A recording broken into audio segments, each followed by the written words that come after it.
Good morning and welcome to Oak Hill Cricket Club in County Wicklow for today's Evoke Super50 Cup match between the Typhoons and the Scorchers.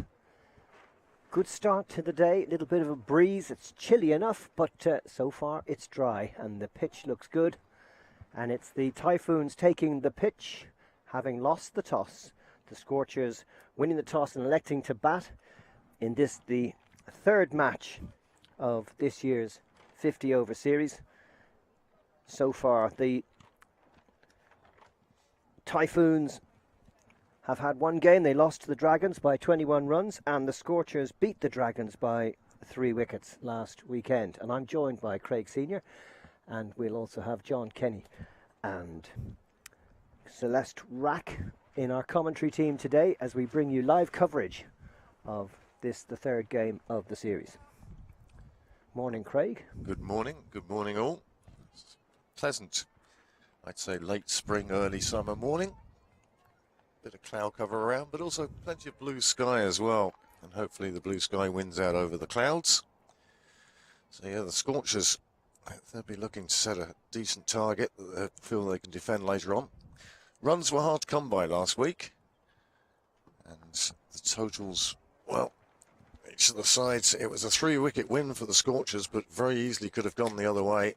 The Dragons unfortunately dropped Gabby Lewis on 6.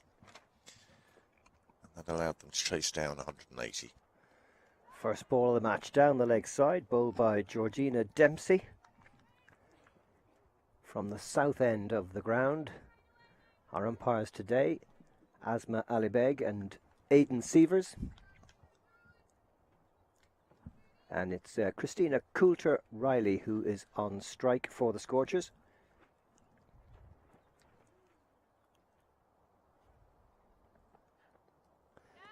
And that one beats the outside edge. Little bit of lateral movement. It will be certainly a case today. The Scorchers, having seen what happened last week, will want to establish themselves. Get some time in the middle. Gabby Lewis was undoubtedly the star last weekend, scoring 90, despite that, as I say, that drop on 6. That just went to show how important the fielding and the catching is in any game of cricket, let alone a Super Series game. Without Gabby's runs, the Scorchers, well, you felt they really would have struggled to chase down the 180 they required, but with her there, scoring 90, it made a big difference to the game and the outcome of the game last week. Just a little bit of movement in the air there. Ball played straight to mid-wicket, no run. Dempsey will be looking to just bring it, get the early movement. As I say, there is a bit of cloud cover, but not that's going to encourage swing bowling, but it might help a little bit.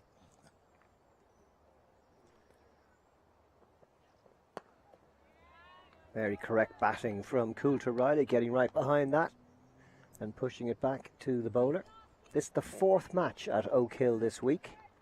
Last weekend we had the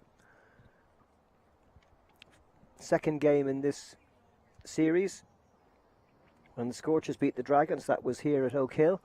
And in midweek, Northwest Warriors and Munster Reds did battle in the T20 and 50 over. Straight to the fielder. No run. Good solid start this from Dempsey. Coulter-Riley just feeling her way into the game, trying to pick up the pitch pace, see what the bounce is like. There was a delay to the season in Oak Hill. The ground needed some work. Dale McDonough and GM by choice have looked after that. Off the edge, but there is a fielder in the outfield at third. So single to Coulter-Riley, who gets off the mark. 2 off the over. Good start for Dempsey. And after the first over, it's 2 for no wicket. Well, Stephen said very steady start. fact, with the single taken off the last ball of the over, Coulter Riley will be facing the second over as well. Lewis, so far, just an interested spectator. Coulter Riley, she's the wicket-keeper for the Scorchers, and also opening bat, makes an integral part of the team.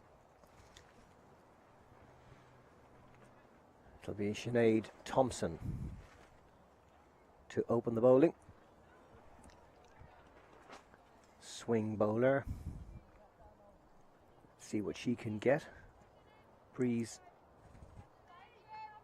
coming from the northwest today.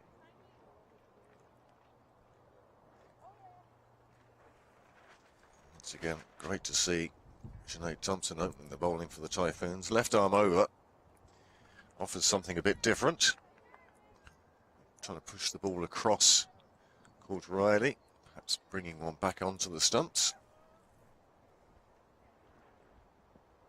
Full toss, but hit straight to point where there's a slight misfield, which will give the run. Freya Sargent fielding at backward point. Scorchers alert to any possibility of taking a run. It brings Gabby Lewis on to face her first delivery. Yeah, sometimes you find with the Super Series, especially the IP50s, the Super Series 50 over games, these girls playing 20 overs for their clubs exclusively now. Sometimes it can be a big change to the 50 over game. That one might have come off the pad of Gabby Lewis. Yep, leg by, signalled by umpire Aidan Sievers. 10 over power play, of course, in the 50 over game. Just 2 allowed outside the circle in that first 10 overs. Backward square leg and third. Down the leg side. That's the problem for the left arm bowler. Really need to get your momentum following through towards that slip to get the right line. She has nice wrist movement here as she comes up to bowl, but unfortunately on that occasion, that wrist just brought it down the leg side. Better line that time. Straight to mid-off. Laura Delaney, the fielder, no run. Well, I do like this from the Typhoons. Although she's not captain, the national captain, Laura Delaney, fielding at mid-off. Still close enough to the bowlers to offer advice. Still close enough to pass on some of her experience.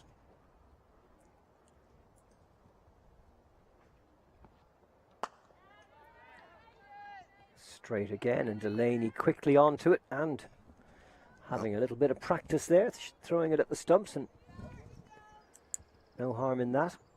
Gabby Lewis absolutely unmoved. Don't know if she was even aware that the throw had come in, but Delaney just showing the bats that you take me on at your peril.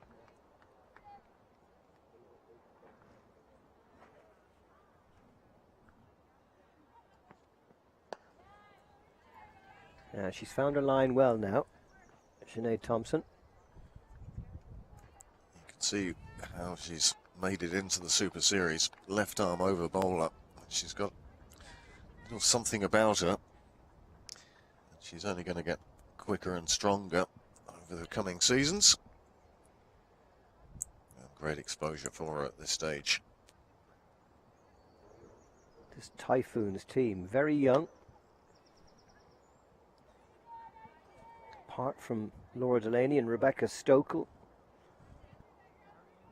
Rest of the team all 21 or under. So that's the end of the second over. 5 on the board.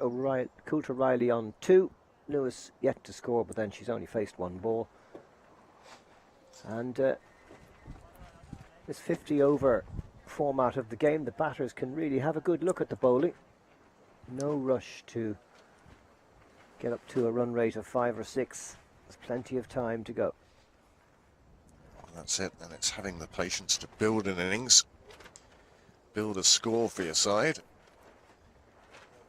As I say, most of the club cricket, in fact all of the club cricket now is 20 overs with the demise of the Pilkington plate. It's a shame, but needs must. So it's even more important that at this level that they do play 50 over, which of course is the international standard for ODIs.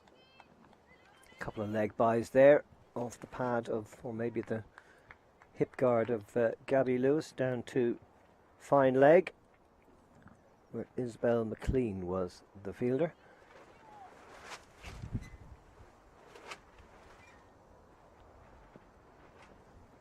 One slip for the Typhoons. That's Rebecca Stokel, the captain.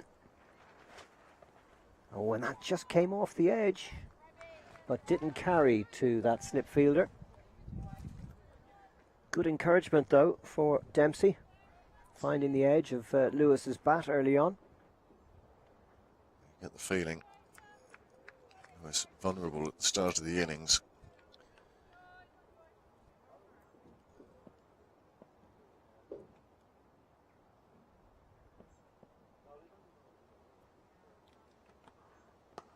Great shot.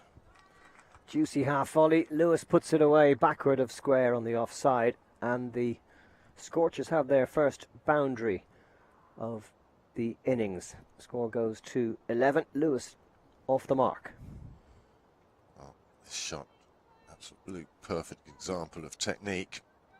Just leant across, played it away. You can see she didn't even take a step towards taking a single. She knew once she'd hit it, it was going to find the boundary.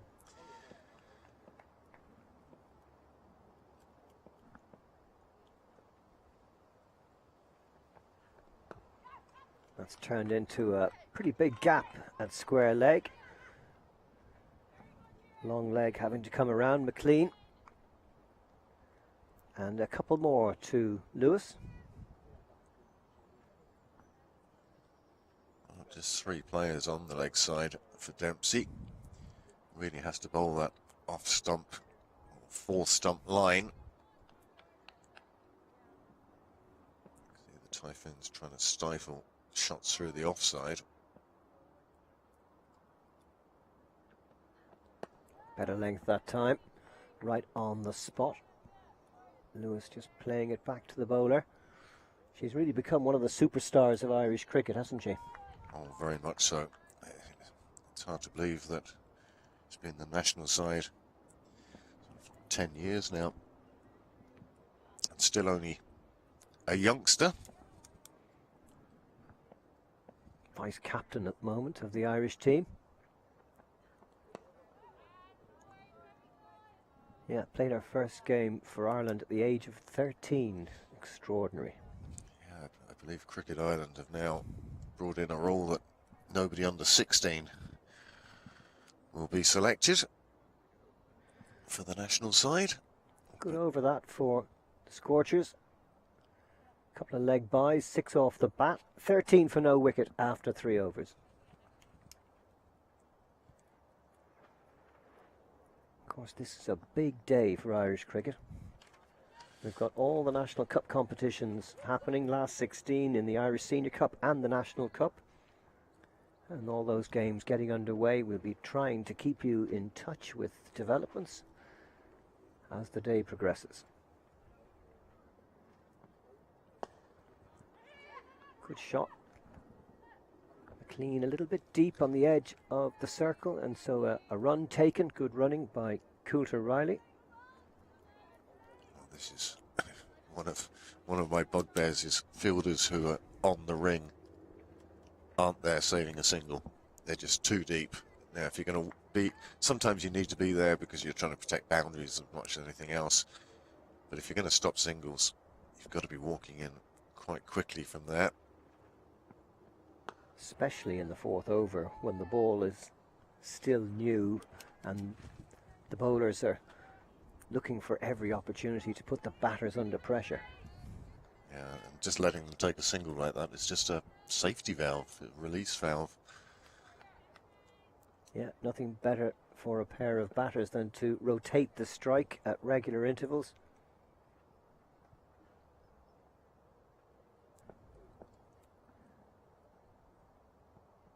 And Thompson, yeah, just losing her run up there, so she'll have to refine her mark.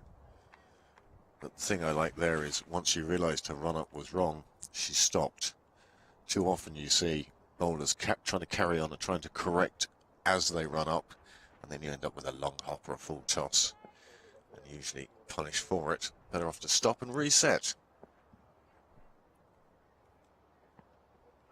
Good line outside the off stump. Lewis letting that one go through on a good length.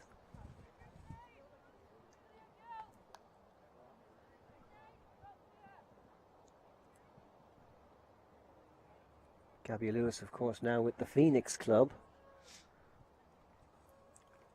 Yes, part of the YMCA diaspora.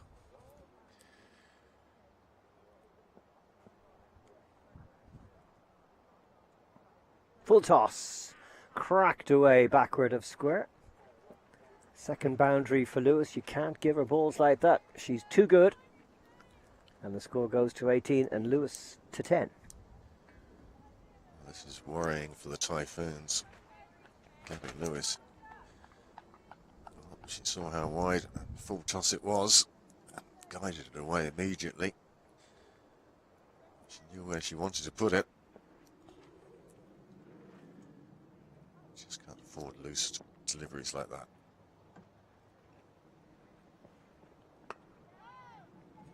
Better delivery. Good length. On this occasion, she seemed to be attacking the stumps more.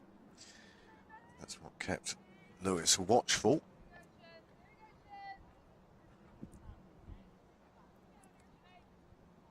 And as much as these girls see each other week in, week out, it must be quite intimidating to come up against Gabby Lewis. Always a prize scalp. Ooh, that's a good delivery. Best we've seen today. Lewis rather caught in on the crease and didn't really move her feet. Thompson will be delighted with this ball as much as she'll be disappointed with the full toss. This one just not too far away, holding its line. Nearly took the edge of the bat. And that was the final ball of the fourth over. 18 for no wicket. Coulter Riley on 3. Lewis on 10. Looking quite dangerous today. In good form, of course, following that 90 not out on this ground last Sunday. There's been very little rain this week, so the pitch drying up all the time. Outfield getting a bit quicker. Dragons got nearly 180 runs batting first last week. Stifled appeal there as Thompson, or Dempsey rather, thought about a big appeal. Well, asking the umpire the question.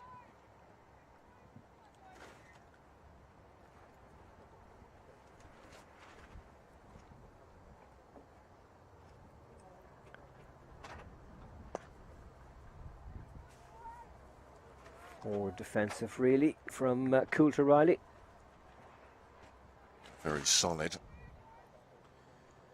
She's faced the lion's share, well, not the lion's share, but more than half of the bowling for just 3 runs. But she won't mind that. These two will want to build a good partnership, give the innings a good foundation. That's a nice shot, but straight to the fielder. Sarah Forbes in the covers.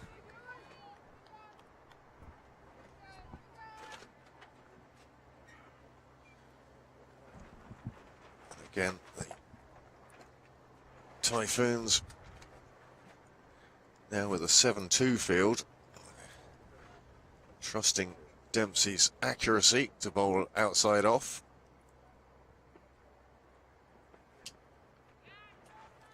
And Coulter Riley and happy to let that one go through.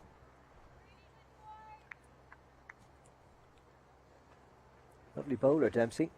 Nice action. Consistent. Yeah, of course, the Typhoons missing Ava Canning today. Generally opens the bowling for them. There's a gully in place for Coulter Riley. And there's a single there.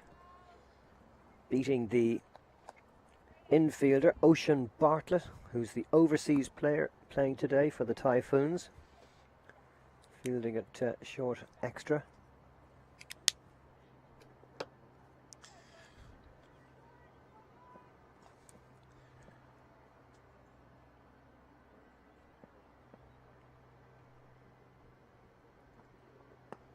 Very good over. Excellent bowling by Dempsey. Just one coming from her third over. None for 9 for her. 19 for no wicket after 5 overs. Solid start from the Scorchers. Lewis on 10, Coulter Riley on 4. That's exactly the sort of start Scorchers would have been looking for. No wickets down, first 5 overs. If they can get to the end of the power play with these two intact, they'll be delighted. Know that they can put a super foundation down, and with wickets in hand, they may be able to push on at the end of the innings. But we'll see how things progress. Typhoons still searching for a first wicket. Sinead Thompson still bowling from the north end.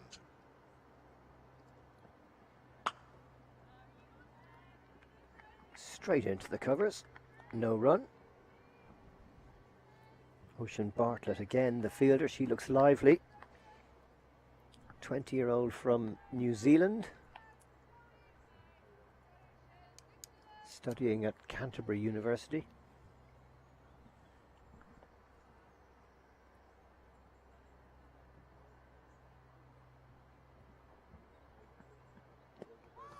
Ooh, that was close.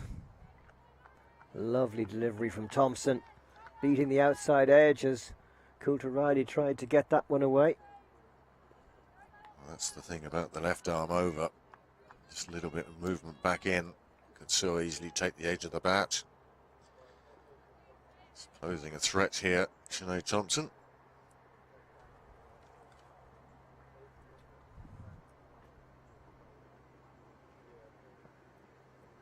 And again, repeating it. This time she drew the flashing blade from Christina Coulter Riley. And it provoked a little bit of excitement behind the wicket. Slip and keeper thought that that was close and they were about to celebrate. Not to be on this occasion. It's the length that's doing it. It's very important for Thompson to keep that length.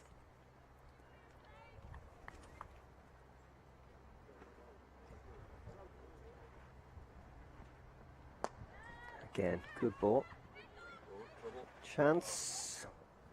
Well, it was Izzy McLean coming in from mid-on. Had a go at the stumps, but I think Coulter Riley would have been home. Happy to get away from strike, I think. Take the single when it's there. She took on McLean, and again, she's just sat back up right on the edge of the ring. And that allowed Coulter Riley, once she knew she'd pushed it up the pitch, to take the single, and as you say, get away from the bowling of Sinead Thompson. Down the leg side, and a good shot from Lewis.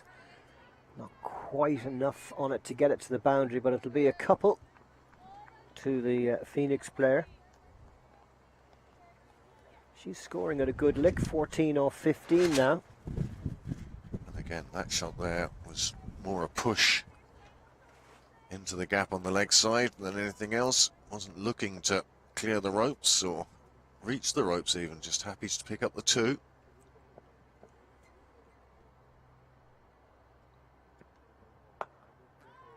Well pitched up. Right in the block hole, played straight to point, no run. So Lewis on 12, Coulter Riley on 5. Thompson's third over goes for 3 runs. It's 22 for no wicket after 6. Thompson bowling very well. She had that wonderful toss that Lewis crashed away square on the offside. But apart from that, take that off, it would be 3 overs for 6 runs, and that just shows how well she is bowling and what a threat left arm over can be for right-handers. Now, as opposed to when Thompson is bowling, it's a 5-4 field, fairly evenly split. Dempsey very definitely being given an offside field. 7-2, in fact. Slip in a gully. 3rd on the boundary and 4 inside the ring, saving 1. Just the 1 fielder inside the circle on the leg side, and 1 out on the boundary at long leg. Well, that's an awful lot of ground to be covered on that leg side by just 2 players. The bowling really does need to be on that off-stump, 4th-stump line.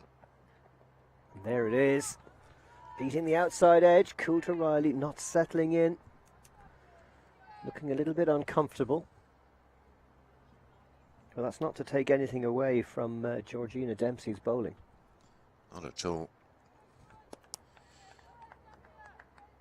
This will mark the halfway point through her spell. Oh no, this is her 4th over. More forceful shot that time from Riley, but Lewis had already turned back, so no run on the misfield. You just get the idea, as you say, Coulter Riley, she's been faced 24 deliveries now. You get the feeling she's just getting a little frustrated. And this is where this off-stick line from Dempsey and the 7-2 field comes into play. They're just strangling any chance of an easy single to get off the mark. A little bit uppish, but it didn't carry to Bartlett in that very short cover position.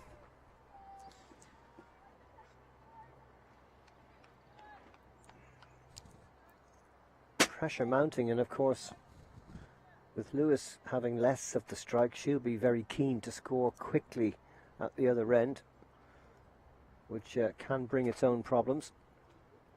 This is good stuff from the Typhoons. Straight back to the bowler, no run. It's nice to sort of see quite openly Ocean Bartlett, as you say, short extra cover.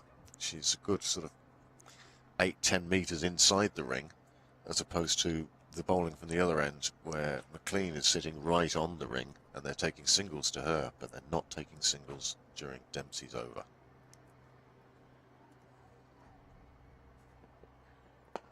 That's a better shot, but there she is again.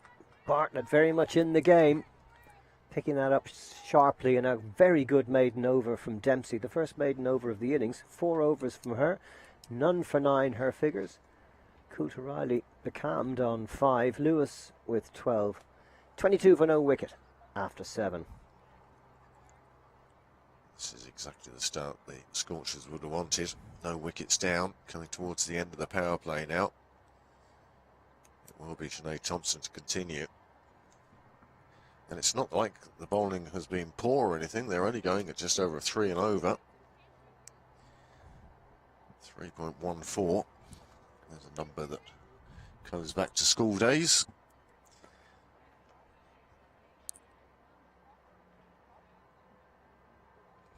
Bowling has been good. There's only been a couple of loose deliveries in these first 7 overs. Gabby Lewis will face up to Thompson's start of her 4th over. And still a slip in for Gabby Lewis here. Watches that one go through. Good length again. 6-3 field for Sinead Thompson. Just the extra fielder on the leg side.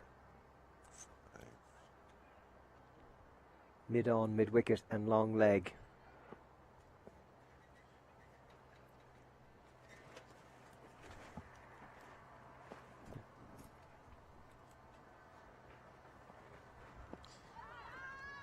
And that might have just got Lewis on the pad. She covered it well, but Thompson will be enthused to see this ball. Just pitching outside leg, but getting it through the defences to thigh of the back leg. Encouraging for Thompson.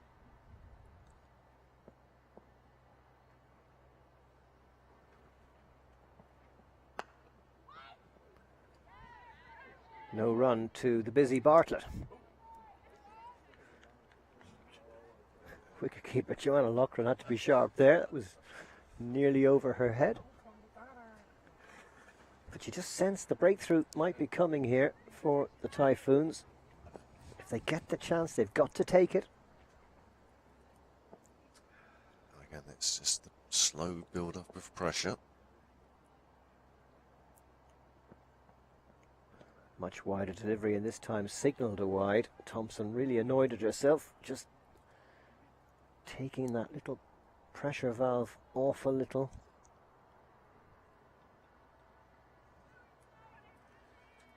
Scorchers certainly haven't been allowed to run away with things at the start. Good bowling from Thompson and Dempsey.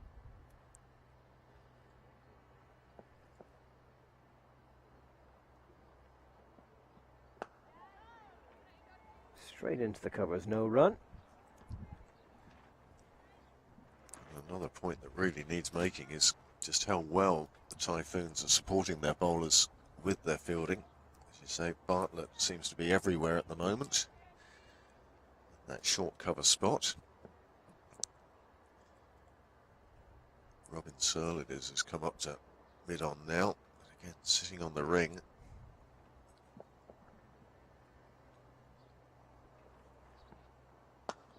Full toss, and the gap is found by Lewis, and away it goes to the boundary. Fine shot from the Ireland player. She goes to 16, score to 27 for no wicket. She's showing great patience, but as soon as she spots a ball that is there to be hit, she's punished them 3 times so far in this innings. She's found the boundary, and each time it's been off a particularly not good ball.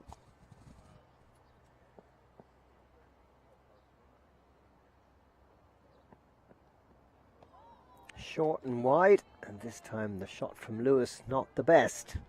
But that's the end of Thompson's 4th over.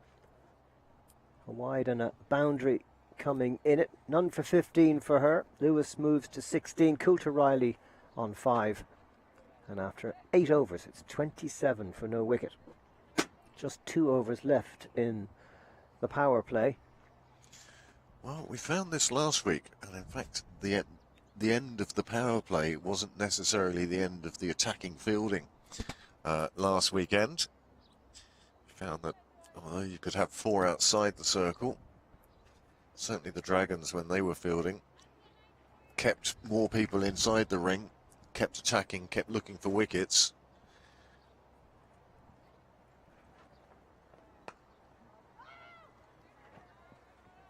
Just played straight to backward point where Freya Sargent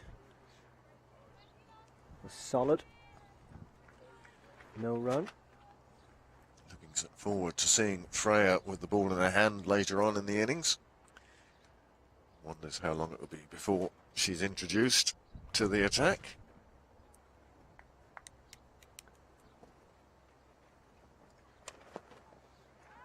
And this one straight to the only fielder on the leg side, saving 1. That's the kind of shot that Coulter Riley really has to find a gap. Yeah, I mean, a couple of yards either side of the fielder, you've got to think it's at least a single, if not 2. Yeah, Typhoons persisting with this very offside field, slipping a gully in place. This time Coulter Riley does find that gap at square leg, and there'll be a couple of runs here. Her first scoring shot that wasn't a single, as she goes to 7, score to 29 for no wicket.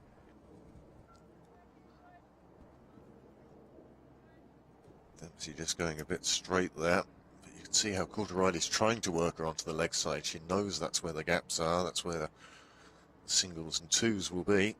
Typhoons really need a breakthrough here. They've done very well in this power play up to now. They've kept the Scorchers quiet. That 3.5 and over is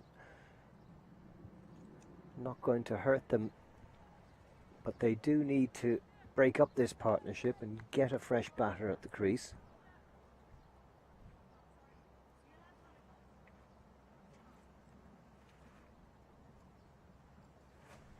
In the air and taken by Freya Sargent. Coulter Riley, perhaps frustrated by the slowness of her scoring 7 runs just coming off her 30 deliveries faced, and she's out in the 9th over. First wicket goes down at 30 for 1. That's just what the Typhoons would have wanted. And Freya Sargent taking a fine catch off the bowling of Georgina Dempsey. First of all, a word to Freya Sargent. Nonchalant, she made that look absolutely routine. It wasn't, it was off to a side. You'll see here, Coulter Riley, I think, succumbing to the pressure of facing that many balls and not scoring runs. She saw that one a bit wider, it moved away, took the edge of the bat. Freya Sargent, well, she took that as if it was her day job. Absolutely lovely catch, and it breaks the partnership. 1 wicket down, 30 on the board in the 9th over. And it's Claire Webber coming out to bat, one of the overseas players for the Scorchers. The Australian coming out at number 3 to join Gabby Lewis. And I dare say these two batters will be talking about increasing the tempo somewhat as we come to the end of the power play. Webber in the fortunate position of having Gabby Lewis at the wicket. She knows that Gabby will score. That will take some of the pressure off, and then she can go about her own business, play herself in. There are plenty of overs to go, of course, 50 over game. But Dempsey getting a reward for bowling to her field, really. 7-2 field is what her captain has given her. She's just kept it just outside off. Not too many able to be played onto the leg side. And as she comes towards the end of her 5th over, Dempsey has very respectable figures here.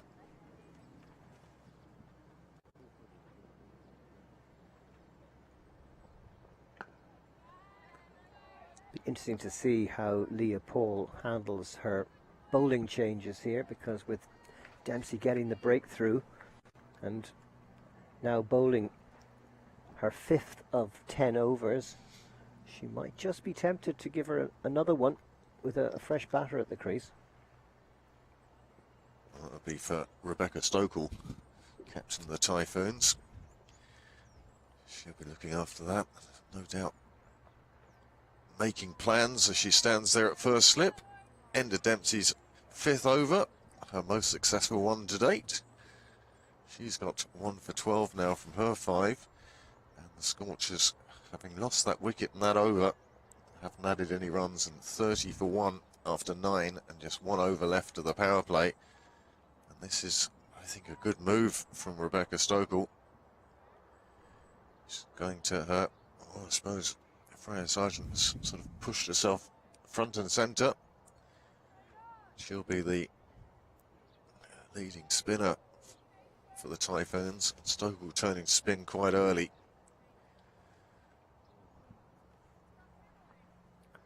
So that will mean a big change in the field, big change in the tactics.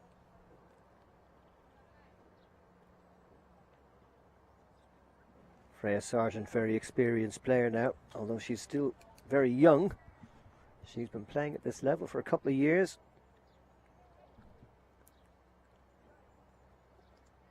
No slip for her. Still inside the power play, just 2 outside the circle. And this is a brave move from Stokel, and she's basically saying to the Scorcher bats, if you want to have a go, there's only 2 outside the circle. Go for it now. And both fielders outside the circle on the boundary are on the leg side. Sarah Forbes coming in from deep mid-wicket to field that one. Just a single for Lewis. There's obviously plans in places for different bats because immediately they took the single and Lewis is off strike and Webber now on strike. Two outside circle, both square of the wicket now really on the leg side. Good ball from Sargent. New batter very watchful.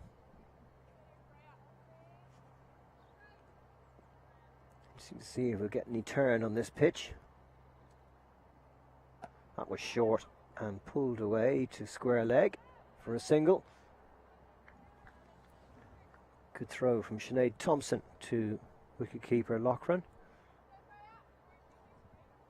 Webber gets off the mark.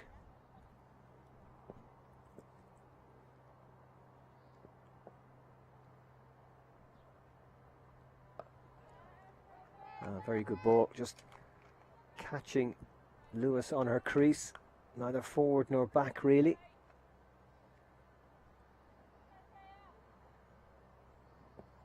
See, Lewis wants to be positive, but also very watchful. Short of that time, but well fielded at point.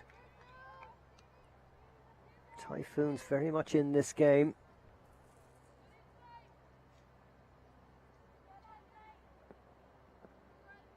Scorchers electing to bat, having won the toss. Straight down to mid-on, where Robin Searle comes in. Single to Lewis. She goes to 18, Webber on 1. That's the end of the power play. 3 runs off that first Sargent over. And after 10, it's 33 for 1. And it's time for a change in the commentary box, as I hand you to John Kelly.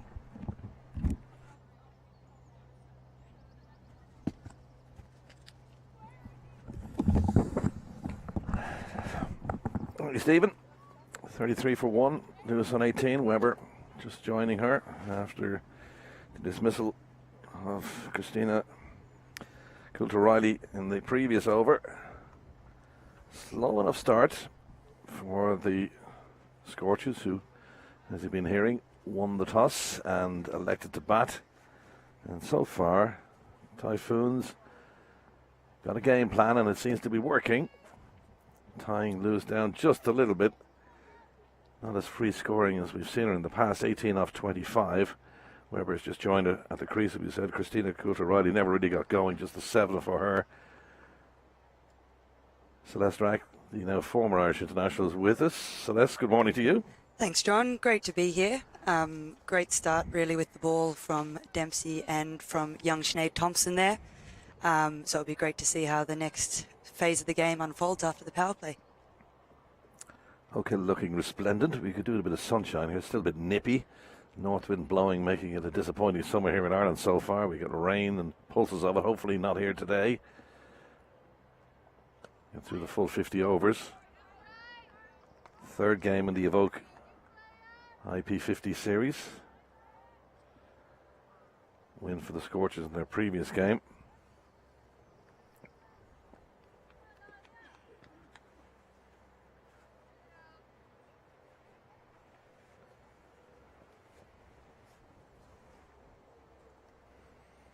Laura Delaney now on, owning from the far end, the Irish captain. First time we've seen her today. It's a sloppy.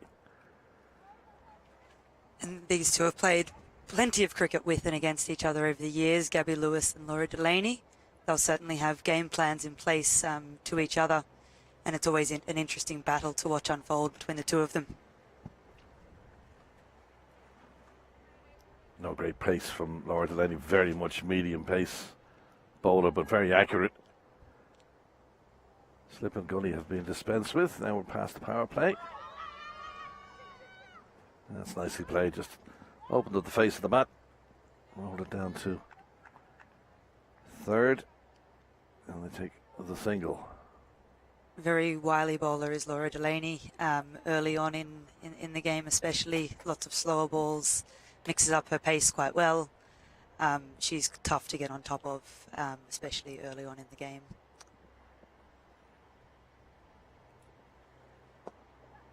Good length. Worked into the leg side by Gabby Lewis, daughter of Alan Lewis, former Irish captain, rugby referee. He's out in the United States at the moment watching, sadly, Ireland not perform so well in the men's T20 World Cup. Bad defeat the other day to the Canadians. Game they should have won. We're now in trouble with Pakistan and the USA, the all-conquering USA to come. They won 2 games out of 2, beating Pakistan in their last match. Change in the field here. Delaney's dropped short, fine. And third man back nearer to the ropes. And we weren't seeing a huge amount of carry from Georgina Dempsey bowling from the far end there. So it'll be interesting to see whether she keeps these 2 fielders behind the bat and play for much longer with the, as we've said, the lack of pace that Delaney bowls with.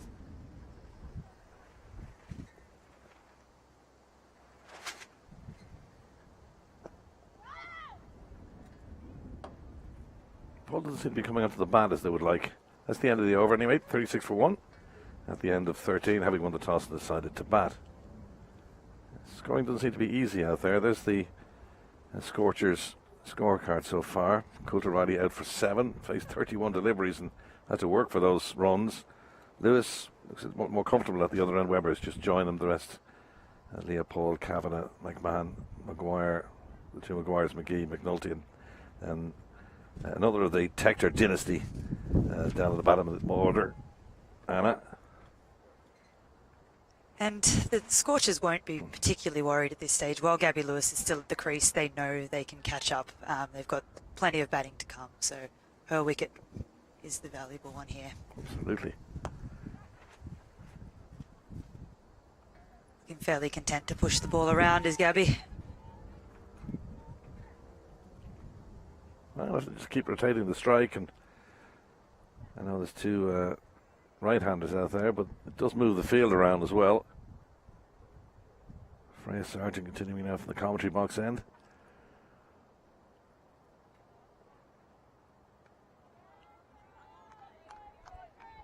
And left the ball outside there, tempting. Doesn't look to be a huge amount of turn on offer for Sargent at this stage in the match.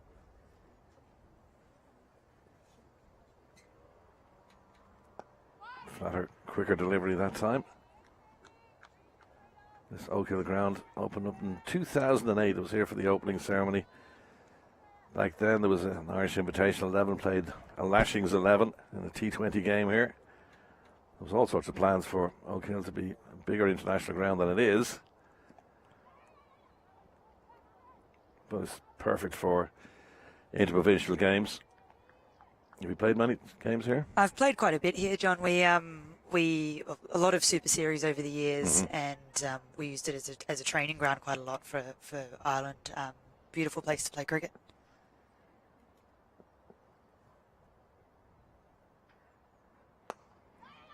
Yorker length, dug out well by Lewis. Might be 2 here. A bit of hesitancy, but there was always 2.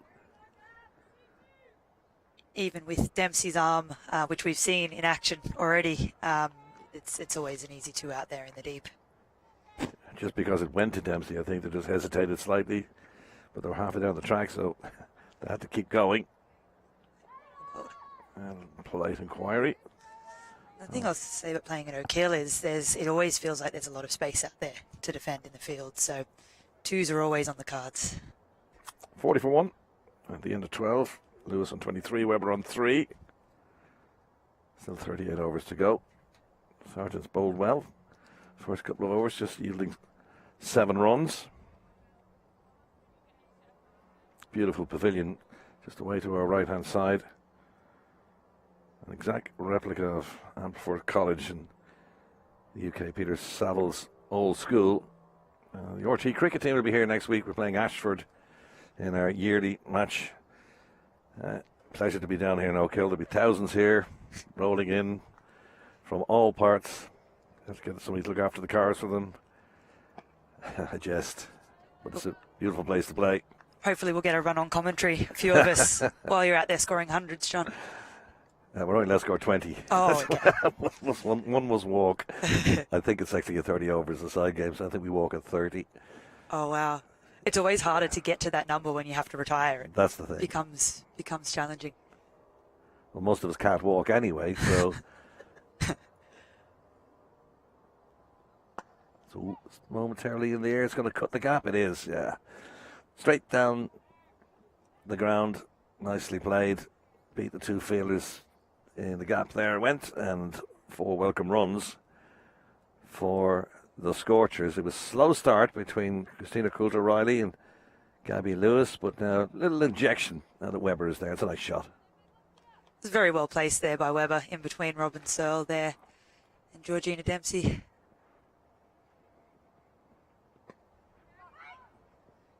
A good follow-up there from Laura Delaney.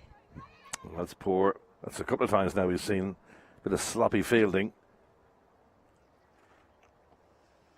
And Webber, early in her innings, wants nothing more than to be rotating the strike, getting runs on the board, and that just lets all the pressure off. Mistakes like that. Yeah, Joanna Loughran. I wouldn't say it's her fault. It was a poor throw from Freya Sargent down at her ankles.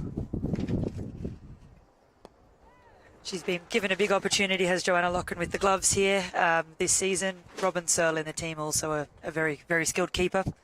And Typhoons have chosen to go with young Loughran, who has come along in leaps and bounds with the keeping over the last couple of years.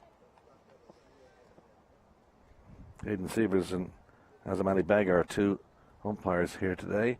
And this is a gesture, this is way to our left-hand side. We're breaking the clouds. Let's hope it'll come over here and give us a bit of sunshine. It'd be nice to be bathing in sunshine here at wonderful Oak Hill. And Lewis just eases then into the leg side for a single, drop and run. She doesn't run when she doesn't need to have to, just preserves the energy, Lewis, very well. Certainly does. And what do you think the discussion is between the two batters out there, John? I wonder. There's obviously something that Lewis has spotted. They're very clearly giving Gabby the single here and making Claire Webber's life a little bit harder. Last ball of Delaney's over, her second. That's a dot ball, ends that. 9 from her, 2 overs so far, 46 for 1, having won the toss and batted the Scorchers after 13. It's a nice platform, plenty of batters to come. With Lewis always there, she's the one that can hold the innings together in this Evoke Super 50 Cup match. And Gabby has, for years, despite her young age, always been the prized wicket for the Scorchers. And when she does give a chance, she tends to not give an easy chance. So she's a tough player to get out. She hits in so many different areas and can really hold her shape over the offside, which makes it very challenging to bowl to. Discussion going on between Freya Sargent and the umpire. Busy year for the Irish women's team. Sadly, didn't make the Women's T20 World Cup, beaten the semi-final this year in a match that they thought they could have won against the Scots, but lots of Irish batters going out cheaply and early, and a massive disappointment from Ireland not making the T20. But they do have big games to come. Series against Sri Lanka, and the full Irish team. We play the full English team as well in matches in Belfast, Castle Avenue as well, and a couple of T20 games as well. So there is something to build on and something to play for this year for the full international teams. And this is the, I'm going to say playground, but this is the building ground for those players who'd like to get involved at the senior international level. And a lot of players putting their hand up, John. We saw today Georgina Dempsey bowled extremely well, and she's yet to fully cement her spot in the Irish 11, so she'll be happy with how she started off the game today. Sticking around the corner there from Webber. Now gets into double figures for the first time. Running to the danger end for the second run, so there was plenty of time with the fielder coming in from the mid-wicket boundary. Very exciting to see the Irish girls getting to play England as well, which is a fixture that we haven't had for a while. And the thought was it was going to be probably an England A side, but the fact that the full international team is coming is it's a bonus for Ireland, and it'll certainly attract the crowds too. Absolutely, and it's great to see players like Gabby Lewis and Ola Prendergast being able to play internationals at that standard and to be able to potentially pick up gigs in other international competitions around the world when seen played against that quality of opposition. There's no doubt about Lewis's quality.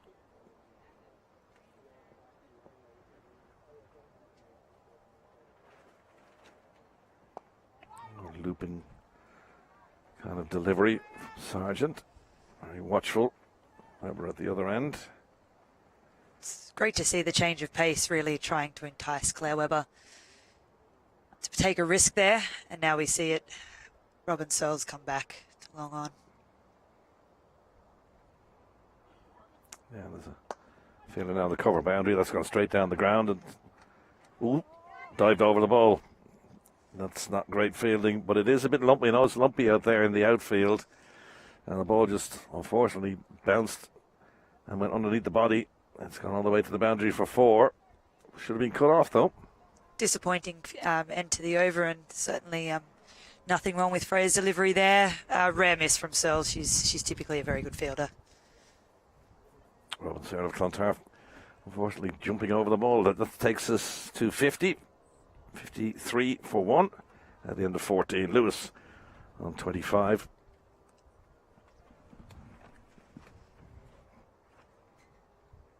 Weber on 14. That last boundary ruining Sargent's figures. We've been pretty good to that.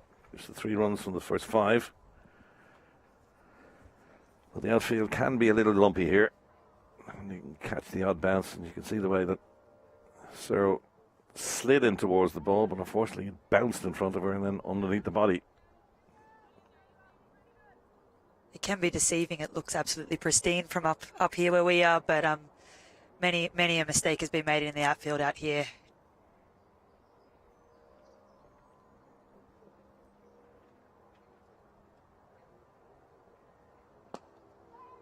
Nicely played. Tried to go out to in there, Lewis, but just pushed it down the ground. Took the single, content to rotate the strike. Starting to look quite comfortable in the middle, these two together here, building a lovely partnership. So we mentioned the outfield being a little lumpy. What pitch itself? How does it play? Yeah, they play well. They play slightly slower than what we'd get in Pembroke and various of the Dublin grounds. They tend to get a lot more rain here, from what I can see from plenty of times we've been called off. Dale McDonough's doing a great job of the pitches, as always, but typically they turn a bit, they're slower, not as much carry from the seamers. Yeah, ball doesn't tend to come onto the bat as well as some might like. So you got to work for your runs here. Which I think is a really good challenge for the girls. As the gentleman before us alluded to, we don't get to play as much 50-over cricket as we used to in the women's game now. So really having to fight and grit out an innings is a great challenge for the girls who play a lot of T20. A different format of the game. Biff bag bush, 20-over cricket. Now we've got the 10s as well, and the 100s. Everything is designed, it seems, to clear the ropes. 50 overs gives us that opportunity to do the old-fashioned way and protect your stumps. Get the runs when you can, like that. Protect the stumps at all costs. It's certainly great to see players that can play both and play both well, and Gabby Lewis is certainly one of those players who values a wicket well. And then in T20s can come out firing, and it's good to see the challenge put to the girls here today to value your wicket and fight it out. Lewis got a foot to that. Oh, sorry, Delaney got a foot to that. May have diverted it away from Searle. And that's like the previous over.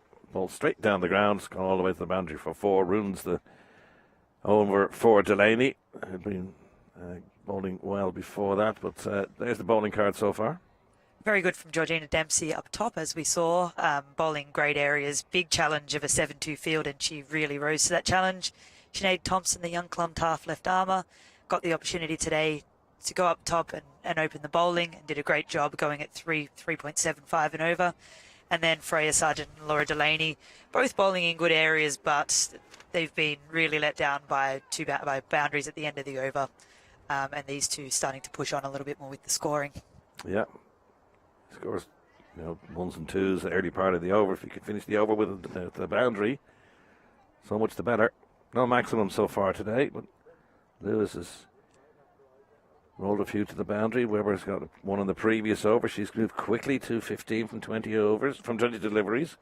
Lewis on 30. Dimensions of the ground are quite large today by women's cricket standards, especially if you look in the pockets there at cow corner, deep mid-wicket, deep extra cover. It's a big hit to hit a 6 on a relatively slow-looking wicket, so we'll see if there are too many maximums today. Lewis calls Webber through. That's good running. She's running to the danger end, even though the throw came in back to the bowler.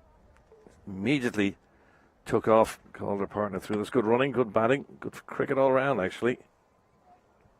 Nothing worse as a bowler when you've bowled exactly where you want to. They've defended the ball and they still easily get a single. Yeah, there was nothing wrong with the delivery. This one whipped down towards Cow. It's going to split the fielders again. Nice shot. Lewis is starting to get on top of the bowling here now. Another boundary for her. Takes her to 34 and the score is 61 for 1. Nice shot. Certainly isn't much margin for error if you're a little bit short there. Especially bowling as flat at the moment as what Freya Sargent is. Well, it just popped up nicely, didn't it? Sure did. Better delivery that time, but the previous one just popped up nicely. Sat up for the batter. Lewis needed no second bidding, but to just whip that away into the leg side for 4. Sargent getting quickly through her overs. Run rate starting to creep up a little bit now, past 4. Bit more air on that one, but again, dispatched down the ground, this time into the offside, and Lewis is opening the shoulders now. Couple of boundaries in this over. It takes her to 38 and the score is 68 for 1. She's extremely strong in that area and hits slightly straighter than what a lot of other people do through cover. So I'd say for the length and line that Freya's trying to bowl here, potentially Georgina Dempsey's a bit square there at cover for Gabby Lewis. Yeah, overpitched. This one a little bit better, but still worked into the leg side. They're going to quickly scamper through for a single, which will allow Lewis to keep the strike. 10 from that over from Sargent, and it ends up the 16th, or wraps up the 16th. 69 for 1. Lewis on 39. Webber on 16. I say the run rate just creeping up past that 3 into 4 now. 34 overs remaining. Then having ourselves a little drink. Scorchers will be quite happy with how their last 5-6 overs have gone. Okay, 69 for 1. After 16, we'll just take a short pause here while the players have a drink.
Oh, the players have a little drinks break, and we're back here at Oak Hill for the Scorchers innings, having won the toss in Game 3 of the Super 50 series, Evoke 50 series.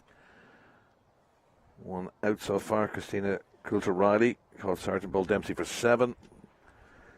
That's fought a wicket at 30. At least the pair went on 39 for the second wicket. Lewis onto 39 from 43 deliveries. Laura Delaney bowling now from the far end. Weber on 16 from 22.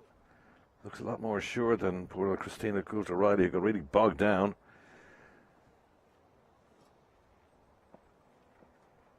These two have taken a run rate which was well below 3, past 4 now. And still plenty of overs remaining, 33.5. Polite applause. Oh, it's out. I just thought for a second there was a polite inquiry, but Delaney was adamant that Lewis was LBW, and Azam Ali Beg at the far end just waited a second or two before lifting the finger. That's a huge wicket for the Typhoons. Lewis back in the hutch, gone for 39 from 45 LBW. Laura Delaney gets rid of her international teammate. And the score, 69 for 2 now. We see it time and time again from Laura Delaney, as we're going to see the replay here. Reliable, good areas, persistent. And her persistence has paid off there. Huge wicket. Well, we obviously can't see it straight on because of the just the one camera angle here, straight down the ground. And obviously the wicketkeeper in the way too, but that looked pretty plumb. I'd say Gabby will have nothing to say about Azam Ali Beg's decision there, from what we can see. And she's an interesting bowler to face, Laura Delaney. Cross seam, doesn't come from a great height,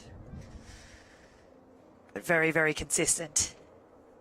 Guess if you miss, I hit. Laura Delaney gets her first wicket, I should say. Dempsey got the first, and then he gets the second. Leopold, captain from Merion Cricket Club, in now with the score at 69. Partnership of 39 between Weber and Lewis. Weber now becomes the senior player out there.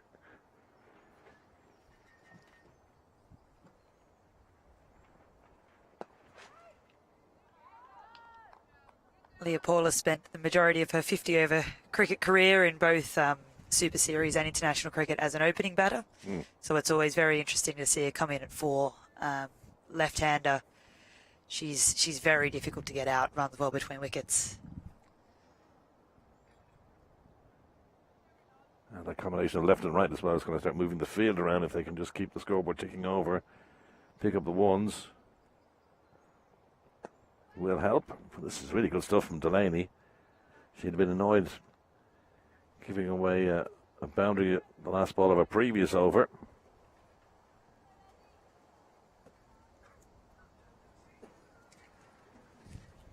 Always tricky bowling to Leopold, one of the very few left-handers in Ireland.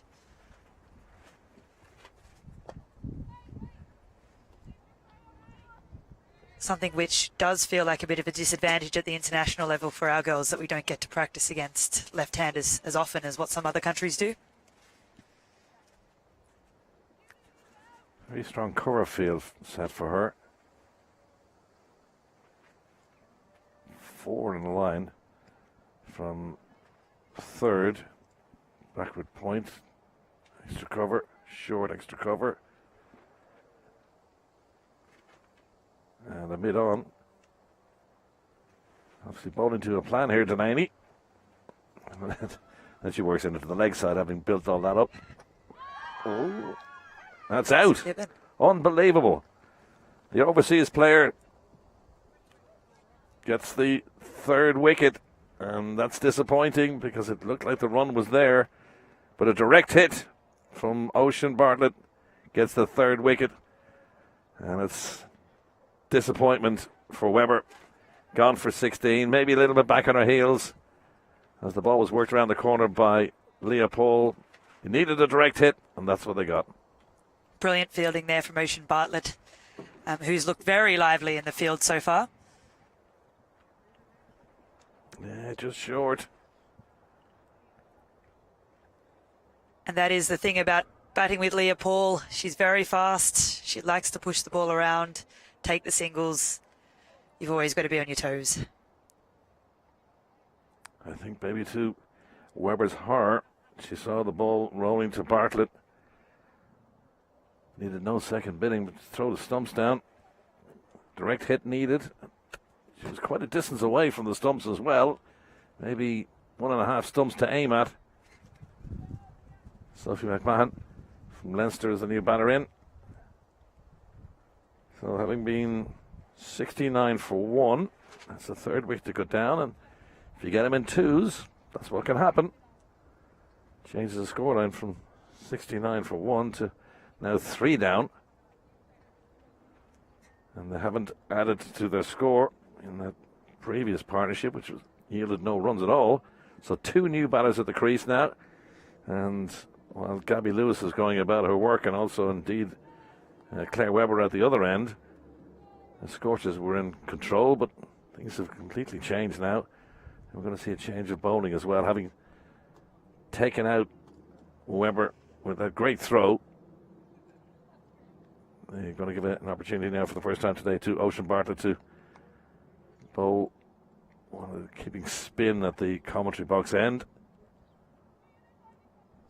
So you have to say at this stage, if the Typhoons are on top, 2 wickets going in the last over as well. Well, let's just call that a loosener.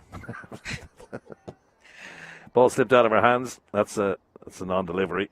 Tough gig, No leg ball. spin. And a free hit. Is it a free hit? It's a free hit, Yeah. yeah. As someone who bowls leggies myself, I've been there plenty of times. Yeah, it's quite embarrassing first time. You think, okay, just a loosener. They may get a couple of runs off my first delivery here, but, next couple of balls will be all right. First time when it dribbles along the ball like that is completely embarrassing, and you're thinking, let the whole ground swallow me whole. Any nerves that you had before that first ball just get multiplied. So they're taking 2 off the second. Well, it's a real mixture of deliveries here. The first 3, first was a no ball, second one went for 2, and that one just eased around the corner by Paul for 4 runs. Dreadful start from Bartlett. And it can be tough in different country, bowling leg spin in a interprovincial level game. So hopefully Bartlett settles into a spell now after this start. She might stay on long if she keeps this up.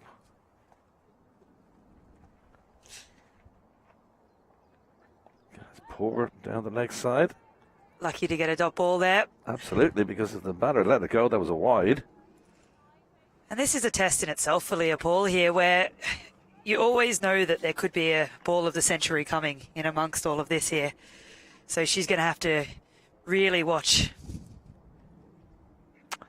Change of angle now, coming around the wicket.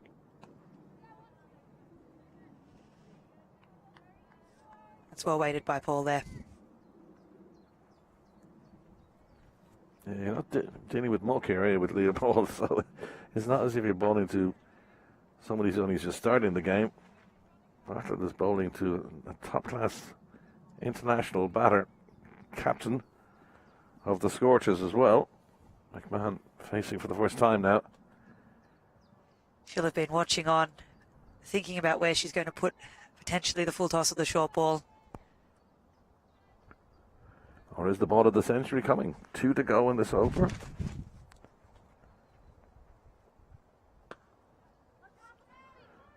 Should be 2. Went straight to the fielder, so decided just to keep it to 1. Nice measured single to get off the mark from McMahon there. Again, with this combination we said before, right and left-hander, if he keeps going singles, it'll change the field. It'll also change the angle of attack for Bartlett.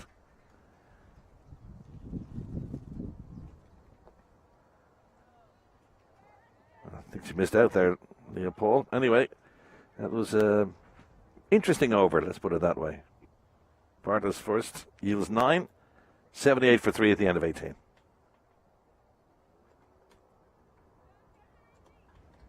It's a good platform, this. Certainly is. Plenty of shifts in momentum already in the 18 overs we've had. But plenty of wickets to come.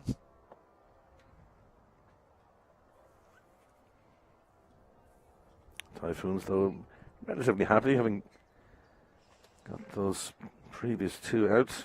Lewis gone, the big danger, gone for 39. We're also out. Christina Coulter-Riley, the first one to go for 7, with the score at 30. Wickets 2 and 3, no addition to the score.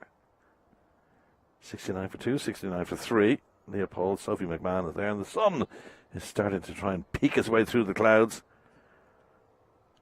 We'll see Oak Hill and its resplendent beauty. Beautiful ground. When it's cold anywhere else in the area, it's twice as cold here. It is. Usually it's colder in the tents where we're working from. Actually, inside the tent, you would think that the inside the tents would be warm. It's not. It's usually colder.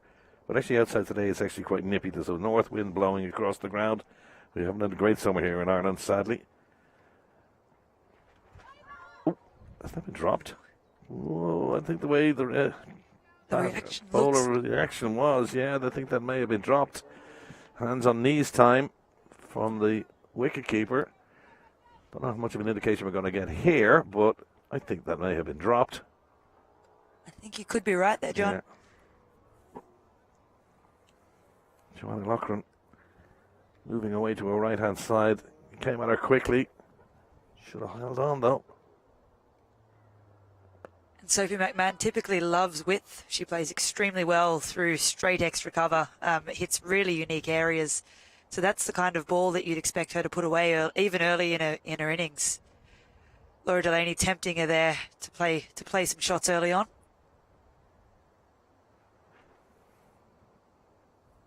3 not balls, one of them should have been a wicket. This one cracked to a backward point, and it's gone all the way to the boundary for 4, and that'll hurt Delaney even more. That's it. Similar ball there to the dropped catch. Maybe a bit more width. But that is her strong area, Sophie McMahon.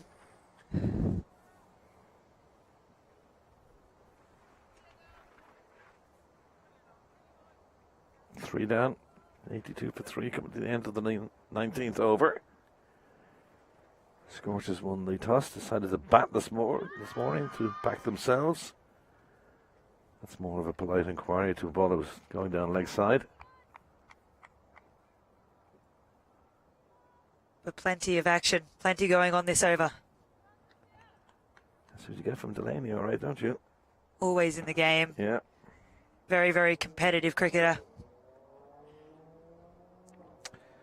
Can she get out of the 19th over? The answer is yes. Top ball to end that. 1 for 19 from her 5 over so far. Laura Delaney, the Irish international captain, end of 1982 for 3.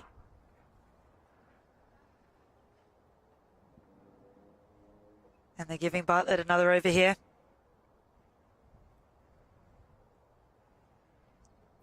Well, very expensive, very wayward in her first over.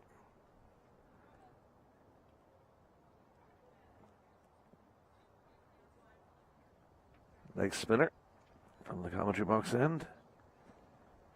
Hoping for a lot better than we saw first up. First ball over a spell, dribbling all the way along the ground, giving the Scorchers a free hit. A couple of wayward deliveries as well. This time again, coming around. That's a bit better. She started off much better there. Oh. This has happened a couple of times today, and I have to say, Freya Sargent has been guilty of a few hasty throws to the wicketkeeper, and again, allowing the Scorchers to take an overthrow. You've got to feel for Ocean Bartlett when all she wanted was a dot ball. landed the ball in a good area, and still a run has come off her bowling. Yeah, it's prompted a change in the field for the right-hander now.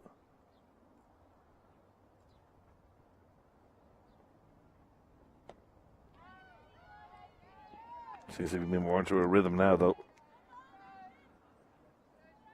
2 better deliveries. First 2 balls were second over. You got to be mentally tough, though, haven't you? Put a bad over, a bad couple of deliveries behind you, knowing the fact that you can actually bowl like this. This is a bit flatter. Sat up a little bit for the batter.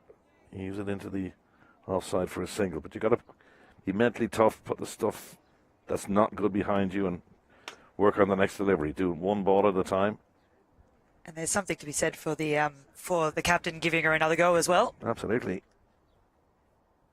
Easy just to take her off. Perhaps now that she's shown faith, she might get 5 or 6 good overs out of her rather than trying to bring her on later on after not starting the way she wanted.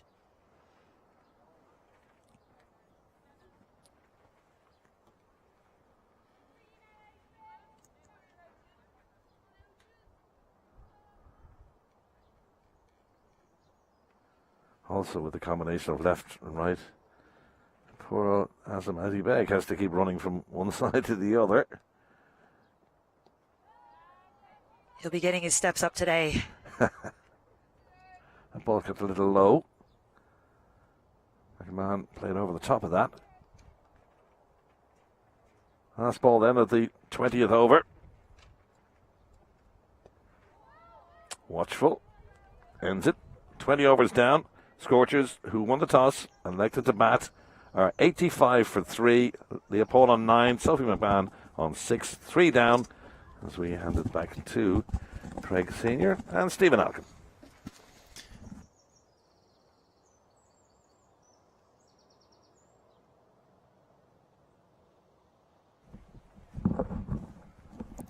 Thank you very much, John and Celeste, taking us through that 10 overs. They got to see a couple of wickets, Stephen.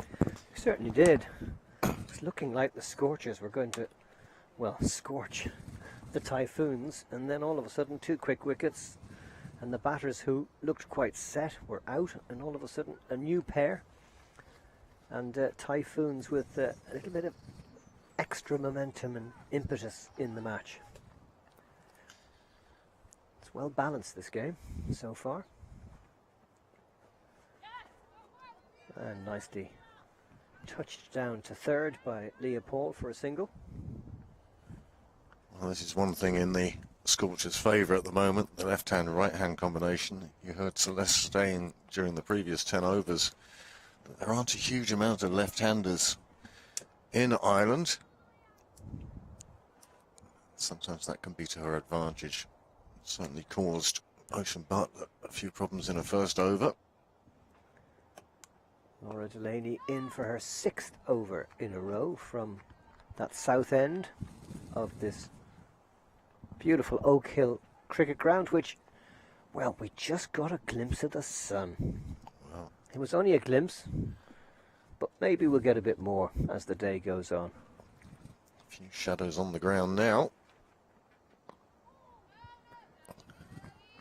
Delaney just probing outside that off stump. She really is challenging the bats.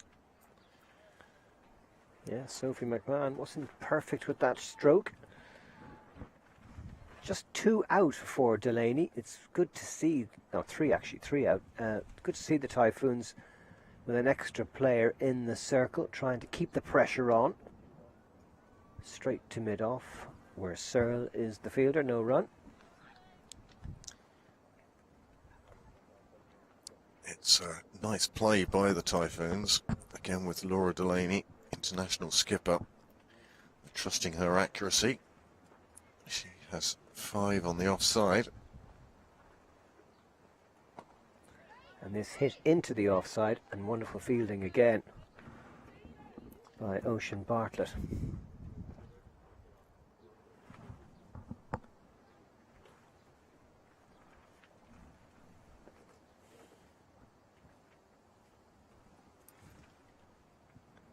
So 86 for 3, coming to the end of the 21st over. The run rate just above 4, which is good place to be at this stage. A lot of overs still to be bowled in this 50 over a side match. And more good bowling from Delaney, keeping it very quiet. Just the one single off the over. 6 overs now, 1 for 20. And there's the card.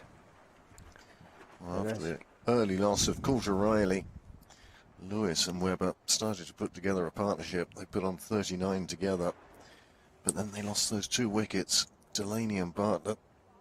The run out direct hit. She's been very impressive in the field, and that left them 69 for 3. And now these two starting to put together a small partnership. They'll be hoping to grow over the next few overs.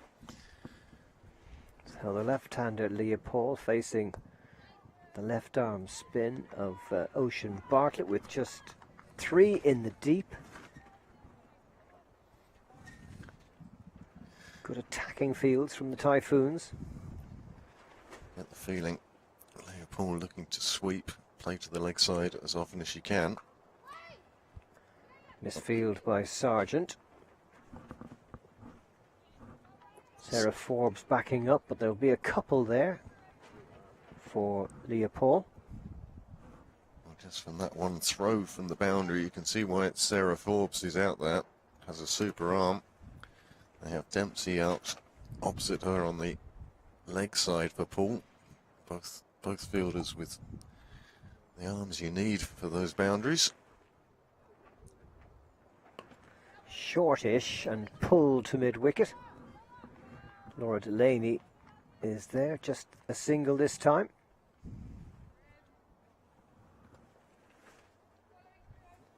Again, I don't think Bartlett will be too upset conceding the single to Paul. It brings back the right-hander to bowl at. Stokel moving into the deep for the right-hander. She's at deep mid-wicket, and that's short as well. She just needs to pitch it up a bit more. This one shouldn't go all the way. Well fielded by Georgina Dempsey, one of the best fielders in the Typhoons 11. Well, between herself and Forbes, they certainly have the long boundaries covered. Also mention Bartlett's fielding as well inside. Well, that's off the edge. Short third, quickly onto it, no run. That's what she's looking for as a leg spinner. The one turning away from the right-hander, taking the edge of the bat.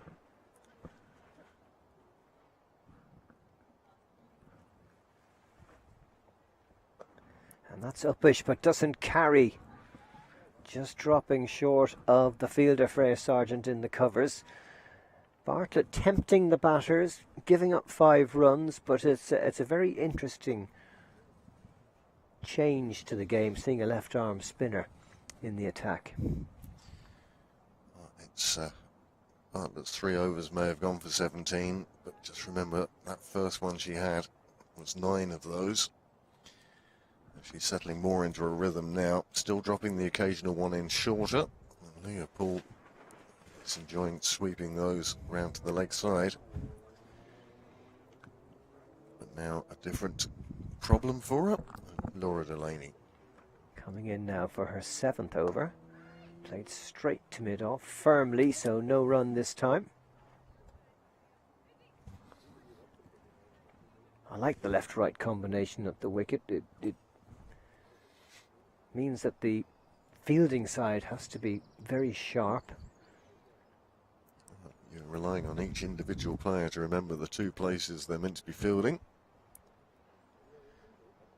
Straight back to the bowler. Delaney getting a good strong hand on that, so no run again. So difficult to get away, Laura Delaney. So consistent. Doesn't give batters too many freebies. Well, that's it exactly. She relies on her accuracy. These two trying to build a partnership, but runs are hard to come by. Paul 13 off 19, McMahon 8 off 19. So they've had Plenty of time to get themselves in.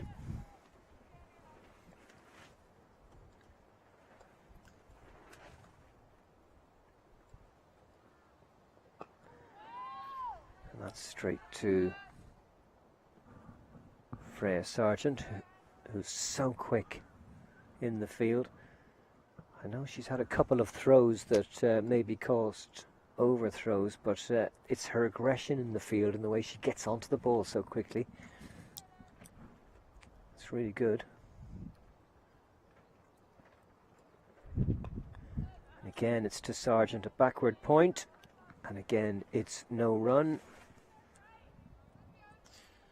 Well, even the errant throws that Sargent has had in returning the ball that have gone for overthrows, I kind of still like the way she's trying to get the ball into her keeper quickly, firmly. And the overthrows, well, I'd put that down to a lack of backing up rather than poor fielding. Yeah, you want to see players having a go. That's a wonderful maiden over by Laura Delaney. 7 overs, 2 maidens, 1 for 20. Doing a great job for her side in these middle overs of the match. 91 for 3 after 23. McMahon on 8. Paul on 13. That's still even Stevens in this game. 3 wickets down. But the Scorchers, 91 runs to the good. 23 overs gone.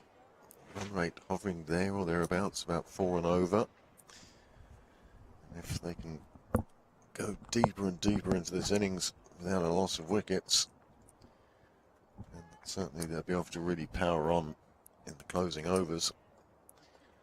Bartlett to continue. Still just the 3 players out, 2 on the leg side at square and mid wicket, 1 in deep cover. Of course, you are allowed up to 4 outside the circle in these overs between the 11th and the 40th, and then 5 outside in the final 10.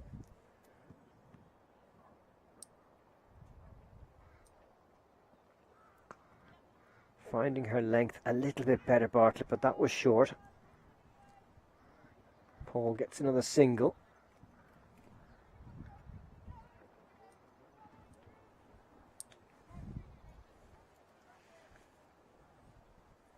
Now you have the left-handed Paul facing. The field changes. That one really tossed up, but straight to the skipper Stokel. But obviously feels a bit more comfortable now. Has gone back to over to the left-handed Paul.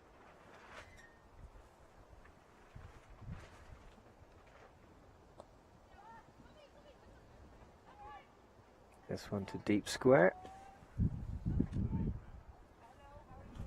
Thompson Dempsey gets it back quickly. Just a single again. Just a couple off this over. Bartlett settling down after that very strange opening over where she didn't really find her length. It's short as well, but it's straight to Robin Searle, who makes a little misfield, which gives the Scorchers a free run. Single to McMahon.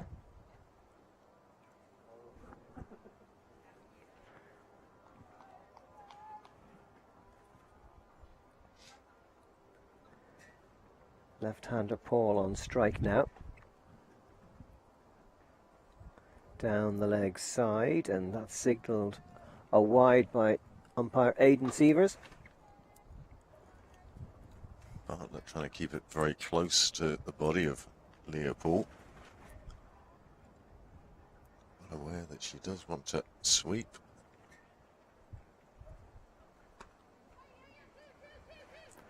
You could hear the shout there of 2 from the batter, and Paul comfortably getting back. So she goes to 16, McMahon on 10. The end of Bartlett's 4th over, none for 23 now. 5 runs and a wide coming from that over. You certainly get the feeling we're in the middle overs of a 50-over game. A few wickets have fallen, the scoring going along at quite a nice rate. Delaney doing a super job for the Typhoons here.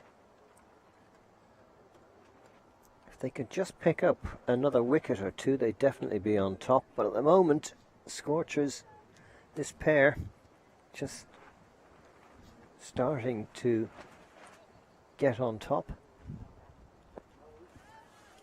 They won't be taking any chances, though, off the bowling of Laura Delaney, that's for sure.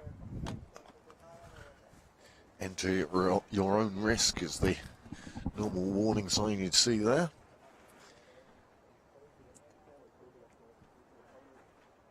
She's doing exactly the job she does for the national side in these middle overs.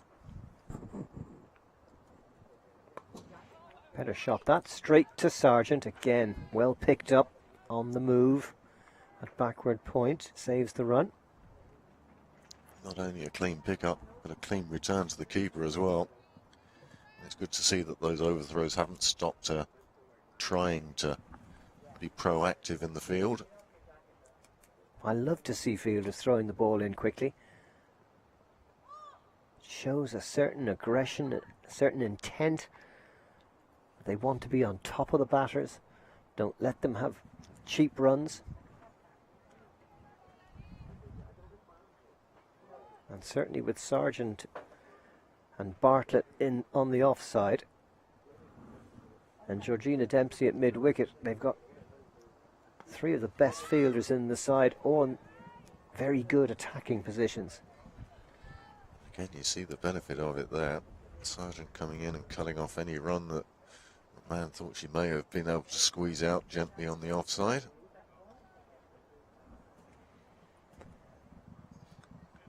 Another good over from Delaney. Accuracy, probing away just outside the off stump. There it is again.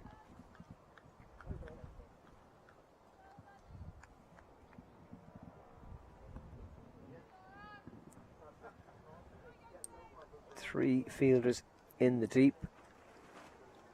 Third is actually saving one rather than on the boundary.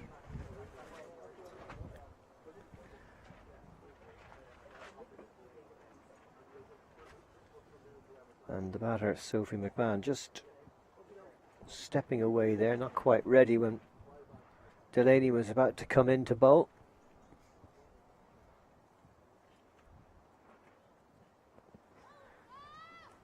Just on or outside the leg stump. Again, there's no run. It's another maiden from Delaney, her second in a row, and her third in 8 overs.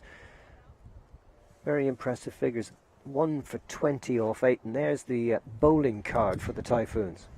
One of the successful bowlers, Dempsey earlier on, Delaney later on. They're the ones who have taken the wickets. Partnerships have been not massive at this stage, but the bowling has been nice and tight. You look at the economy rates, 2.4, 2.5, 3.7. It's all there or thereabouts. Change of bowling now for the Typhoons, and Rebecca Stokel handing the ball to Freya Sargent. So 4 overs from Ocean Bartlett at this north end. And now Sargent coming back in for the 26th over. As we enter the second half of this innings, minds start to turn to what the Scorchers will be looking to score in their 50 overs. I'd say 200 might be quite a competitive total. But very important that they have the wickets intact for the final 10 or 15. They don't want to be losing too many wickets in the next 10 overs.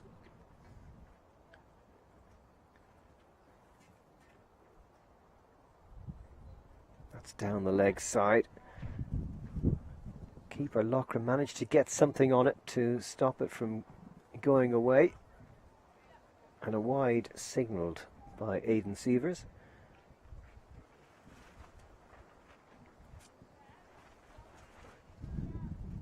So 99 for 3. They got a couple there running on the wide.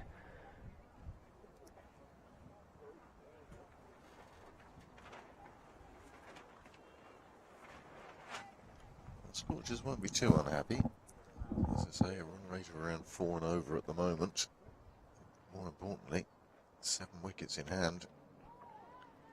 Short ball, and McMahon playing and missing outside the off stump. That was a good chance. Maybe just pushed through a little by Sargent. Slightly quicker ball.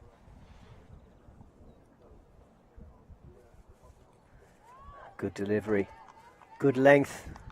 Accurate. Man playing that with quite a cross bat. Playing it down. Preferred to see it getting forward with a straight bat. Pitched up more that time and down the leg side. That'll be another wide. It's a pity, couple of poor balls in this over. Both down the leg side, both wides.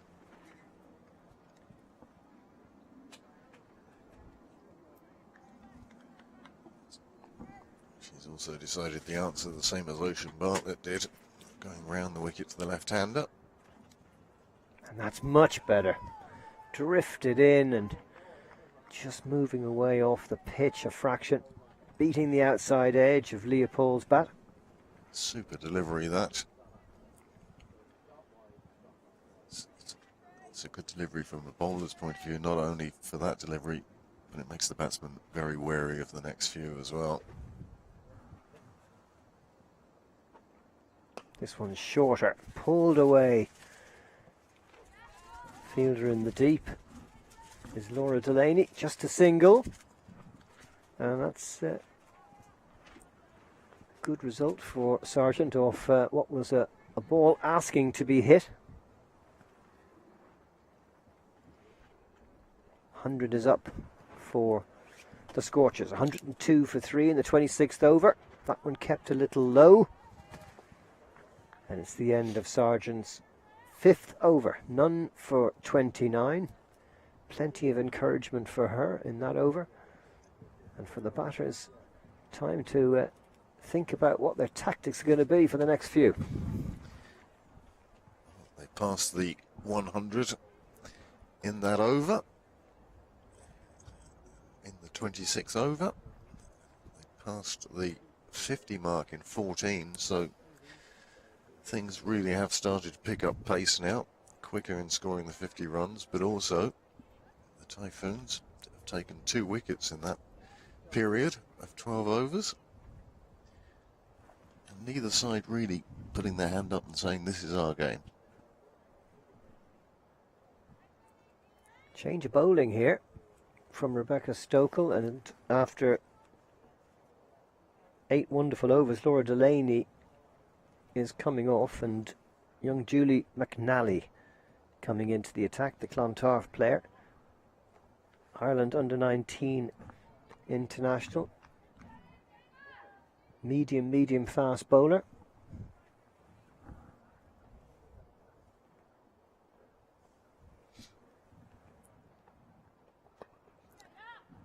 And that's just gently played down to third by Leopold. Goes to 18. Score to 103 for 3. Tremendous opportunity from McNally now. Fairly even field, 5-4. 1 out square. Both sides of the wicket. Full toss, but played straight to Cyril at mid-off.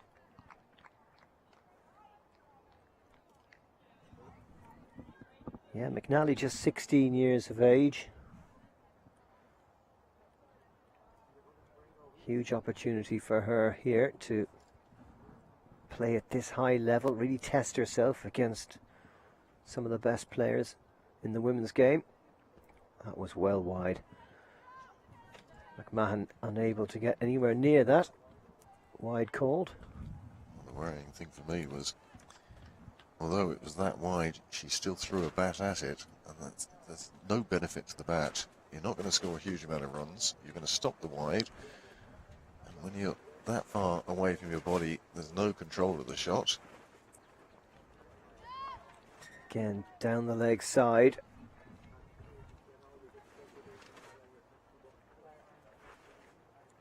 Perhaps just trying a little bit too hard. Young McNally needs to bowl within herself, trust what she's been doing to get herself into the side.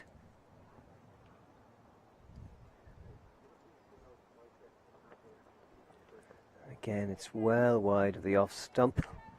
Just seems to be holding onto the ball too much. That's causing her to drag it down, and it's dragging it wide as well. This is not what McNally would have wanted. But Rebecca Stokel doing the captain's job here. Just go and talk to her, calm her down, just reassure her. The reason why she's got the ball in her hand is because we want you to have the ball in your hand. You belong at this level, and believe. Yeah, that's much better. Right on the spot.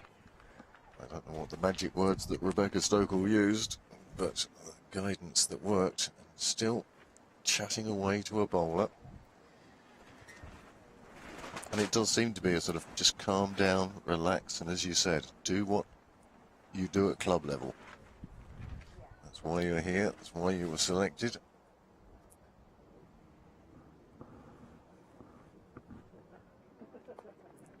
That's just cut away to third. Just a single for McMahon.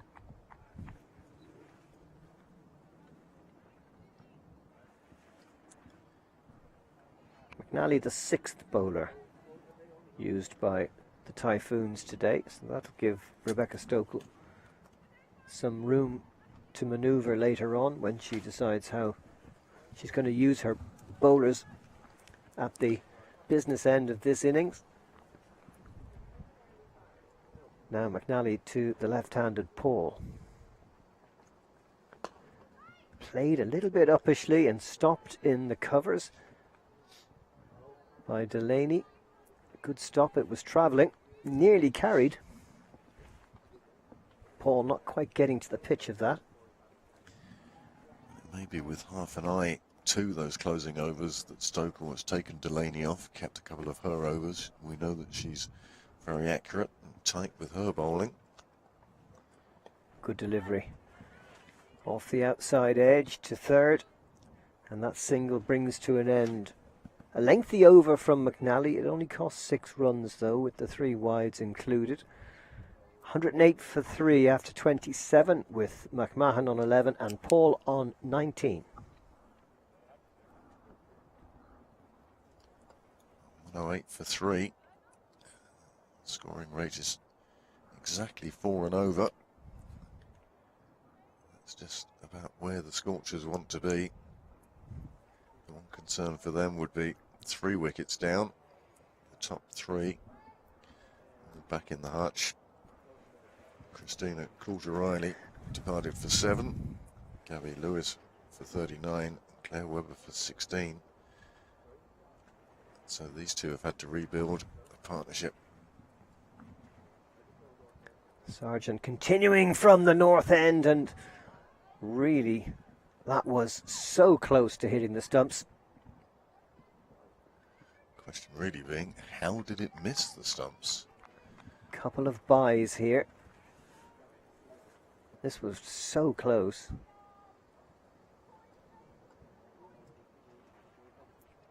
Look at the drift and the movement. Lovely bit of turn on the bounce. That was enough to take it past the stump.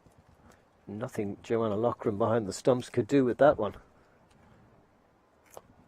Shorter delivery this time. Good fielding in the covers by Sinead Thompson.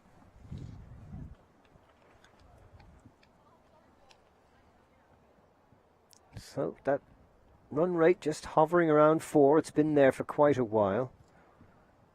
Scorchers not increasing their tempo, but they have got a boundary here. McMahon cutting that behind square, and it's gone away to the fence. Well, this is Sargent just got a bit too short in her length. And that's letting the ball sit up, and then McMahon could just cut it. And once she got it through the ring, no boundary rider was going to get that.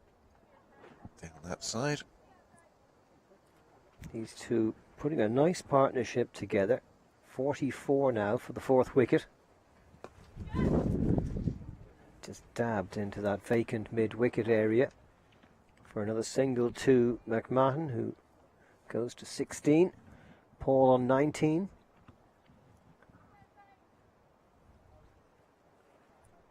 I think they'll be happy just knocking it around without trying to take on the bowling too aggressively.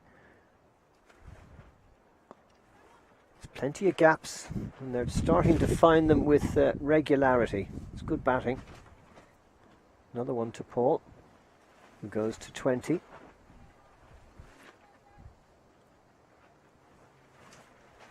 Typhoons fielders working very hard with this left-right combination and all these singles, meaning an awful lot of people running around.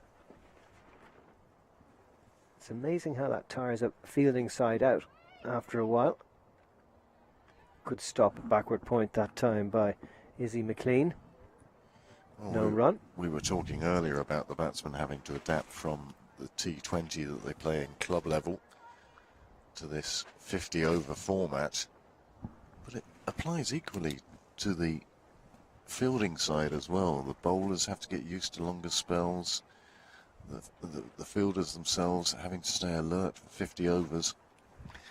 And there you see the Manhattan as it is to date. You can see those gaps where Laura Delaney has bowled maidens since the 20th over, and you see that over when they took 2 wickets, the 16th. What a difference that made.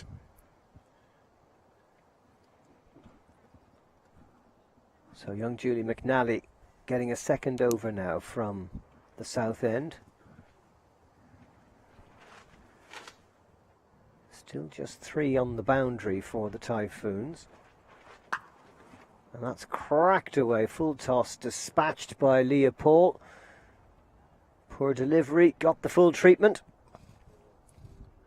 And that gives this pair a 50 partnership. It's been a 50 partnership reached with this shot off a full toss. It was just high and wide. And it was pulled across to the leg side.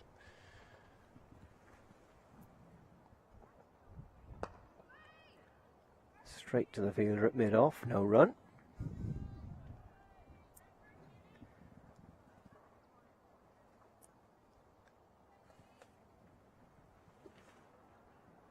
As you can see, last wicket 69 for 3, now it's 119 for 3. These two rebuilding the innings after those 2 quick wickets fell in succession. Good stop by McNally.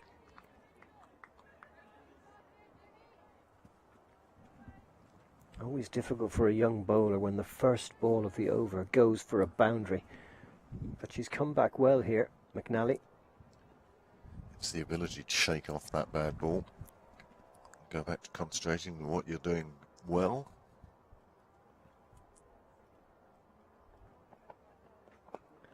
Turn to backward square leg. Should be just a single for Paul. 25 to her now. McMahon on 16.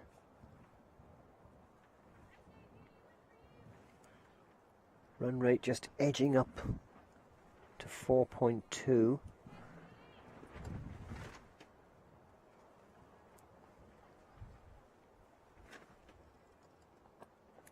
Full toss, turned round the corner. Clean the fielder, just a single. The gap starting to open up as the Typhoons drop more players outside the circle. They're using the full 4 now. These two bats, they've managed to put a 50 partnership together without too many fireworks, and certainly without any chances. Wild full toss, smashed down the ground by Leah Paul. Another boundary for her. She goes to 29. The score to 125 for 3. And an expensive over for the Typhoons. Leah pulled onto this very quickly and just clubbed it down the ground. There aren't too many textbooks you'd see that shot in, but it was effective and it went exactly into the right place. No fielder on the fence down there. Now a free hit as well for the no ball. See how she takes this on. Just the single. Good fielding at mid-off, but a very expensive over from McNally, whose two have gone for 18 runs. And after 29 overs, it's 127 for 3. Paul on 30, McMahon on 17, and the Scorchers are starting to heat up. This pair came together at a very similar time. They both made their entrance to the middle. The score was on 69. They brought it up now to 127. Still one over. There's another change of bowling. Sarah Forbes now it will be coming on from the north end, the commentator box end. A seventh bowler to be used. Delaney with a couple of overs remaining. Dempsey and Thompson, the two openers who did quite well at the start of the game, they've still got plenty of overs to bowl.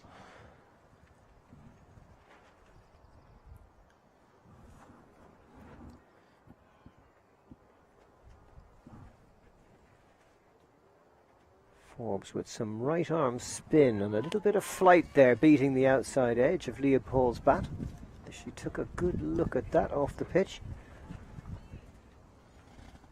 We've seen Sarah Forbes so far today patrolling on the boundary and using her arm to good effect there. Let's see what she can do now with the ball in her hand.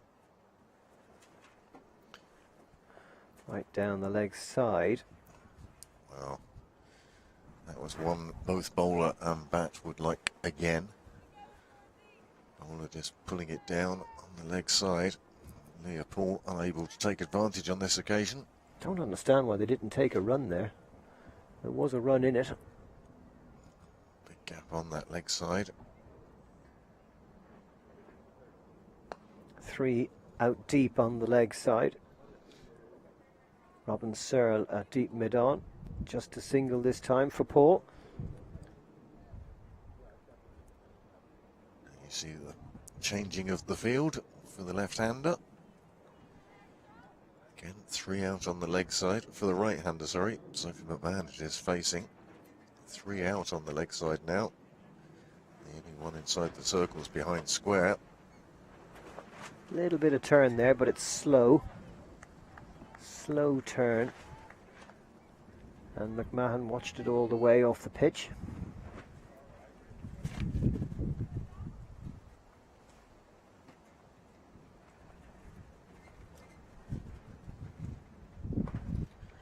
Cut backward. Well, this is very much an example of bowling to your field. Forbes making sure she's keeping it out of the swinging arc of the right-hander. Now, can she finish off this first over?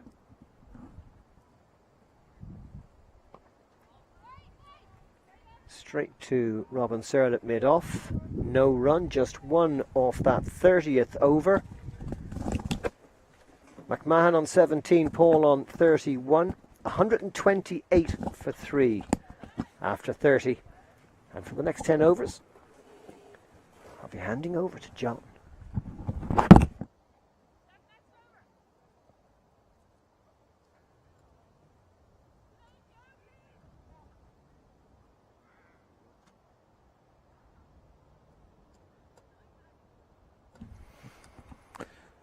Thank you to Greg Senior and Stephen Alkin for the moment. 30 overs down, 128 for 3.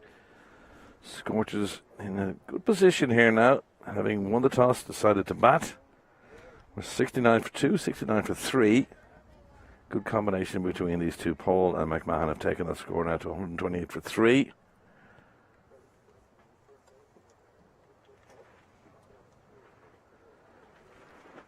Much more defensive looking field for the Typhoons at the moment. Welcome back, Celeste. Your assessment, what do you think? I think it's been a great partnership here. Flea Paul and Sophie McMahon. They're building really nicely here, and the Typhoons are desperately trying to pull this back and take a wicket now. And they brought Georgina Dempsey back, opening bowler. 5 overs, 1 for 12 before this her second spell. That was cracked away nicely behind square on the leg side, offside, and powers his way to the boundary. Lovely shot there from McMahon, takes her into the 20s. We're going to need to see a very different line from Georgina Dempsey this spell. Early on, she was bowling with a 7-2 field, did really well, and now the field is spread. The ball's not going to be moving, and she's going to have to bowl much straighter and target the stumps.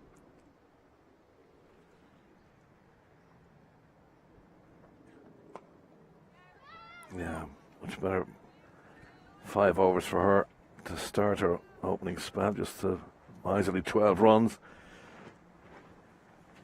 Brought back into the attack, hopefully to break up this particular partnership. 7 bowlers used today so far for Typhoons.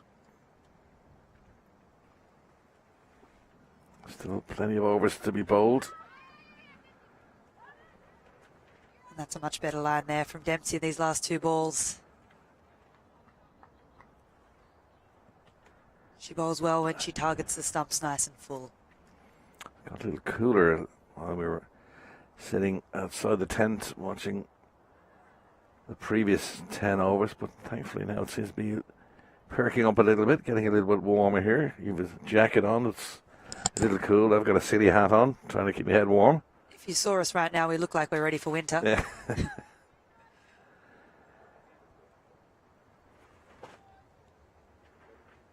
Yeah, it's been a disappointing summer so far. Very little sunshine. Any bit of sunshine has been negated by this horrible north wind that's been blowing across Ireland for the month of June and May, indeed. I really hope the best is yet to come for us. We needed something. We need something to perk us up. Been too much rain for the last 12 months. Oops, the ball slipped out of our hand completely, so that's a dead delivery, that one. Not often you see it before they load up. No, that's really strange.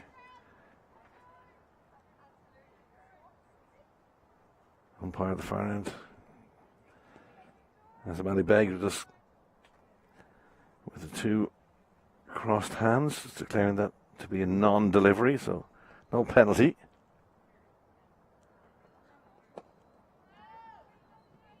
Good line at the left-hander Leopold. 32 for 45. 21 from 45 for McMahon, partner at the other end. That wraps up that over. 31 down, 1, 3, 4 for 3. So what's a good total then? There's the Scorchers batting lineup so far. Still a bit of batting to come as well. What kind of target are they thinking? I think they'll definitely want to be going at more than 4.5 and over for the innings. So I'd say for the back end, the last 20, they'll probably want to go at 5s, 5.5s. It's always hard to know, isn't it, before you see the other team bat? But the pitch is looking slightly slow. That said, they've managed to make it look easy now these last few overs. So I can see, 5.5 and over, 5 and over for the next 10 overs, getting them into a good score. Okay, the players are going to take themselves a little drinks break, and we'll be back with you shortly when they resume play.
Welcome back. A little drinks break for the two teams.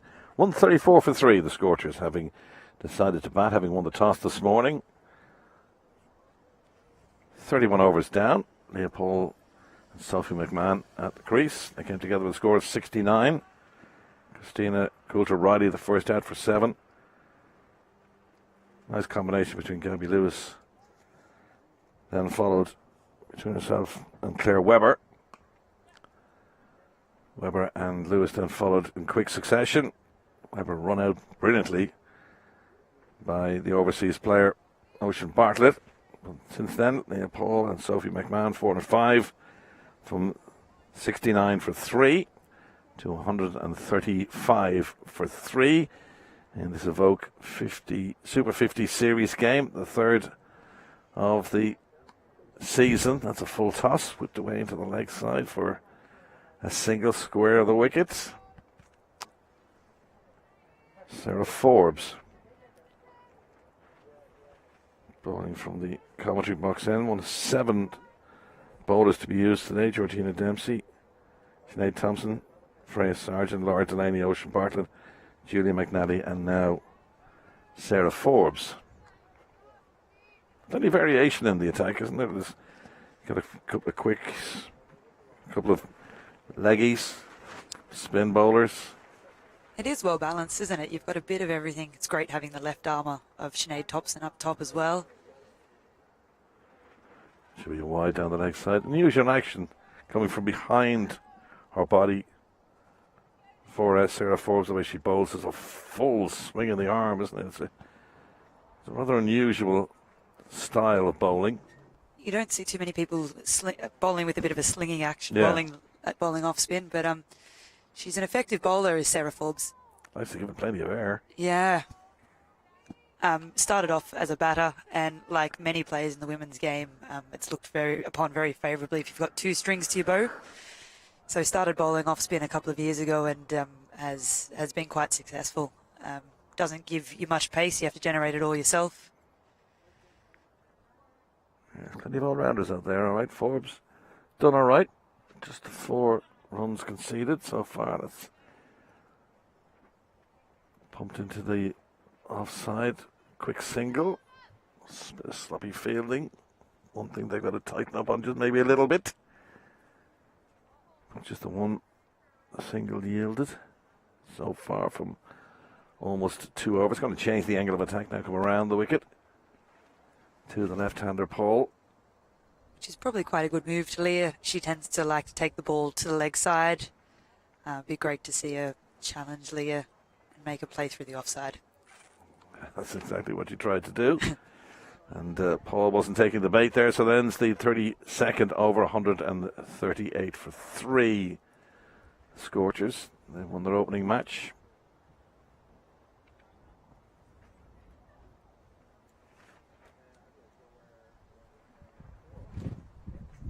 Two batters getting together to discuss what they're going to do now over the remaining 18 overs. Run rate 4.31. They'll be looking to up that over those remaining 18 overs. You mentioned it a little while ago what a busy season is going to be for the women's team. We do have plenty of games to be played in the T20 series as well. On the 16th of June next week, we've got a double-header T20s. Dragons have played the Scorchers, and then Dragons have played Typhoons. Just the 3 teams involved in this Evoke series. And then Ireland women in August 13th, 16th and 18th, and the 20th indeed, take on Sri Lanka. That'll be great to see. It's always very even between the 2 teams. Yeah, of kind of similar level, but then they face the might of England. September in Belfast for 3 50-over matches, 7th, 9th and 11th of September. Then they move to Castle Avenue for a couple of T20s on the 14th and 15th. It'll be a real battle for this Irish women's team, but the better team that you play, hopefully it brings up your own game. And how they play against the better teams across the world, the better you can become, hopefully. But the Sri Lanka game would be probably, as you say, much more on a par between the two sides, Ireland and Sri Lanka.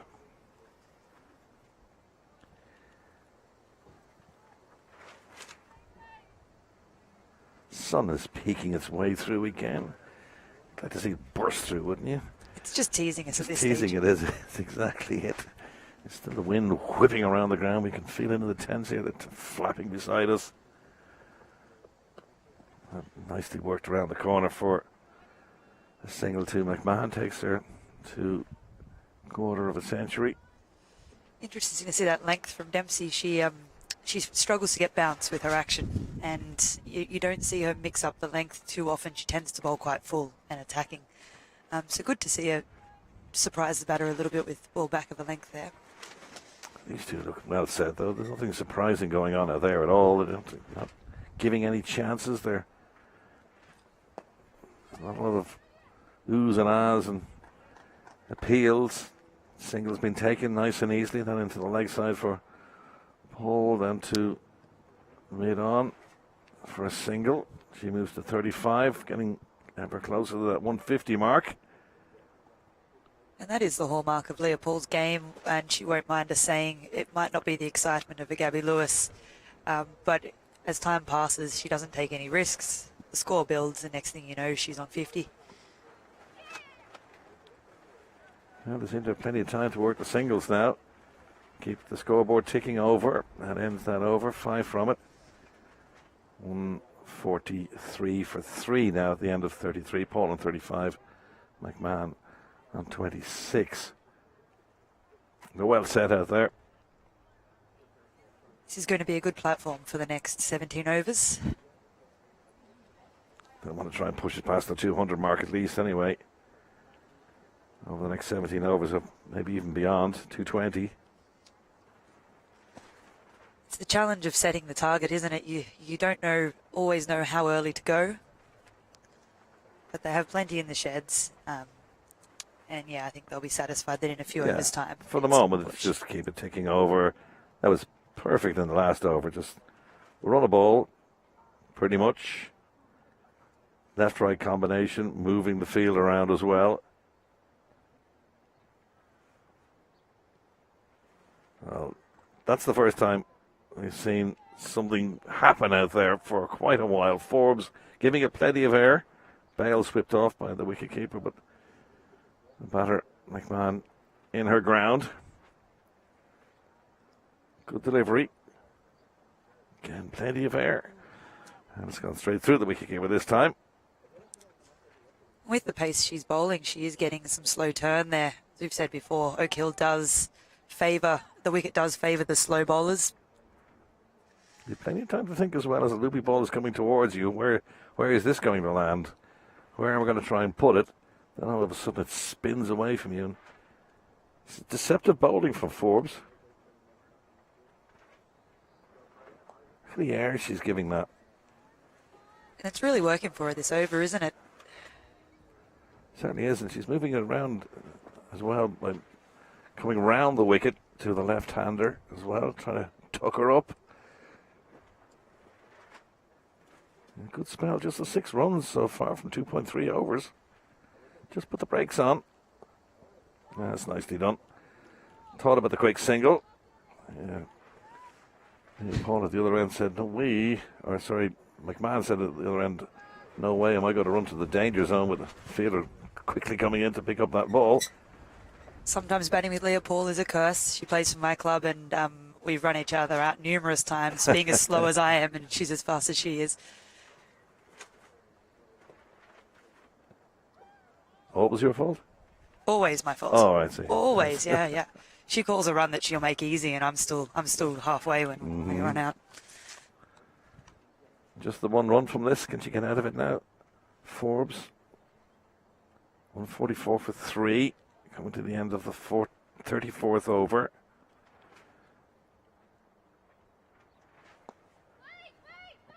Wait is the call. It's the right call too, as the fielder does the fielding off her own bowling to end that. Just a single from it, Forbes.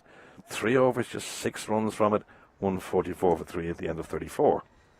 It's a great over from Sarah Forbes there. They're going to need to find an answer to that slow bowling.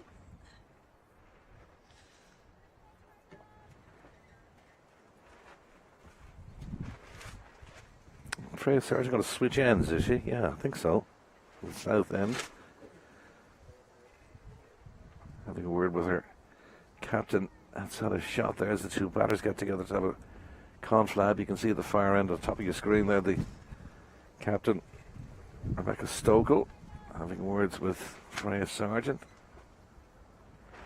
Bowled all of her overs so far from the commentary box on, but now is going to try from the south end. Field spread wide. Those in the ring, right on the edge. Defensive more than an attacking field. Interesting that they've just gone the 3 out for Sophie McMahon. And it'll be keen to see what they do to Leah Paul here.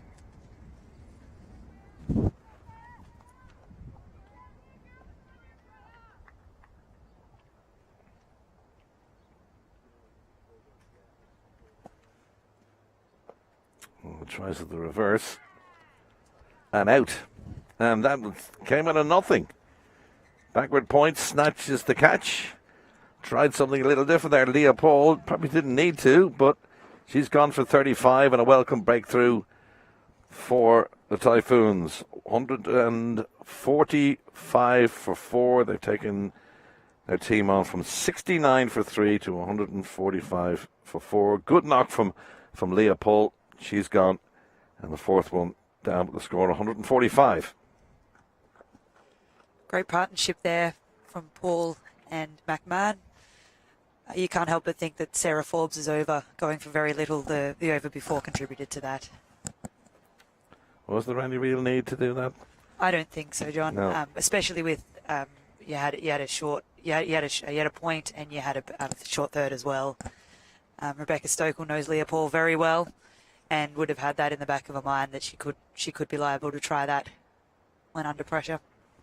35 from 54. Good knock from Paul. Caught McNally. Ball Sargent. And the switch of ends has worked. So Ellie McGee from Rush. The new batter in. Number 6 for the Scorchers. And that's a welcome breakthrough.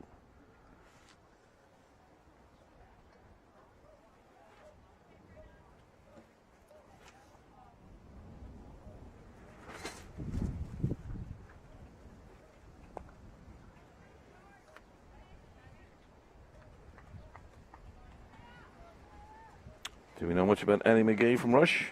So Rush play in the second division, so I wouldn't have played much club cricket against young Ellie. She's a very good player, plays quite straight. The challenge for her will be trying to break this field with not much pace on the ball, not being a huge, strong girl. Be interesting to see where she targets and what she does.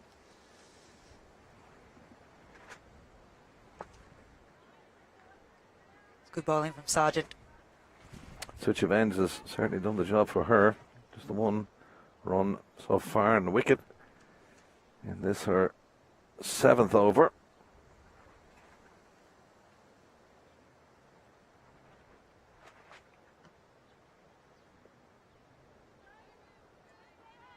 Good over that one. Just a single from it on a wicket. 7 overs for Sargent, 1 for 36, 145 for 4. Coming to the back end of the innings after 35. Typhoons will be delighted with the last 2 overs, going for 2. Wicket as well.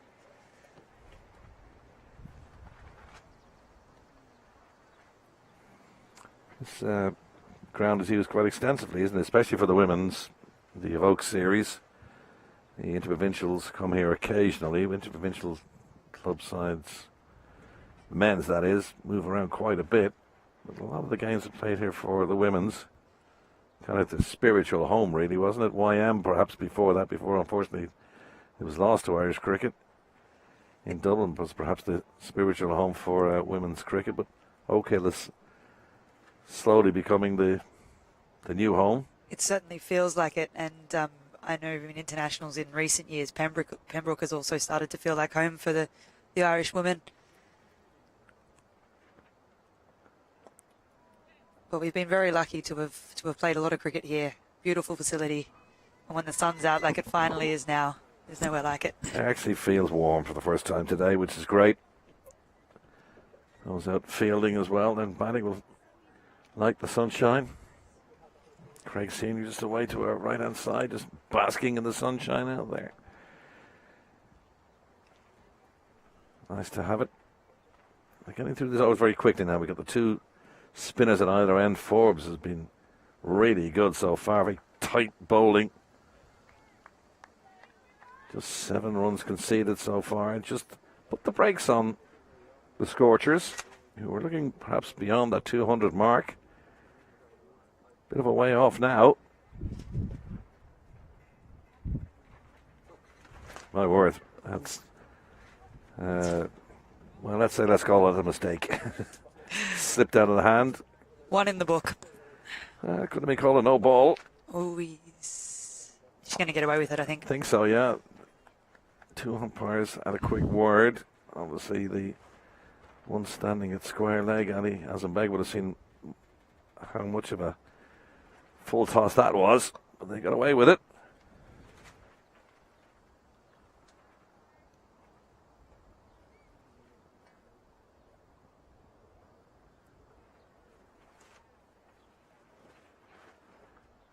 It does feel like they're going to have to do something interesting here to try and get the scoring rate up with these two bowling the way they are. It's starting to drop away a little bit. You can see the run rate on your screen there. 4.13. It was 4.33. And normally towards the back end of an innings, that run rate goes up. But at the moment, they're being a bit stifled and it's dropping. So good over again. 4 from it from Forbes. She's only conceded 10 from her 4 overs thus far. And they're 149 for 4 at the end of 36.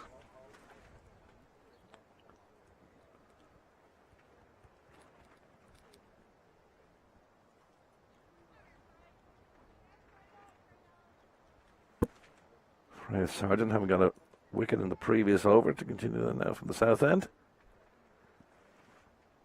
Rolling hills of Wicklow Mountains behind her. Oh, it's a wide ball.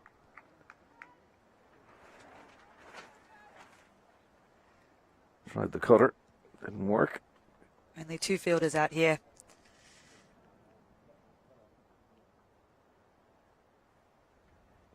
This one aimed at the legs.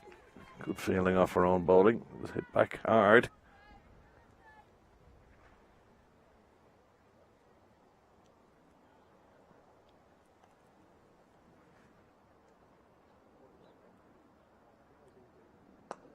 It's in the air. And out. Caught at mid-on. Bit of a dodgy catch, really. And McGee, who's struggled since she came in.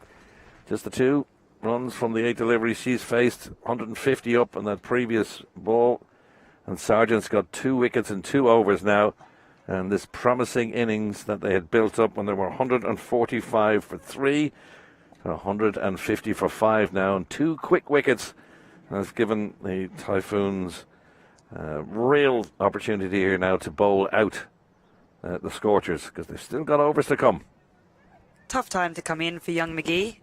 Slow wickets, slow bowlers, plenty of pace to generate herself. Yeah, tough task, and just didn't quite get that one away. A relatively easy catch a bit on. And brings in wicketkeeper Sean Kavanagh from Pembroke. Shauna Kavanagh in at 7. We have a team just, say exactly in a pickle, but they've lost wickets now in little clumps, haven't they? There were 69 for 1 and then 69 for 3. Good partnership between Leah Paul and Sophie McMahon. Took the score to 145, but they've lost 2 wickets now for the concession of 5 runs. 5 for 150, coming to the end of the 37th over. And McMahon's a bit becalmed at the other end, actually. Hasn't seen much of the strike. And she needs to get the strike, so it should be a case for Kavanagh to get off the strike as quick as she possibly can and hand it over to McMahon.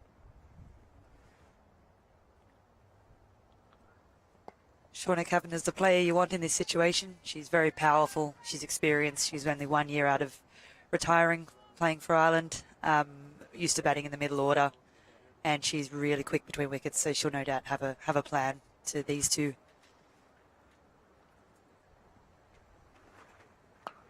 Plenty of air on that one, and it's drilled into the leg side, and they can't stop it from trickling all the boundary ropes. Forlorn dive out there by Georgina Dempsey. Can't prevent that.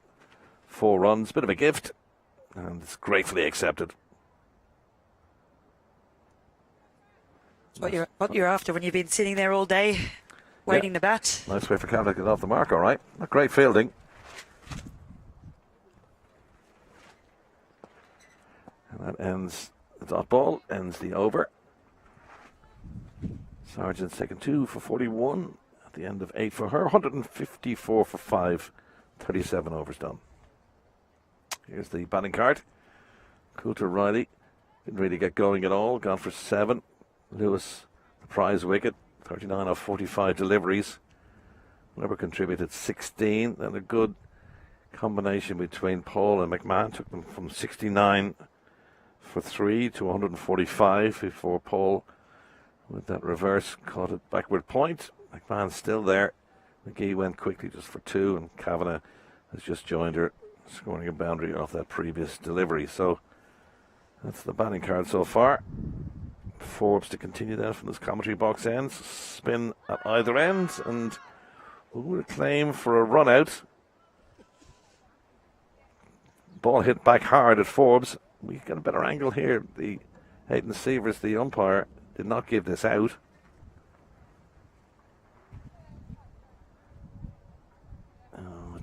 Just hit the stumps. We're just trying to see that she got a bat back in time. Well, obviously Sievers thinks that she did. She's done well, Kavanagh, there. It looks like she got back just in time, but you're never prepared for that. No. It's the worst way to get out.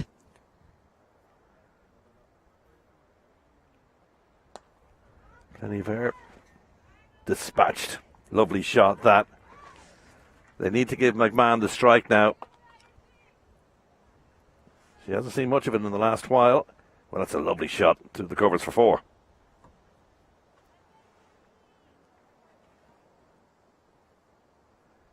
One step down the track. Whack. She can be a challenge to bowl to once she starts using her feet, Sophie McMahon. Interesting to see how Forbes responds here. I got a feeling that McMahon is trying to get after Forbes. Forbes has bowled really well.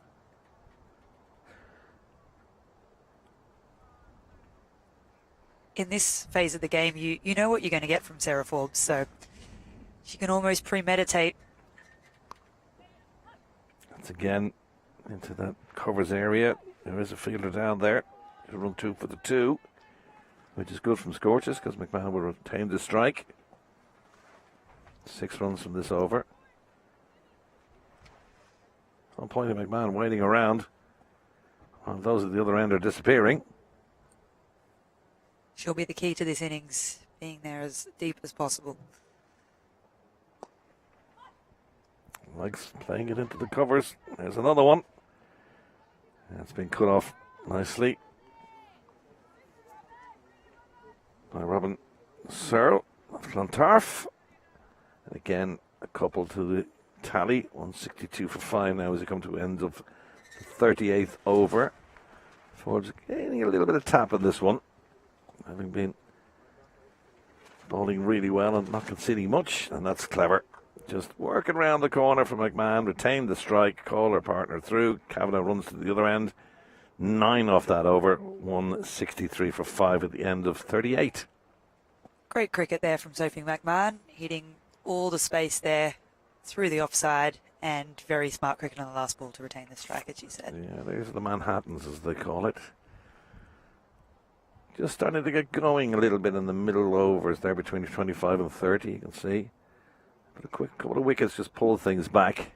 But now they're giving McMahon the strike back. You can see in that previous over, 9 conceded. There hasn't been much consistency in the scoring throughout the innings, has there? It's kind of gone up and down, but they'll be hoping these next 12 overs bring them some some 4s and 5s and 6s consistently. Sargent now to continue from the south end.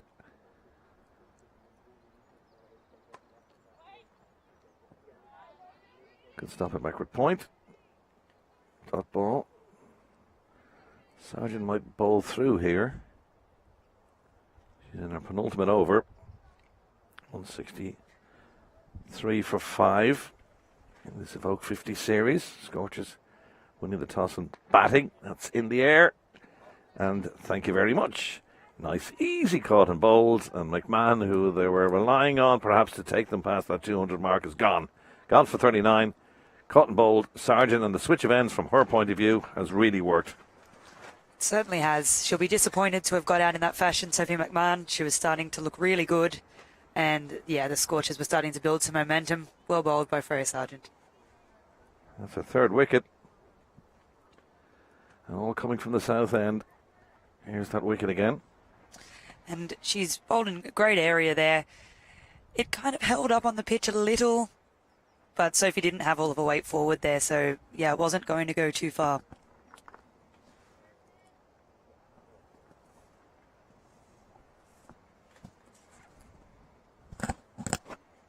Alice Tector, we had in our original lineup, is coming in at number 11, has elevated up the order to number 8.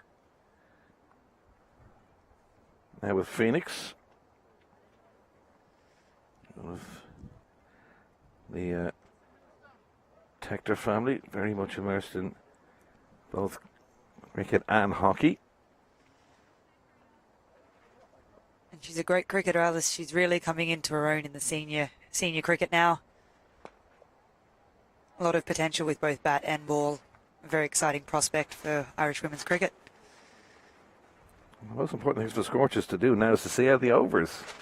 They don't want to be all out before the 50. We didn't think we'd be saying that a few overs back, did we, John? No. Well, we've got 2 new batters at the crease as well, so they've work to do. They need an over or so to get themselves in. I'm very impressed with what Freya Sargent has done, switching ends. Didn't really look like taking a wicket from this commentary box end, but since he switched, it's worked the oracle all right. That's well bowled, right up on the block hole.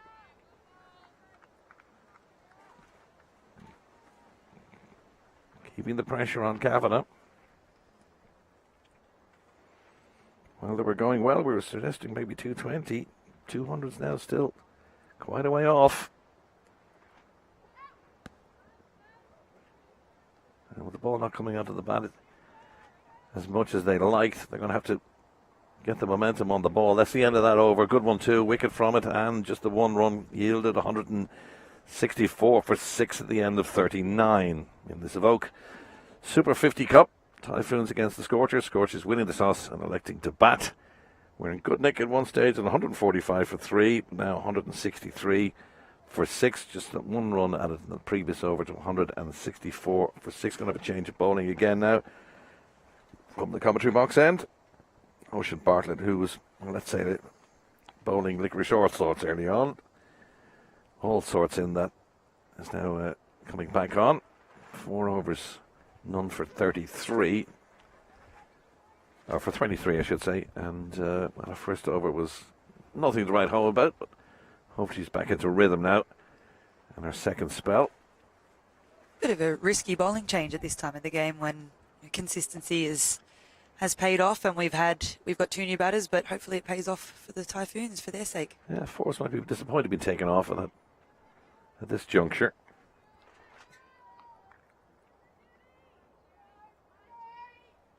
I know she conceded a few runs in that previous over, but some batsmen have now, or batters these days, who have since departed. And it's too new at the crease, as you say. Which is exactly what you want as a bowler, especially bowling leggies. It's always great fun coming on to tune your batters. Yeah, right arm leg spin. Bartlett. Plenty of rotation on the ball. That ball, you can see, pitching in line with the stumps and then moving back towards the wicket keeper.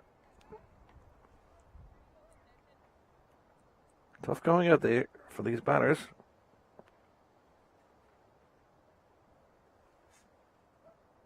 Flatter delivery this time, worked behind square.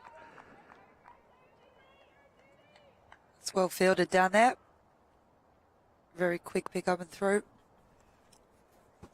Yeah, let's put the pressure on the batters, doesn't it? As soon as the ball enters the hands, get rid of it.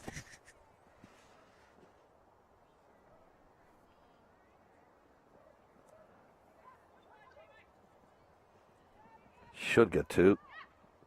They're certainly keeping Julie McNally busy down there at deep backward square.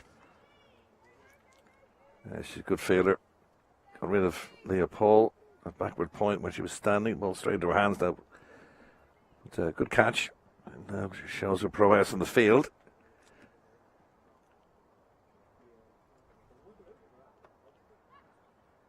She's targeting the leg side. Maybe instead of being more defensive, they could bring up short fine leg into a shorter position. But as it is, at the end of 40 overs, 176. Kavanagh's on 8, Tector on 3. To take us through to the remaining overs, it's Craig Senior and Stephen Alcom.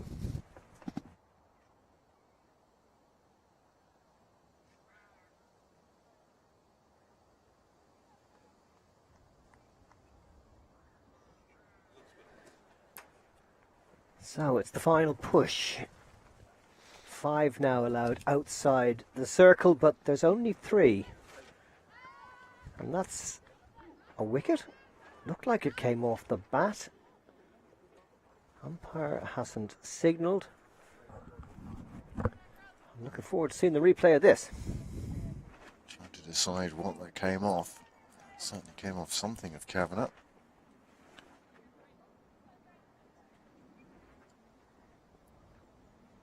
Don't know what else it could have come off. But anyway, Whether it came off she's still there. leading edge of the pad, but the way it went straight up in the air. Sargent. None for 35 in the first 6 overs.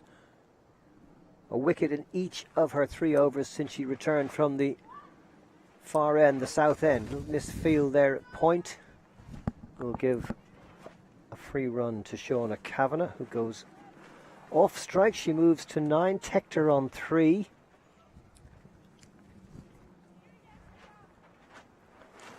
Very brave bowling changes by the Typhoons today.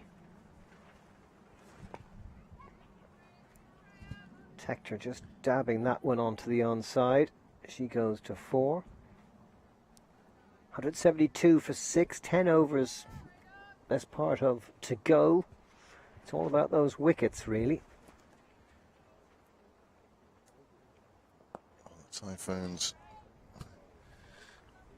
they'd like to take these 4 remaining wickets as soon as possible.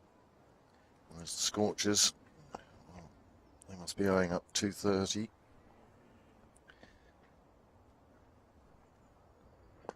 get the feeling that the final assault is almost upon us now. A lovely shot from Kavanagh through the covers, threading it through the field. One of the shots of the day so far, and a boundary of Sargent's last ball of her 10th over. So she's finished with 3 for 48. Very good comeback since bowling from that far end. Picking up the wickets of Paul, McMahon and McGee.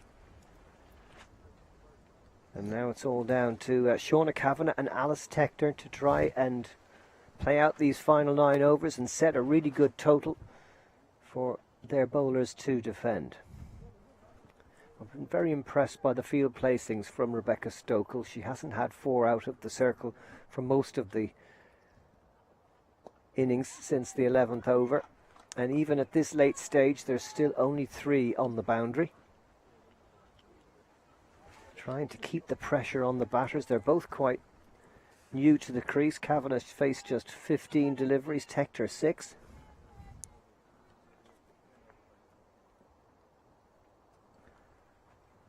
And Bartlett tossing them up, making it difficult for the batters to feel where the ball is going to pitch. Sometimes the ball goes so high you lose it at the top of the sight screen. That's in the air, and this should be out. Searle, oh, it's just over her head. She moved towards it rather than moving back. Didn't quite judge the flight of that. And a let off for Kavanagh.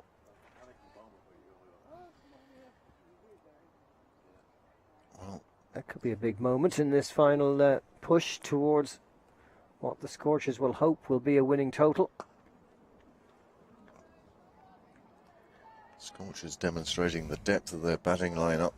You've got somebody like Alice Tector coming in at number 8. Such a technically correct bat. You can see her going up the order in years to come.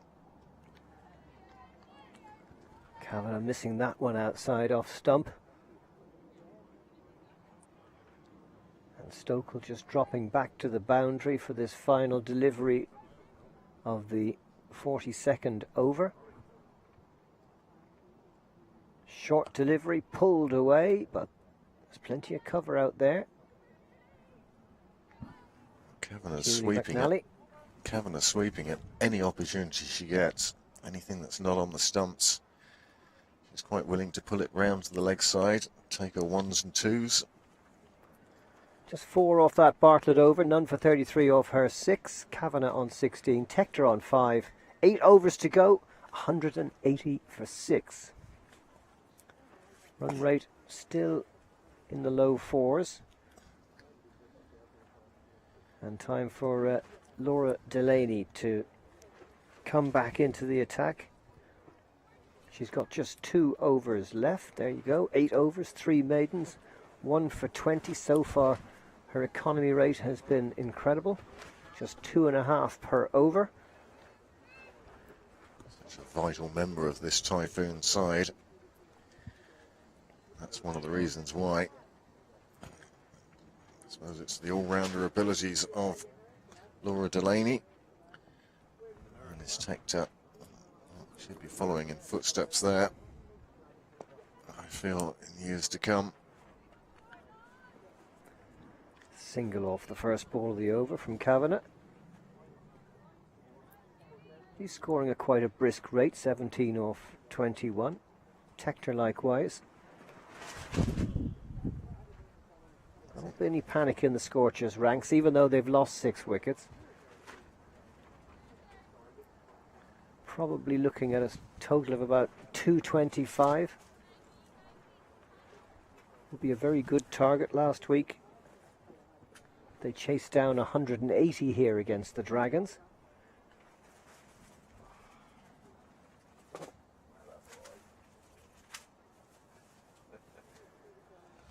That ball didn't do a lot, but Alice Tector not using her feet well enough to get to the pitch of the ball.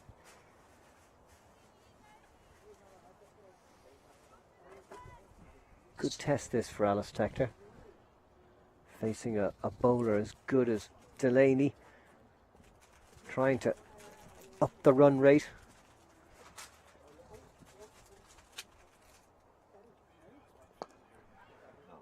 Great fielding again.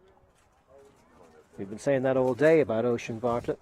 She has certainly been very sharp in the field, been on top of things.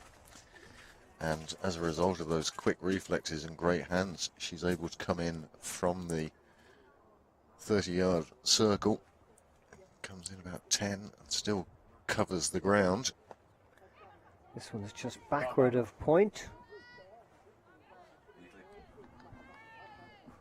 Sinead Thompson down there at 3rd. Single to Tector, who moves to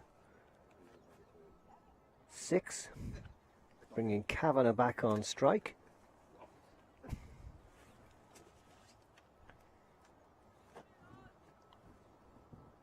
Two out on the leg side, 1 on the off side, 3 out on the leg side, I should say. Long on, mid wicket, square leg, and a cover deep as well. And that's turned into the gap. Kavanagh just clever the way she finds those large spaces, especially on the leg side. What's good about it is she's pushing it far enough away from the wicket keeper picking it up, but a long way in front of the fielders on the leg side. That's enabling her to scamper through for singles. Well fielded by Delaney. Firmly hit shot from Tector. That's the last ball of Delaney's 9th over. 1 for 22. That one going for 2. Kavanagh on 17. Tector on 6th. 7 to go. Will we see an onslaught? They've been very selective with their shots so far. Very, one would say, almost cautious. But one gets the feeling that with just 7 overs to go, 4 wickets in hand, that Kavanagh may decide, and that may be the chat that they were having. Kavanagh saying, right, I'm going to be more positive, I'm going to go a bit quicker, and it will still give Tector a chance to play herself in, provide good support to Kavanagh. Bartlett continuing from the north end. Short, pulled. Fielder in the deep is Sarah Forbes, and just a single. Almost hit too well by Kavanagh on that occasion. She set off as if she was looking for 2. It wasn't to be. Short again. This time it's square leg. Georgina Dempsey out there. She's got a really good arm. Well, you were talking earlier about the field setting by Rebecca Stokel. She certainly has the right people on that leg side boundary in Forbes and Dempsey, both of them with excellent arms. That was well kept down. Good firm shot. Dempsey's there again.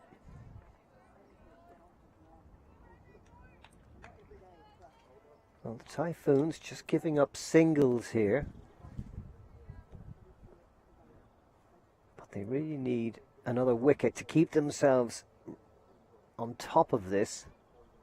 That one's straight to the fielder, Sargent, and no run. They have taken wickets in bunches. If one falls, the second one seems to fall quite shortly afterwards. Yeah, last wicket fell at 170. Good final delivery from Bartlett, but they take a quick single to point.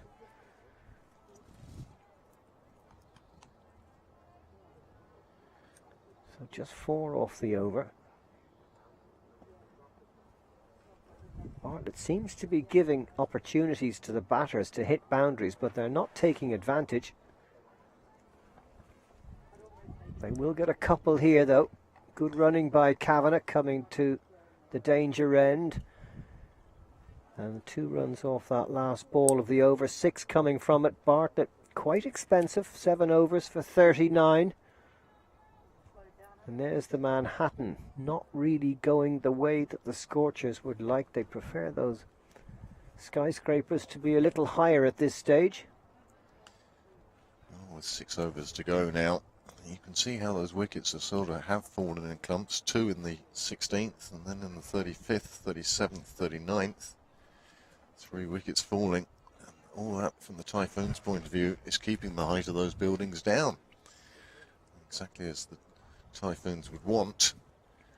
But now with just 6 to go, you get the feeling that, well, boundaries haven't been easy to come by today. And the Scorchers have mainly made this total of 189 with good running and taking singles left, right and centre. Add 36 to that. 6 overs, 6 and over, and that would be a total of 225. But Delaney deciding to bowl her final over. Well, she didn't decide.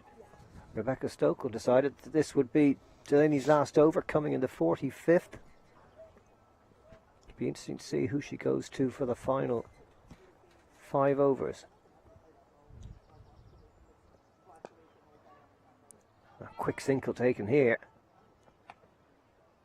For once, Bartlett not onto that as quickly as she usually is, so good running there by the Scorchers pair.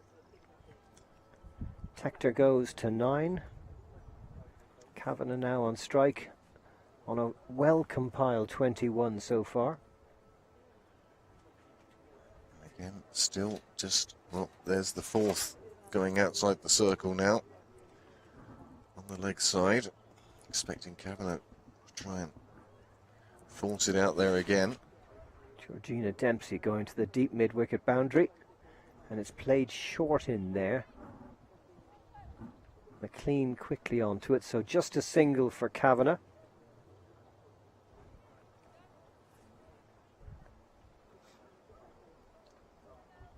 Typhoons playing a little bit more defensively now, I think.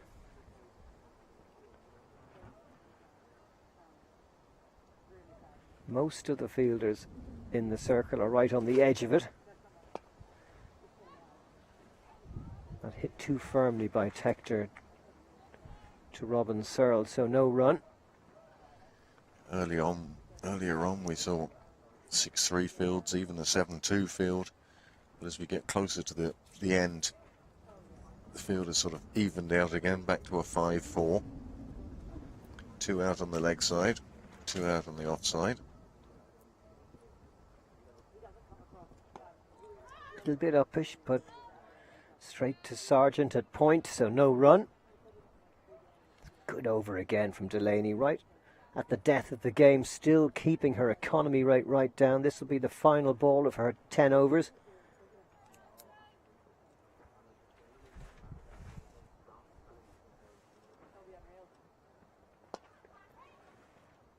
Well, that one squeezes through. Half stopped by Bartlett, so just a single.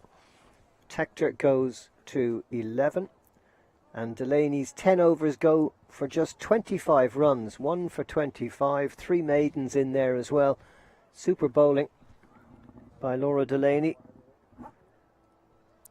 And after 45, it's 192 for 6.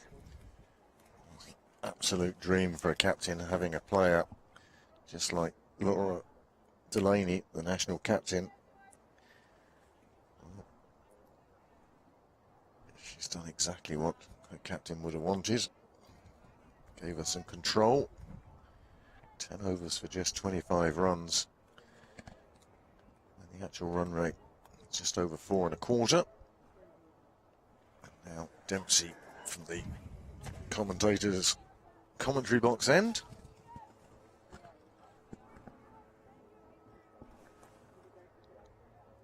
Dempsey, who started at the far end, the south end, then had a couple more in the middle of the innings, now coming back, still has enough overs that she could bowl 46, 48 and 50. A little bit uppish, but a single only. Julie McNally out in the deep. And again, it's the lack of boundaries that's stopping the Scorchers from really going at it in these last 5 overs. So hard to find the fence here at Oak Hill. That was well pitched up and firmly struck. One of the best shots of the morning, a mid-on drive, beautiful on drive from Shauna Kavanagh. Well, this is a beautiful shot.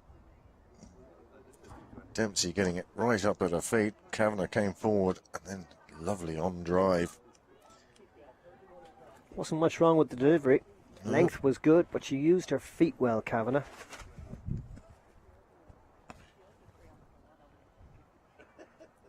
.26 to her now of 27 deliveries. Miscued that one. Straight to Bartlett at short extra. You do get the feeling Kavanagh is going to be going after every delivery from here on in. Oh, it's a great test for Georgina Dempsey. Still only 19, playing for Phoenix now after the sad and dear demise of YMCA.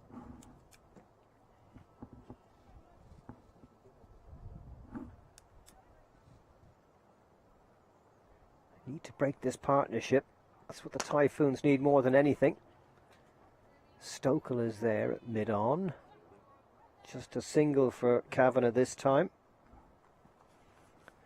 6 off the first 4 deliveries of this 46th over.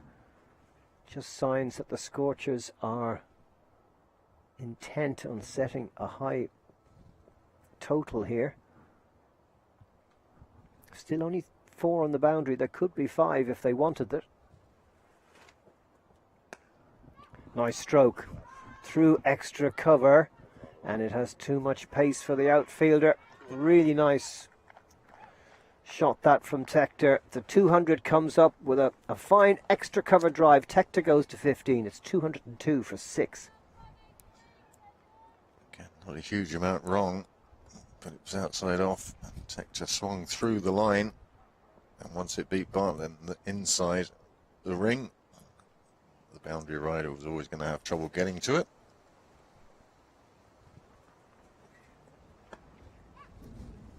And a quick single taken to Bartlett, who was quite deep. So Tector keeps the strike. She goes to 17, 16. And an expensive over from Dempsey that time. 11 coming from it, and that run rate up to 4.41. 203 for 6 with 4 overs to go. Just 24 deliveries remaining in this 50 overs. Scorchers have paced their innings pretty much all the way through. It has been a bit up and down. These two have put on 40 now. Very important partnership for the Scorchers. We were saying earlier that they were losing a couple of wickets at a time, and they did lose wickets 2 and 3 and 4 and 5 together, but after the 6th wicket fell at 163, Alice Tector has come in and she has looked to the manner born. Beaten that time though, and an appeal by wicketkeeper Loughran that maybe the bat was just raised as she hit the stumps. Nathan Sievers directly in line, called it not out immediately, but again, good to see Loughran alert to the possibility. Julie McNally back into the attack. This just her 3rd over. A foot and a bat behind the line.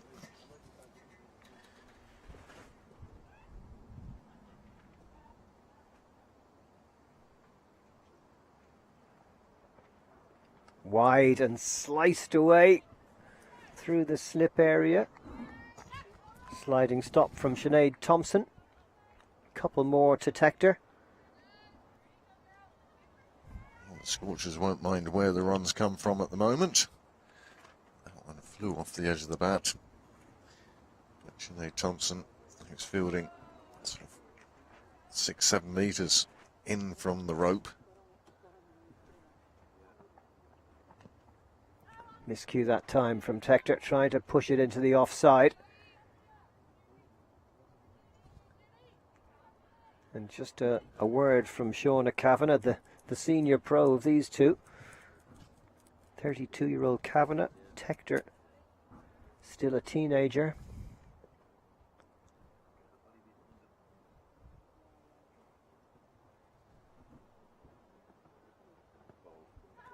Trying to turn that into the vacant mid-wicket area. But couldn't get her bat on the ball. Tector still on 18. Good over this from McNally so far. Well, the first 2 overs were expensive, but ironically, now the bats are looking for runs. It's working out well for her. Just 2 from this over, from the first 4 balls. Short to that gap between Sargent and Bartlett. Just a single for Tector. She goes to 19. Kavanagh back on strike for the final ball of the 47th over.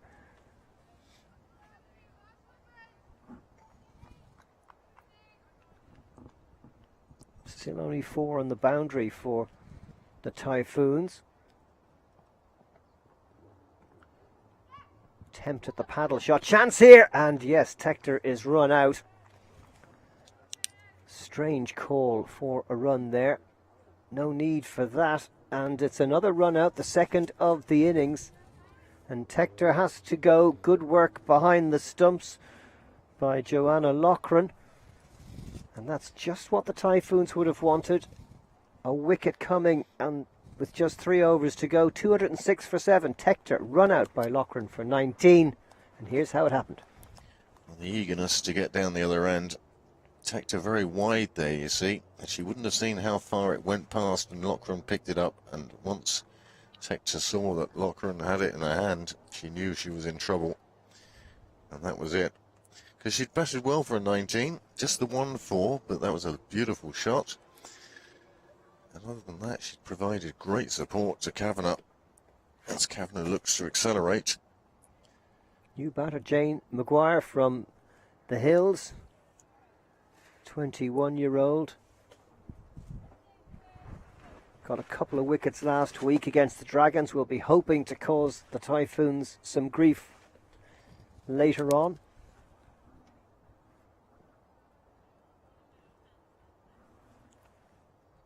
So it's Dempsey to continue. Well, you can tell we're in the last 3 overs now.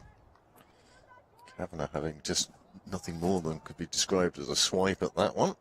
Just looking to get any bat on the ball now. Well, that told you were talking of a 2-2-5. Seems to be receding into the distance at the moment. Typhoon's doing a good job. Just paddled around the corner by Kavanagh. Leg by, didn't get anything on that. Brings Maguire, Jane Maguire on strike for her first look at the bowling. Just what the Typhoons would have wanted. A new batter at the crease. Just 16 balls to go.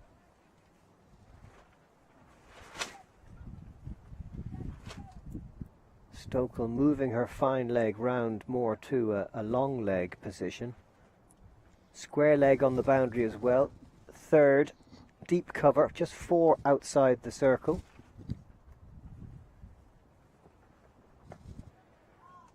And an easy single that to backward point. Sargent throwing it in quickly. Maguire doing exactly the right job here. That's exactly what she wants. A strike rate of 100, but each time just getting Kavanagh back on strike. Kavanagh has moved on to 27.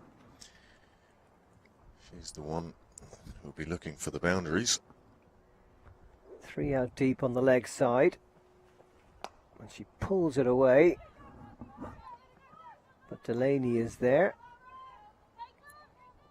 Good running, couple of added to the score. 210 for 7 now. Kavanagh to 29. Get the impression from this first innings that the wicket is a bit slow. It's really difficult for the batters to force it away. The ball's not quite coming onto the bat. The bats are having to generate all the pace for their shots. That's making it tough.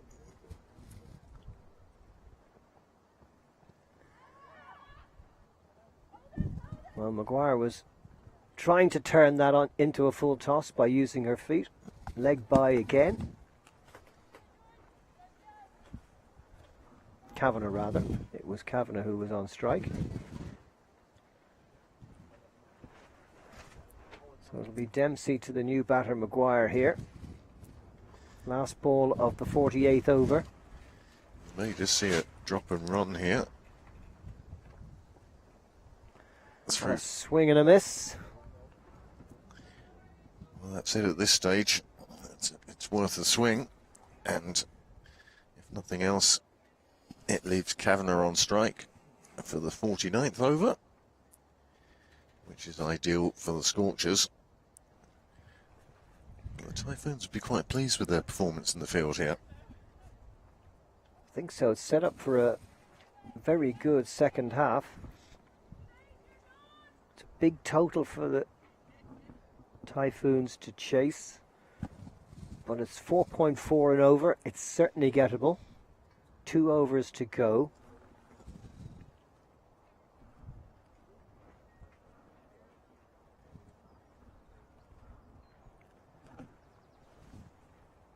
Julie McNally to continue.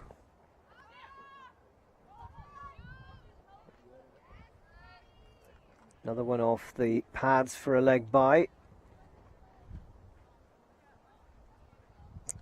Good running between the Scorchers, taking every run on offer.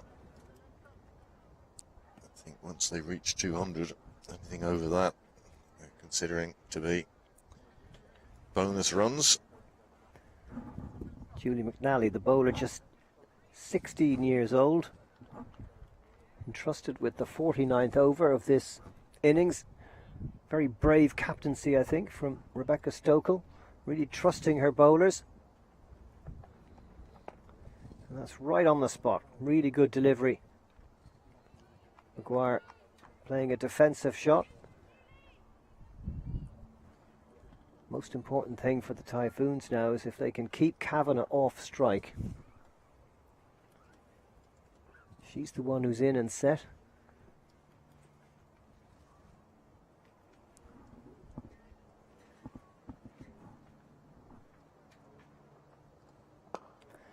Full toss straight to mid-on. Looking for the Yorker. Just a single. At this stage, a low full toss such as that can be a very profitable ball at this time of the innings. Very hard to get away. Now, can Kavanagh find a few boundaries to push this total beyond 225? 9 deliveries to go in the innings. Full toss. Looked like it was down the leg side, but no signal of wide. Good work by wicket-keeper Joanna Loughran.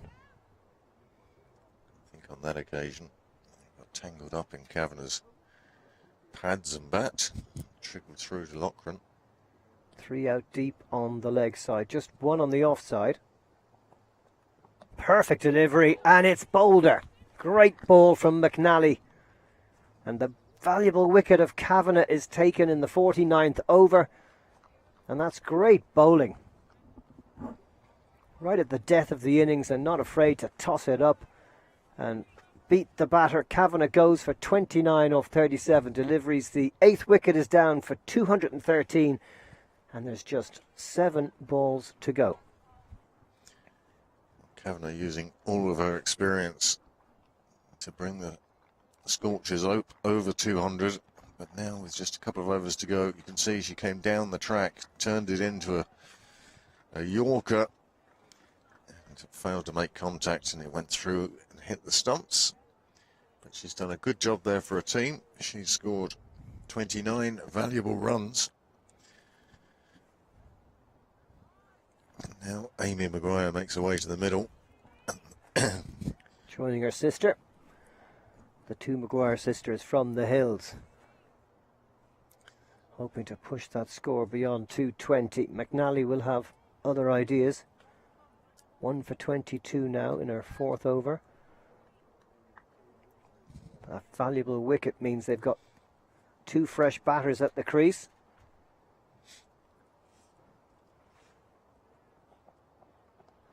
It's turned down the leg side.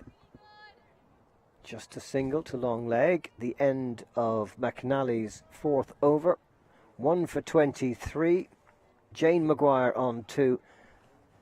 Amy Maguire on 1. 214 for 8 with 1 over to go. Do you think it's enough, Craig? Well, whether it's enough or not is a totally different question to what I thought you were going to ask. But it's put them in a strong position.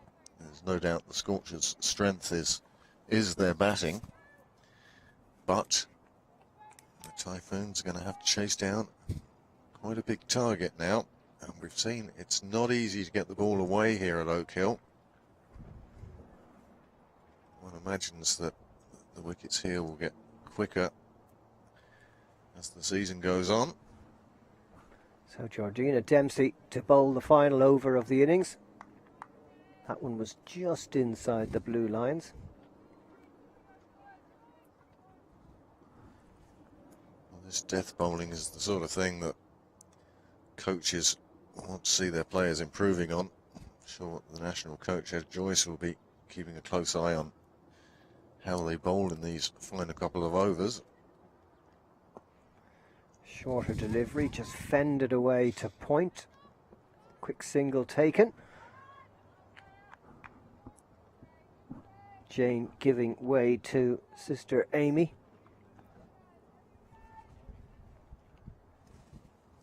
But only singles, they need more than that. Or maybe they have enough, who knows. Jane Maguire on strike. Amy goes to 2, they're both on 2.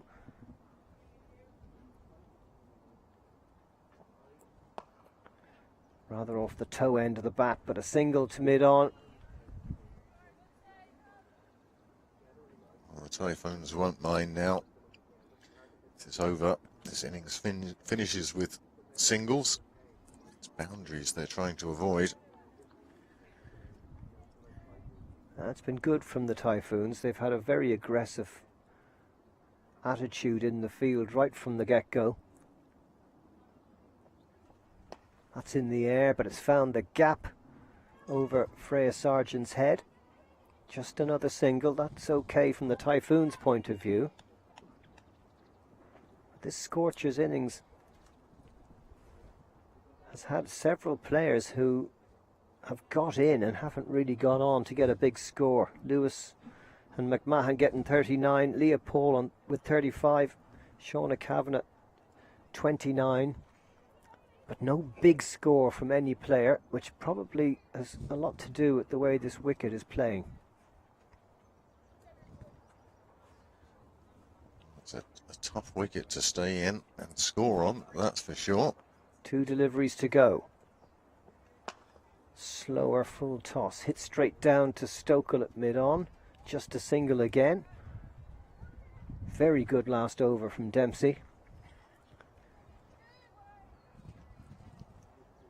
1 for 40 with just 1 delivery to go in her 10 overs.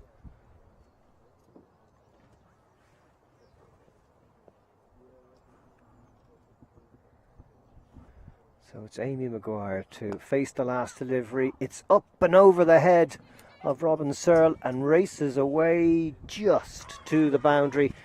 So Scorchers finishing on a high with a boundary off the final ball of Dempsey's 10th over.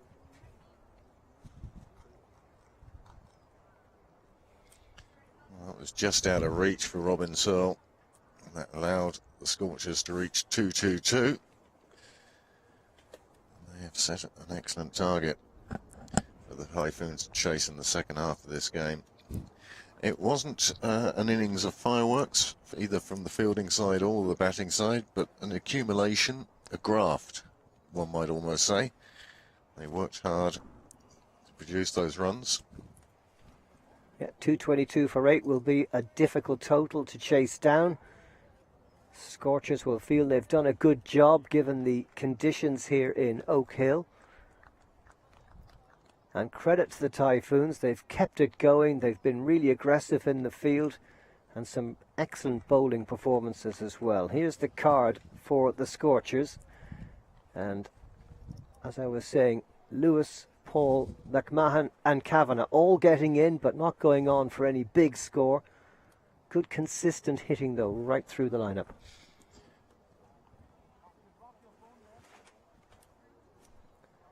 And here are the partnerships. That big one of 76 between Leah Paul and Sophie McMahon. After they'd lost a couple of quick wickets, that was key in the middle of the innings, and then 43 between Kavanagh and Tector. The Typhoons toiled in the field and toiled to good effect. Freya Sargent with 3 wickets, but her first spell from the commentary end didn't bring her any wickets and cost her 30-odd runs. And then bowling from the south end, she picked up 3 for very little and did a great job for the Typhoons. Other wicket takers, Julie McNally at the end there, and Laura Delaney, well, economy figures of 2.5 went all around her, going for a little more than that. And Dempsey it was who started things off with the early wicket. They bowled well, just 25 extras in 50 overs. So there's the summary. Scorchers 222 for 8. It'll be a big total for the Typhoons to catch. We'll see how they get on after the break. Do join us then. We're looking forward to seeing how this match unfolds.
would, yeah, definitely.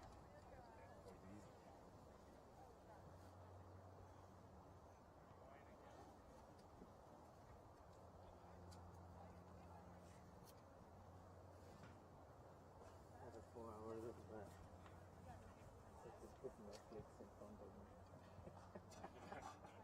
Which bad boy. I wish I could. I would.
And you're welcome back to Oak Hill. And now the Typhoons need 2-2-3 for victory. Celeste Rack and John Kenny with you for the first 10 overs, the power play. Robin Searle and Sarah Forbes out in the middle for the Typhoons.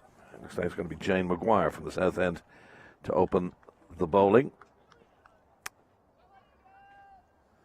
Set a score of around 220 is probably the max they could have made. The Scorchers, when they were batting, they won the toss and decided to bat.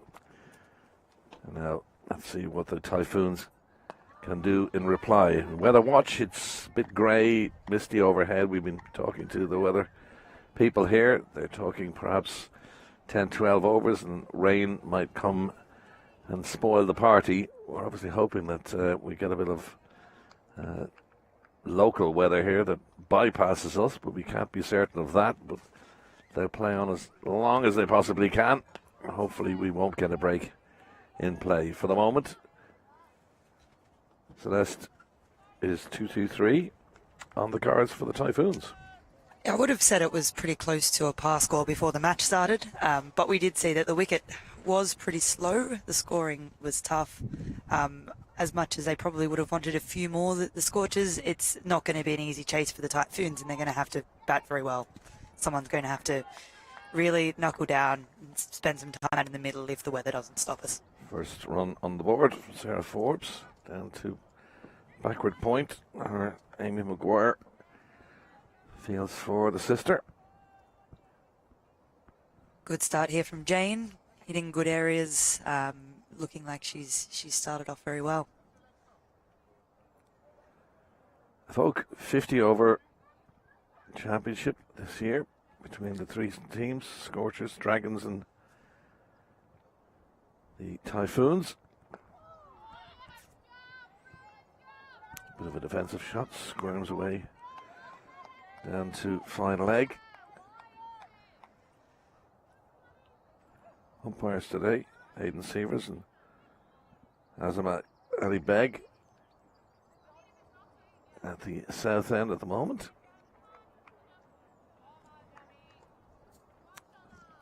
Only two fielders outside the inner circle allowed in this, the power play, the first 10 overs.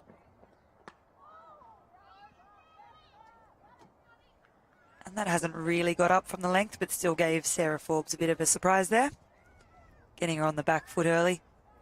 We did mention in the Scorchers innings that they had to force it at times to try to, because the ball wasn't going out to the bat as much as they liked.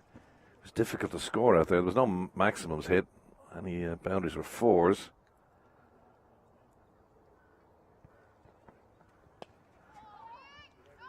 Oh, there's trouble out. Well, that's a catastrophe for Sarah Forbes. Immediately took off. That's not her call. It's behind square, so it would have been for Sarah to run to this end, the danger end. She said, I'm not going anywhere. So Sarah Forbes caught down the track, and the first wicket falls very cheaply. And it's 2 for 1, and Forbes ran herself out there. Not an ideal start at all there from the Typhoons, and you're right, John. It would have really taken some running there for Robin Searle to make it with that call. Straight to the fielder, straight to the left-hander, and the balls come in. So great start for the Scorchers. They'll be delighted to see the end of Sarah Forbes. Good work by Amy Maguire. Picked that up straight away and into the wicketkeeper's hands. Whipped off the bails. Forbes was halfway down the track trying to turn at that stage, and she knew she was out by a long, long way. So 2-2-3 is what they need. It's a long way off. New to the crease. Here's Joanna Loughran, wicketkeeper from Leinster. And that was a cheap wicket.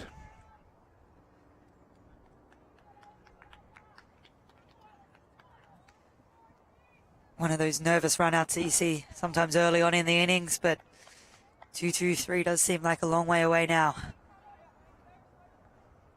So it was unnecessary.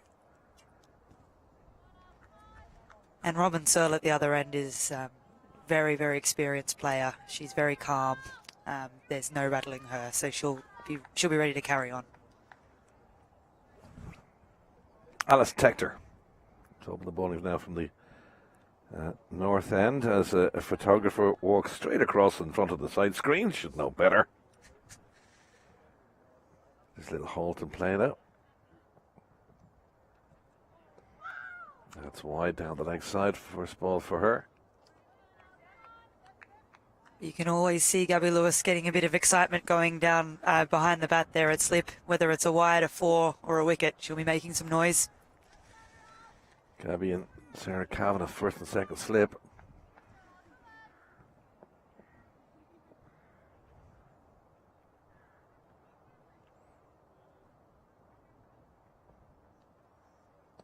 Another wide. Keeping Christina Coulter-Riley on her toes. Fairly new to wicket keeping, Christina is.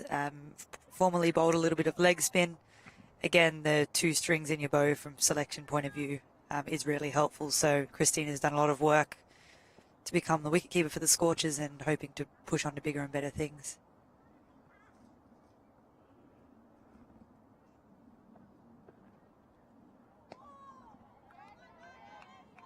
Alice Tector batted well, made 19. Got their middle order going past that 200 mark. Scoring difficult out there, as we said, in the Scorchers innings, and it's started badly for Typhoons with Sarah Forbes running herself out. Great piece of work by Amy Maguire to get the ball back quickly to the wicketkeeper. That's much better areas there from Alice Tector. Found her radar now.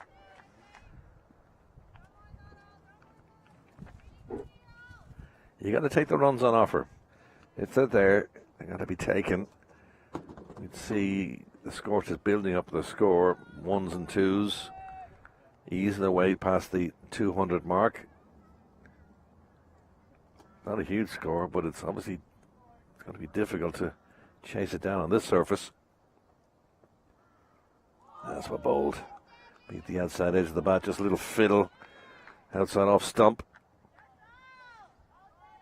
She's quite tall, Alice Tector. She releases the ball from a really high point for women's cricket. She's probably still got some growing to do, but she'd have a similar build relative to Harry, her brother, tall and thin.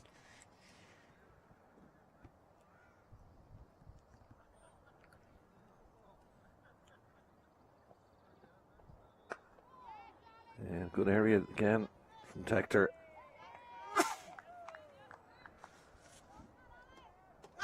There's her own way of lining up to bowl. 1 or 2 little steps, kind of a hitch kick before she gets into her stride pattern.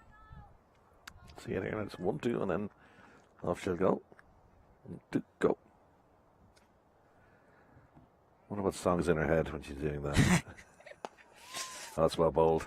What would you be singing to yourself, John? Oh, I don't know. It'd be an old song by Mogwai or something. Or please let me get it up close to the stumps. Yeah, One or the other. Good start from Tector. A couple of wides, but she's now gotten her line and length right. It's down the leg side. Should be a couple if she can get a scurry on. Yep. Good running between the wickets. And they back for 2. That's the end of the over. 2 welcome runs from that. 7 for 1.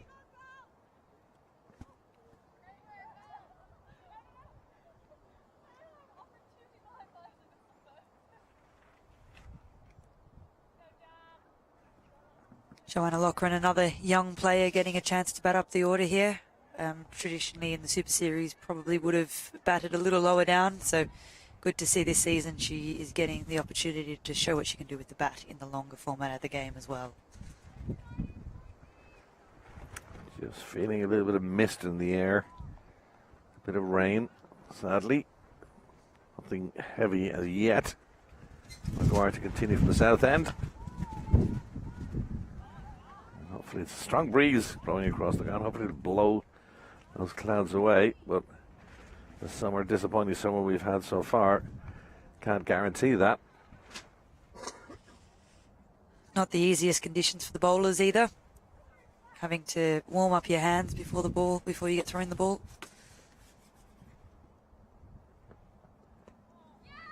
Nicely turned around the corner. There is a fielder down there. Chance of a second. Are they going to go for it? No, good fielding. Quickly onto it. Sophie McMahon cuts it down to 1.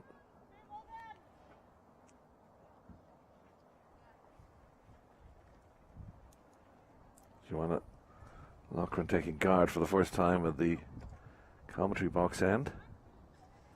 There hasn't been much movement on offer so far for Jane Maguire in the air. She usually brings the ball away pretty significantly, but the breeze must be counteracting a swing out today.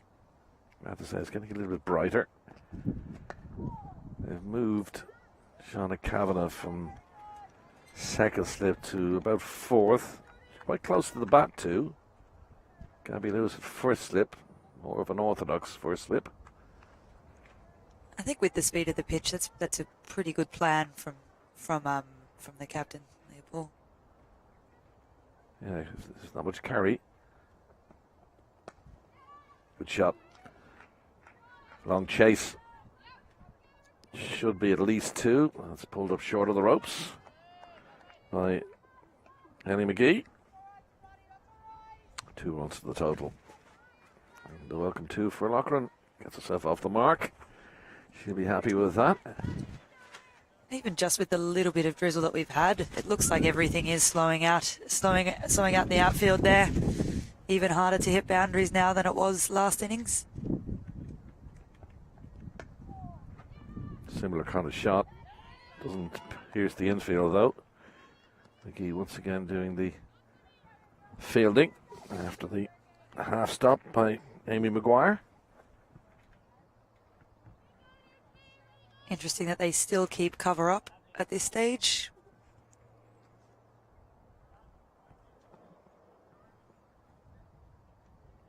Loughran seems to like the offside.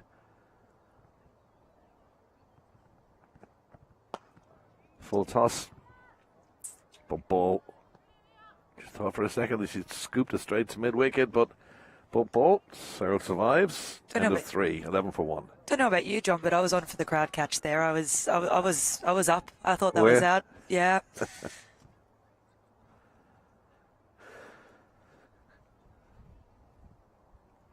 11 for 1 at the end of 3. Sarah on 3, Loughran on 3. Sarah Forbes running herself out. Jane Maguire. Good bowling figures for her so far. 2 overs done for 6. 2-2-3 needed for victory in this Evoke 50 over Super Cup game. Dragons looking to make it 2 from 2. Continuing now from the commentary or box or north end.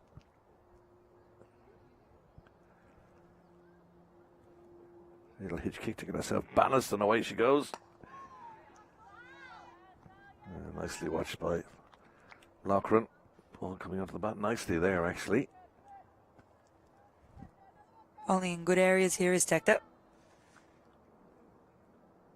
Obviously looking to get one that will leave Loughran and make its way to the 2 slips.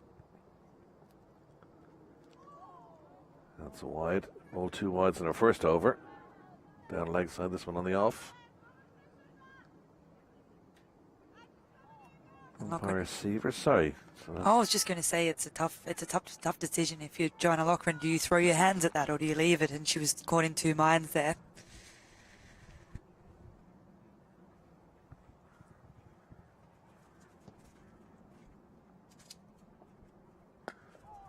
Yorker length ball, well dug out. She's varying it up well. Nothing she could do there, but just dig it out. Loughran. Spear down at her.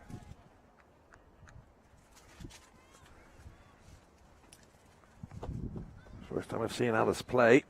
Impressed what I've seen so far. 19 with the bat, now bowling well too. Good all-round display. That one, as soon as I say it, she bowls a wide. She's still so young, which is easy to forget when she's out there playing with all of the adults. But yeah, plenty of years ahead for her to get even better, even bigger and stronger. Brother Harry out with the Irish T20 squad. Disappointing displays from them so far. Harry, not expected of him too. Hasn't been in the runs either.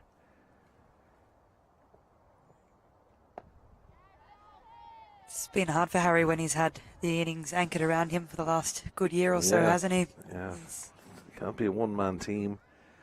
Top of the order hasn't performed. Middle order is not great either at the moment. Even though the displays have been okay in the build-up. Beat Pakistan in the 2-1 series defeat. Won the Tri-Series against Scotland and the Netherlands. Won them well too. Hopes were high for Ireland. Now, is that out? Nope. The game against India, the pitch has been blamed for a lot of that. We'll talk about that in a second. Ball down leg side. Could have been given a wide too. In fact, probably should have. She's missed that. Yeah, that should have been given a wide though. She's missed it. So the big appeal puts off the umpire.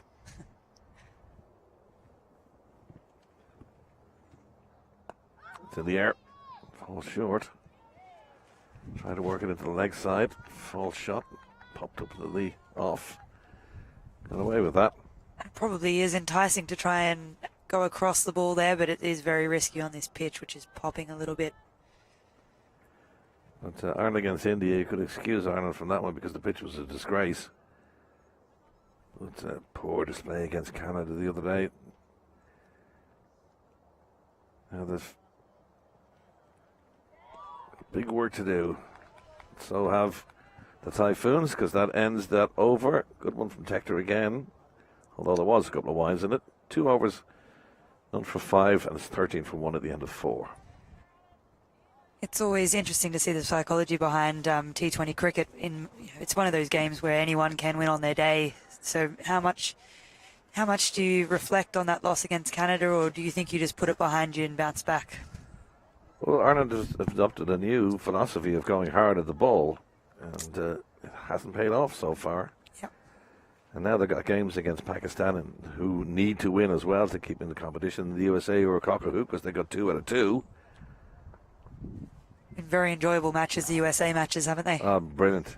The game against Pakistan was Oh, it was fantastic. an outstanding game. It's great for cricket to see nations like USA really taking it to full members. Uganda winning a match as well. Brilliant. Just like Ireland was in the past, but Ireland now, sadly, some of the commentators there keep calling them an associate team. They certainly are not.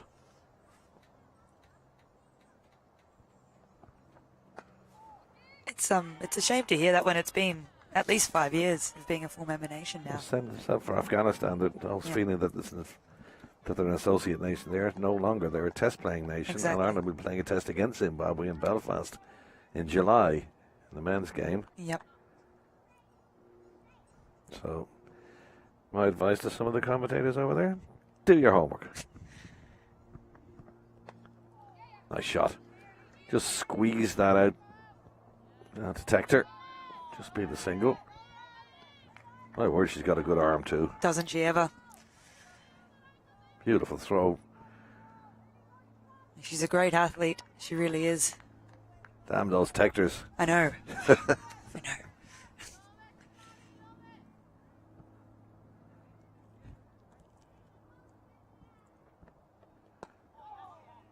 Same could be said for the Maguires. Indeed.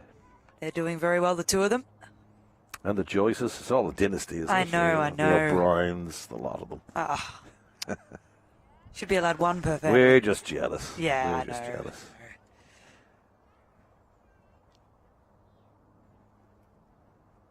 Hard going here now from Typhoons. 2-2-3 is a long way off. Can't pierce the inner field. It's always tough to get the ball past Shauna Kavanagh. She was formerly the keeper for the Scorchers, and since retiring has gone back into the field. She was always an exceptional fielder, so I'm sure she's happy to get the gloves off and be able to run around and throw the ball around again. I got an important 29 as well. She does shine right at the end of the innings there. Scores quick runs. Around the corner, there's a fielder down there though.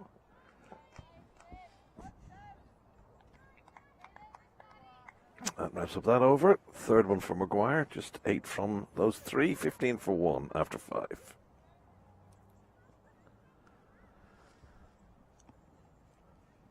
Both teams are going to have the Duckworth-Lewis firmly in the back of their mind. Do you think it's an advantage to be batting first or second in this situation? I have no idea. Yeah. I have no idea. It's one of the most confusing things I think I've ever seen is the DLS. Now, they give us power scores and you can work it out, but I find it very confusing. It really is. Probably batting first, I would have thought. It just adds it's handy knowing what you need to an extent, but it also puts an extra bit of pressure on knowing you need them a bit quicker. You can't really take your time. Yeah, at the it start. usually works against the team batting second, doesn't it? The extended amount they need. That's a big appeal for caught behind. Aiden Siebers rejects it. It's very well bowled there from Tector. Come in and bowled the perfect length there. just pitches on off and left her a bit. But no bat and ball there.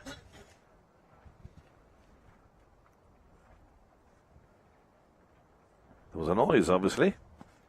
They're all very excited about it. Should be wide. It is. Tempted slow well. ball. Yeah, we can give it as well, actually, to prevent that going through for buys. Again, that misty kind of rain sweeps across the ground.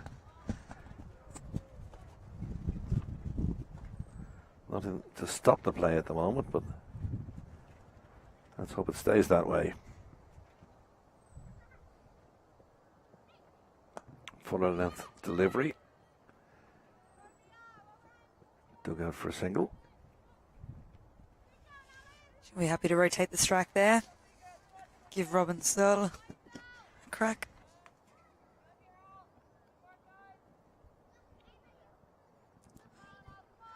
Second season here back for Robin Searle after going back home to South Africa for the off season and scoring a lot of runs over there in 50 over cricket. Typhoons are the defending champions. Scorchers won it in 2022 and 2021. Next week we're on to T20 cricket. Dragons against the Scorchers and the Dragons against the Typhoons. That's next Sunday, the 16th of June. That's in Lisburn, isn't it? Lisburn, It is, yeah. The Dragons will be happy for a home game. They usually get the rough end of it, having to come down here more often, and the other two teams have to travel up there. All is a prelude to Ireland's women's team playing against Sri Lanka in August, and then move into September with the full English women's team coming over for 4 50 over games, and 3 and 2 T20s. Sadly, Ireland didn't make the T20 Women's World Cup, beaten in the semi-final of the qualifiers by Scotland. They're going to put them behind them now and move on to what's coming up in the international wise in this season. No World Cup to play on, but 2 decent series coming here. Sri Lanka on about par, and that's bowled. Yeah, pushed through it. Fuller length to delivery. Tector's been probing, and this one came straight back in through the gate, and the second wicket goes down with the score 18 for 2 at the end of 6. Loughran bowled Tector for 5.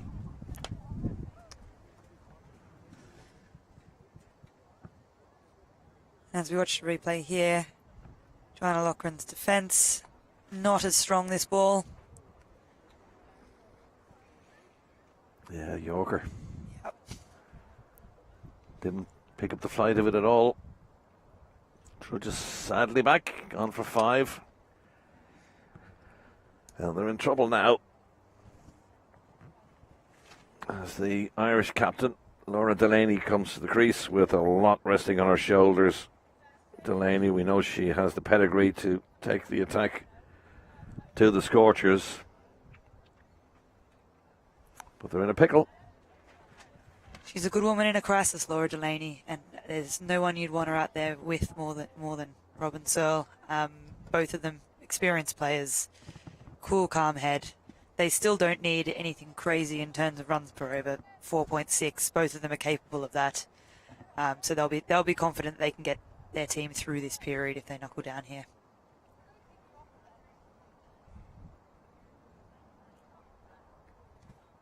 Well, while they're trying to knuckle down, you would think that the run rate required would go up. So Scorchers will be very pleased to have gotten those wickets early. 18 for 2 at the end of 6. Sarah Forbes running herself out. And Alice Tector bowling really well. 1 for 8 at the end of 3 overs for her.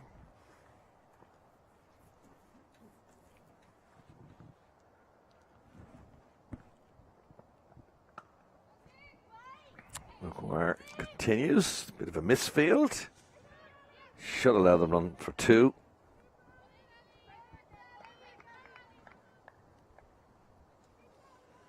As we saw in the first innings, moments like that where you really want to put pressure on the new batters, misfields can be really costly.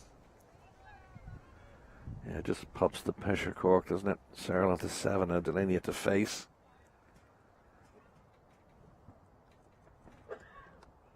Clever. Just open the face of the bat. Runs it down to 3rd. So Laura Delaney, she doesn't captain the side. She's the Irish national captain. Rebecca Stokel captains the Typhoons. Bowled 10 good overs. Very low economy rate there, 20. And got away with one there too. First ball. Looking behind her, hoping that it wouldn't crash back onto the stumps. Bit of an inside edge, gets her off the mark. Here I was talking her up as the woman for the job, and she nearly lets everyone down. Got away with that one. 1 for 25, 10 overs, 3 maidens. Very good economy from Laura Delaney. She's off the mark, just about. That's what bowl from Maguire. Slower delivery. Fool Searle. Strong opening bowling partnership from the two of these, Maguire and Tector.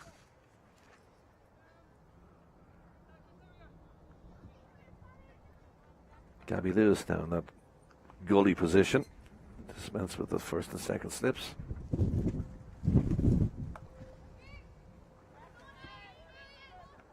Working to that offside field. We've got 3 on the leg.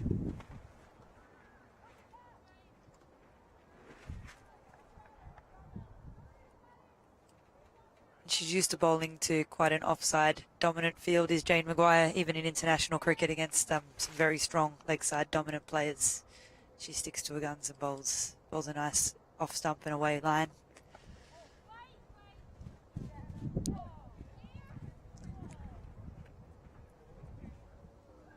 Gabby Lewis making the wicketkeeper work there. That's the end of that over. Good one, 2, 4 from it. 22 for 2 after 7.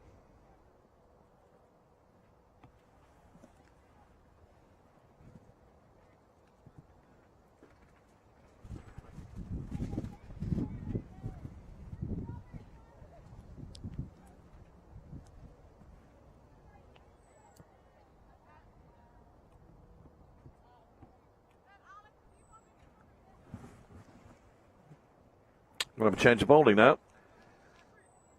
Alice Tector's reward for getting a wicket in the last over is to be taken off. So it's going to be Sophie McMahon. First change of bowling. Leinster's medium pacer, she brings the ball in a little bit. Can be quite tricky to play.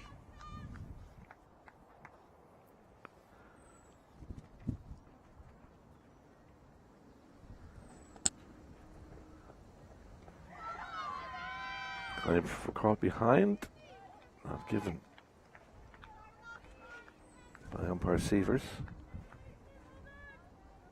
A couple of claims for caught behind in this innings so far, not being responded to positively by wicketkeeper Sievers.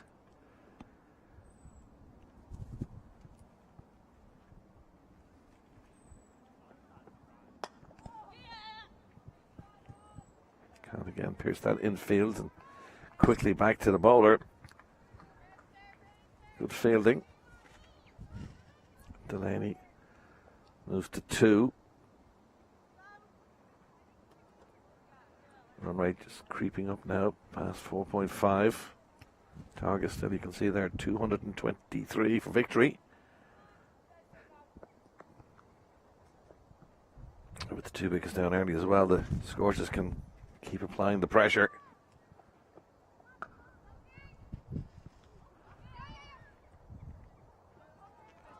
Little slip by Shauna Kavanagh allows the single.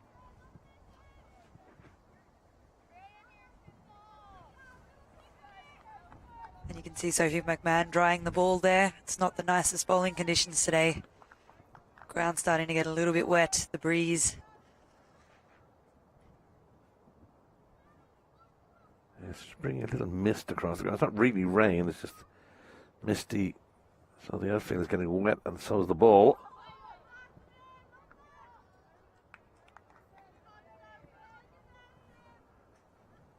A lot of modern day bowlers usually have a towel attached to their back.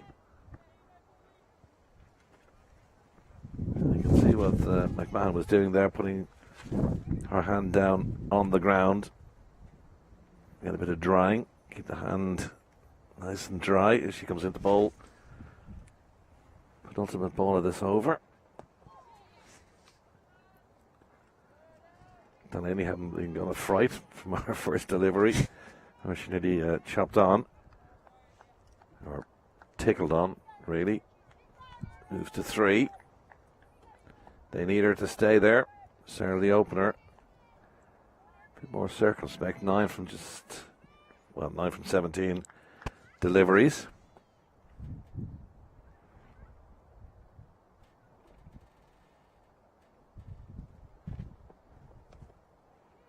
That's cut away nicely. Should go all the way to the boundary for forward. Speeds off down the hill. And it's a welcome boundary for Searle to end that the over. The 8th down. It's 29 for 2.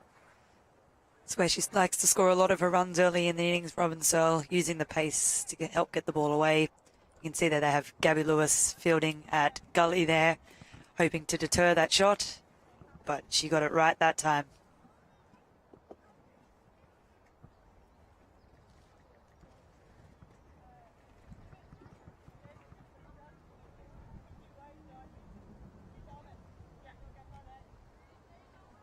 Robin Searle, discuss.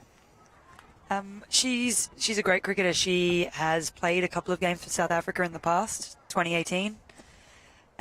She actually played T20 for South Africa, even though she'd say herself she's probably more of a 50-over batter. Has done really well for her team in South Africa, her provincial team. But came to Ireland last year, had a great season with Clontarf and for the Typhoons. Enjoys her time here, and yeah, is back again. She's scored a few hundreds for the Typhoons. And Is she still South Africa declared? She is still South African. Yep.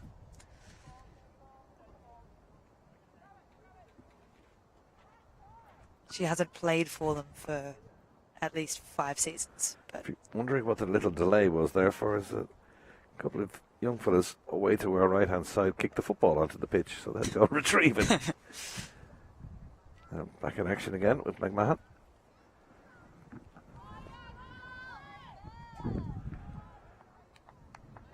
In fact, it's Sophie Tech. It's Sophie Tector. Alice Tector has switched ends. I was expecting to see Jane McGuire come in again, but Tector switched ends. 1 for 8.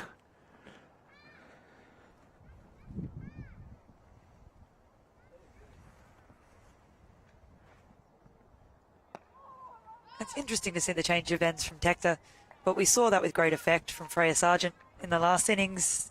Bowled well from the southern end, but then decided she was going to try from the other end and ended up taking 3 wickets. Weird kind of a day now. Bit of mist and rain around, and it's bright and sunny in places. 4 seasons in the one day. 29 for 2 coming up to the end of the 9th over. And Delaney dispatches that nicely all the way along the ground for 4. Just lent into that and let the ball do the speed work to the boundary. And a welcome 1-2. 33 for 2. I know I've learnt the hard way personally a lot. Giving Laura Delaney width is not the way to go. She jumps on it straight away.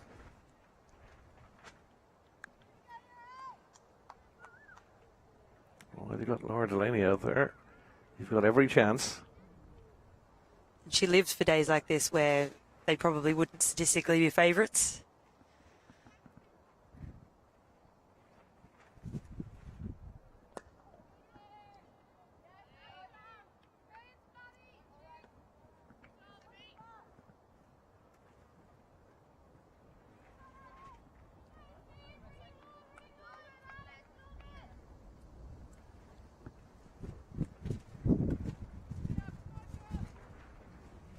Orthodox 2 slips back in place now again. Kavanagh and Lewis. Oh, beats the outside edge. It's very well bowled from Alice Tector. Seemed to be a little bit of extra bounce, and speed I should say, off that one. Fooled Delaney anyway. It was coming back into her. Leaning on her bat thinking, could have nicked that, you know.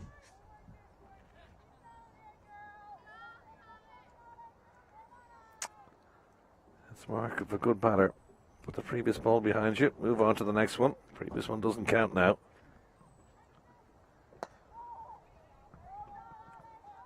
Thought about the quick single. Better of it.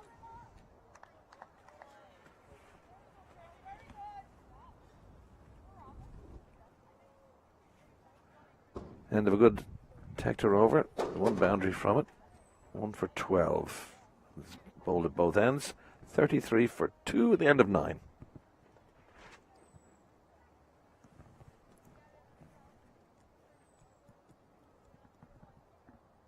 Somebody told you that at the end of 12 overs the rain was coming. They did. They were that exact, were they? We 12. had it exactly 12, not 12.1. We'll see how correct this person is. I don't want to name and shame them. Well, if it gets to 13, we'll say it. We'll tell the viewers. Wherever you are watching in Ireland or around the world, thanks to HBV Studio and all the hard-working staff of HBV for bringing you coverage today. Stephen Alkin, Craig Senior, Celeste Rack, myself, John Kenny, bringing you coverage of this third game in the Evoke Super 50 series.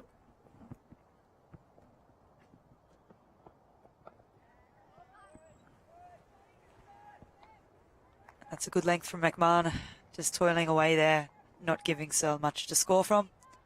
She's not one to play too unorthodox early in her innings either, Robin Searle, so it's a good chance to put the pressure on her with that line and length. Sarah Forbes bring herself out, and Joanne Loughran bowled by Tector. Meant that Sarah was running out of partners, but she's going to try and hope to do well with Laura Delaney. Whips that into the leg side. Has it got enough on legs to make the boundary? Yes, it has, despite the despairing dive of Niamh McNulty. She can't cut it off, and it's a nice boundary. Eased into it nicely. Good chase there from McNulty. Nearly got there. It's one of those irritating ones. You think, I've got it. No. Over the boundary rope it went. Sarah moves to 17 now. Just trying to roll that one across the fingers. Didn't work. 25 extras in the Scorchers innings. That can be the difference between winning and losing in these games that are low margin. It's if a team is only to bowl 6 or 7, that could be the difference.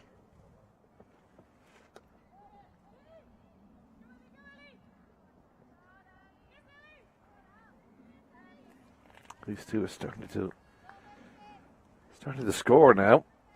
Got a couple of boundaries in the last couple of overs and a couple of singles to add to that. All of a sudden that run rate doesn't look too far behind now. No, 4.5. We're coming up to the 10th. 39 for 2, so it's not far off that.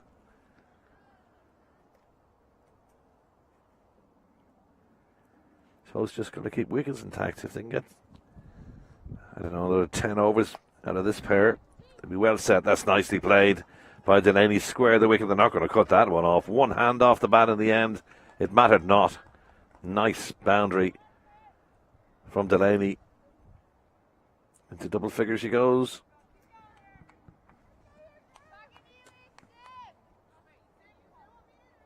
Again, that width to Delaney, especially, I know she's got a strong offside field here, but if you give Delaney width at that pace, there's only one place it's going.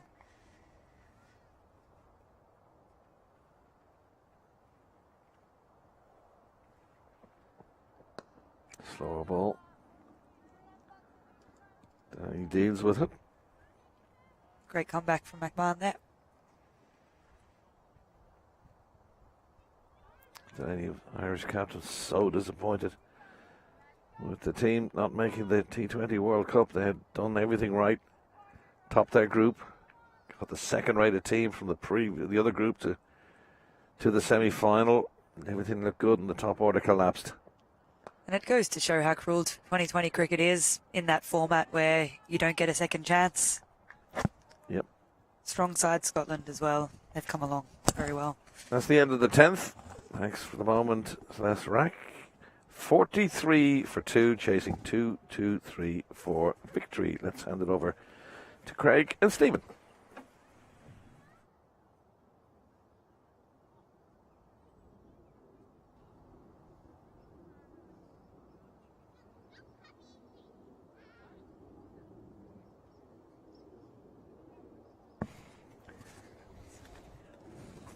.43 for 2 after 10 overs. The comparison, 33 for 1 is what the Scorchers were. So certainly more runs, but that vital extra wicket has dropped in the first 10 overs. All about this partnership and the next couple as well, if the Typhoons are to chase down this 223 for victory. Glad to say it's a little bit brighter now, Craig. The threat of rain receding for the moment. Alice Tector continuing from the south end. It's her 5th over. Yeah, just a 3-over burst from the commentator box end. Then she's been switched to the southern end. Second over here now. She did take her wicket from the first end she was bowling at.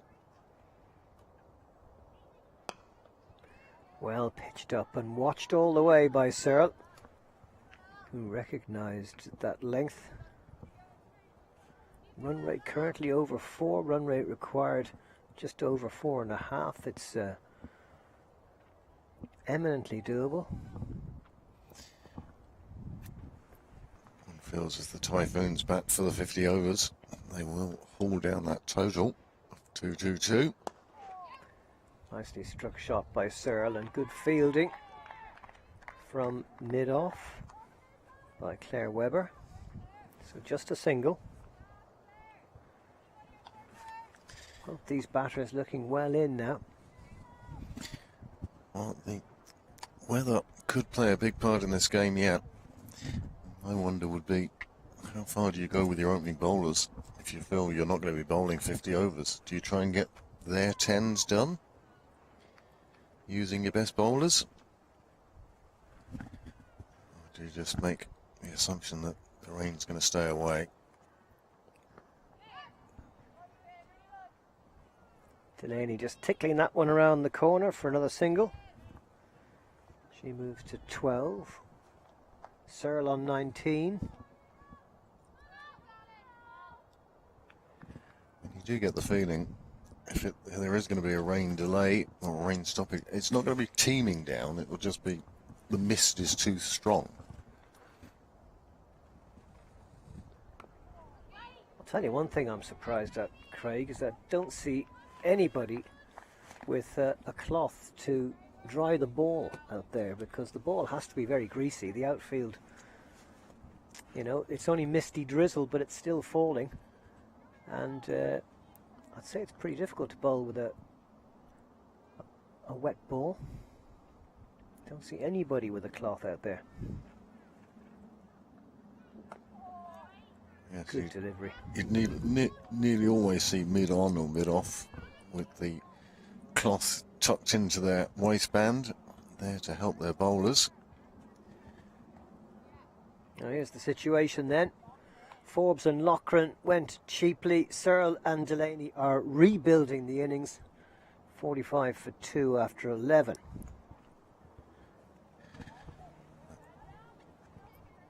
And there's the dreaded worm. Indeed it is. They may be slightly ahead at the moment, but one feels it's going to be nip and tuck all the way through here. Well, the 12th over coming up, and it will be bowled by Sophie McMahon, her third over from the north end. So far none for 7. Delaney on strike. Nice straight shot. Bowler did well to get her hand down on that, but still a single. Bowler did just as well to get out of the way of the throw. She dived to try and stop it, and when that failed, she had to roll out of the way as the throw to the keeper came in.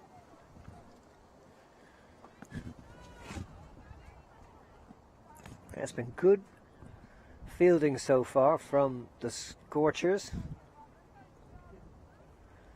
Very attacking offside field. 4 inside the circle, saving 1. Just the 1 out at third. A bit of a shout and a finger goes up, and it is a wicket, and Robin Searle has been fooled by that one.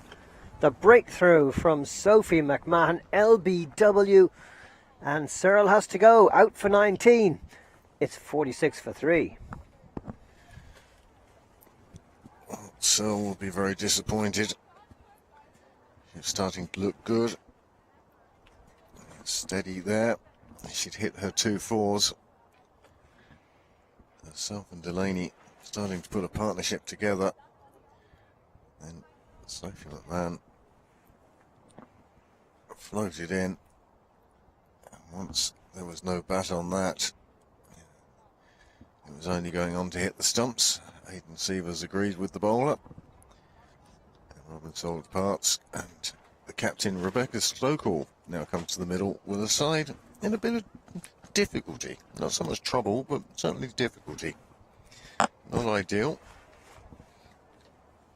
Yeah, you feel these two are absolutely huge now. Delaney and Stokell, the two most experienced players in what's a very young Typhoons side.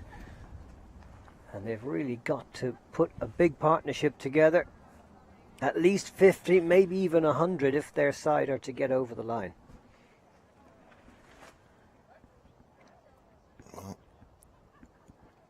The other 6 players in the side, all 20 or under. So Stokell needing to play a captain's knock, and a fantastic moment for Sophie McMahon getting that breakthrough. She's got her first wicket, and definitely the Scorchers' tails are up now.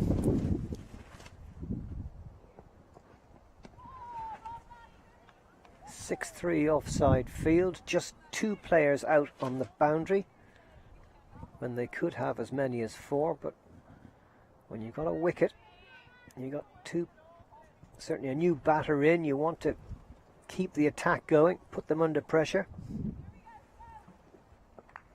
So much of this great game is psychological.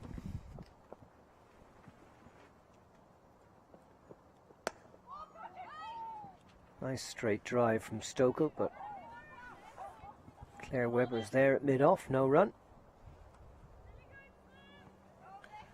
This is very good from the Scorchers. They're off in search of wickets.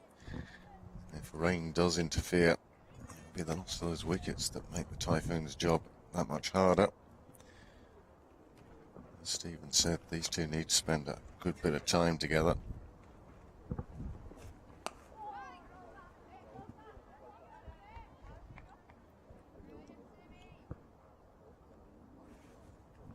Well, the old DLS system, we have this chart on our desk here, which we're not referring to very much, but I can tell you that if we did have rain,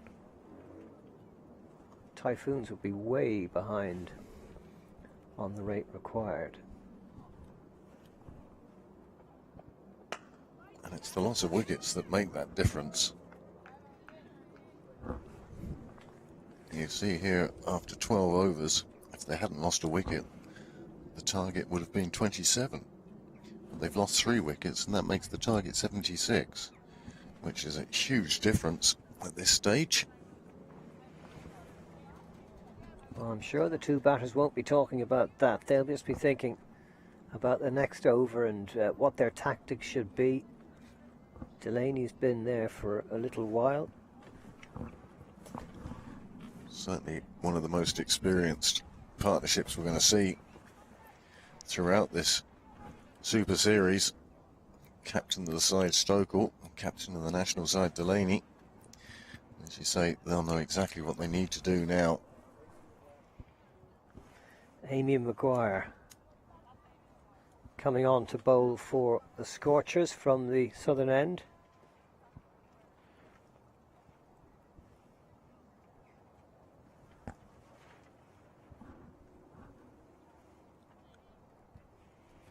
Alice Tector just bowling a couple of overs in that second spell. Well, Scorchers deciding to go with spin quite early. Well, Good first delivery. that sort of leapt off a length a bit. Seemed to take Delaney by a bit of surprise. Yeah, a bit of variety here for the Scorchers. Left arm slow bowler. For Delaney, there's two out on the leg side, one on the off. Short delivery, and that's cracked away, but the covering fielder will be there. Leopold. So just a single to Delaney. She goes to 14. The score to 47 for 3.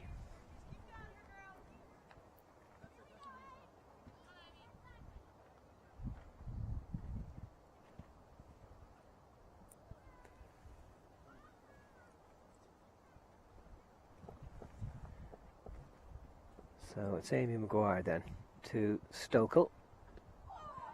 And she beat her there with the flight and the excellent length. Stoker had almost cleared her front foot too far out of the way there.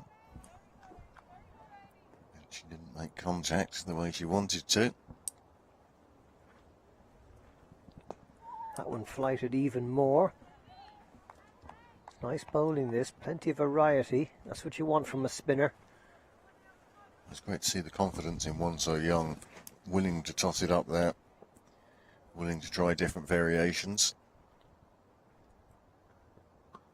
Maguire just 17 years old. She's been in the international squad since last year.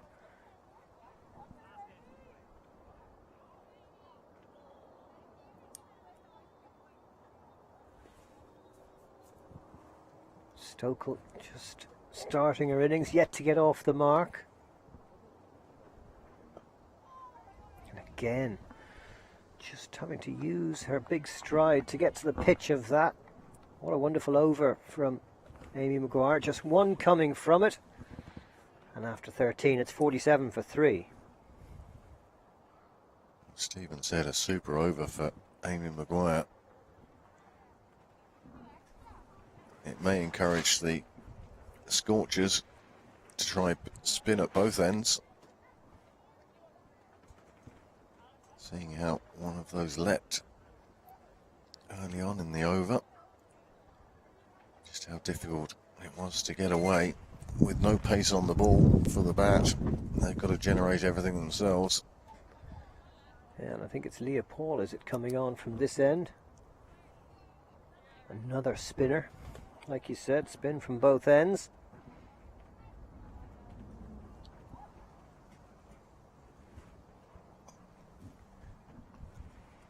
We did see in the other innings how difficult spin is to get away on this slow wicket. I think the batters would much prefer to be facing the medium pacers, where they can use the pace of the ball to get the shot away. Very difficult to hit the ball for boundaries off the slow bowlers today. 3 out on the leg side for Leopold, 1 at cover.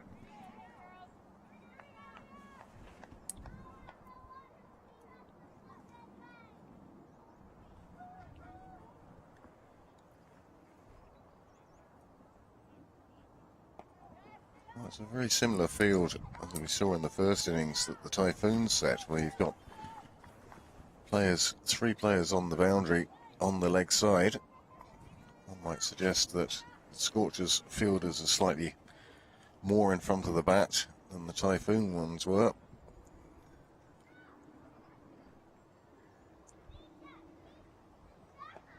Turned around the corner, there's nobody there, so an easy single for Delaney, which will bring Stokel on strike, still to score after 8 deliveries faced. Should be really keen to get her score moving.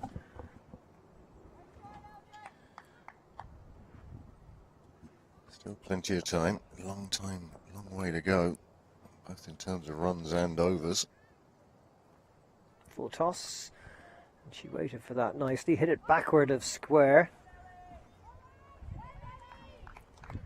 Ellie McGee doing some fine fielding down there on the boundary. Nice pick up and throw. Kept it to just 2, but yes, a lovely shot from Rebecca Stokel. She waited so well for it. It's so easy to go through that shot far too early and mistime it. Played it perfectly. Full toss again. Or maybe not. It looked like it was when it came out of the hand, but actually it dipped at the last minute. And a wide given in the end. Umpire deciding that it hadn't been contact with the bat. Giving the wide. See there, Scorchers 222 for 8 for those of you who might be joining us late. Quite a big target, that, in the context of the day that's in it. It's a cool day with a fresh breeze, and the outfield isn't that fast. The pitch is quite slow. The one good thing, though, is the threat of rain seems to have receded. And my colleague Craig has just taken off his extra outer garment. Did you feel the rise in the temperature or something? Well, it had dropped a few degrees during the innings break. Set to scuttling for extra layers. But now, well, it's picked up again. The wind has dropped.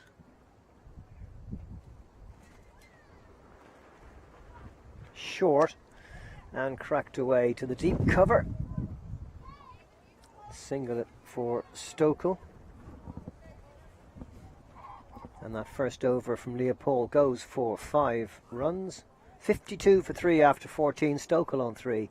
Delaney on 15. Well, the Typhoons ship seems to have been steadied a bit by these two. Starting to put together a bit of a partnership.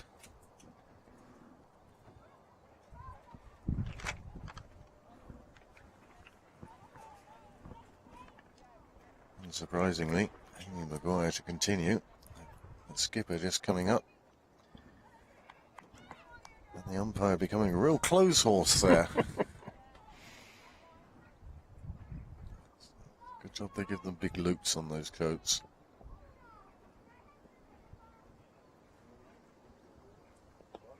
Bit uppish. Didn't quite carry to Gabby Lewis at backward point. 2 out on the leg side in the deep, 1 on the off side for Stokel. And there's a couple of fielders straightish, straight mid wickets and a wideish mid on.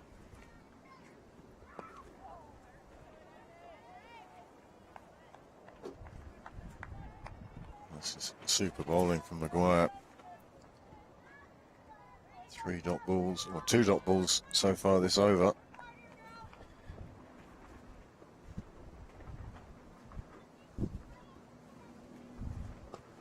Wonderful flight and well played past Lewis at point for a single.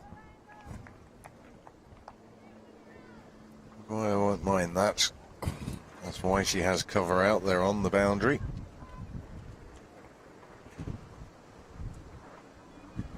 Ellie McGee, one of the youngsters in the Scorchers side, with a very good arm out there in the deep.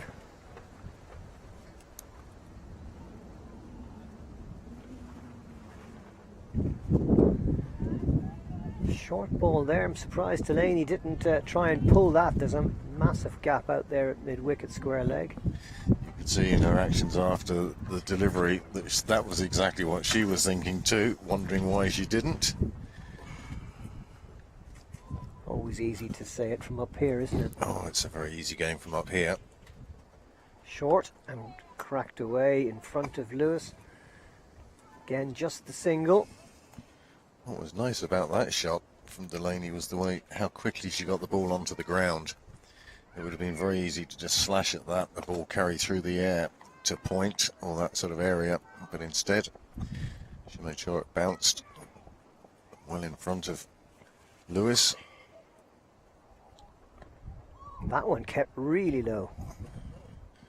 Oh, look at Rebecca Stokell there. She's given herself so much room, almost too much room, but another good over for Maguire. She's only gone from 3 runs from 2 overs now. And after 15 overs, it's 54 for 3 with Delaney 16 not out and Stokell on 4. That run rate required just edging up towards 5.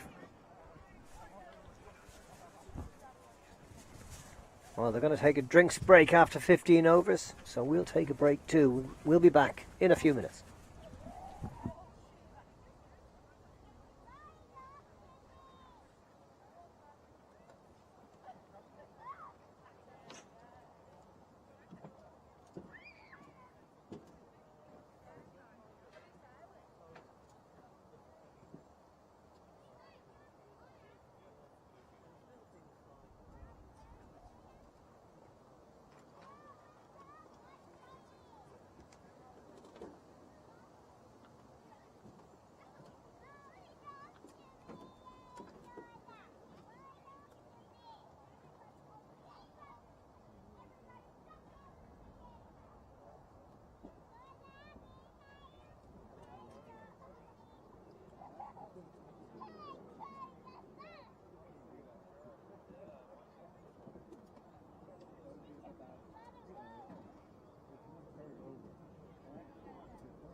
And welcome back to Oak Hill. 15 overs gone, 54 for 3. The score as the Typhoons chase down this massive target. It looks massive at this stage, 223, which the Scorchers made in slightly better weather conditions than this earlier in the day. Top scorer for them, well, there were 2 top scorers actually, Gabby Lewis and Sophie McMahon with 39 each. Leah Paul made 35 and Shauna Kavanagh 29. And the spin bowlers are doing well here for the Scorchers. That one kept very low as well, but it's well struck by Delaney. And they're going to get a couple of runs here. Stokell taking on the second. So Delaney moves to 18, Stokell on 4. As Leah Paul continues with her left arm spinners.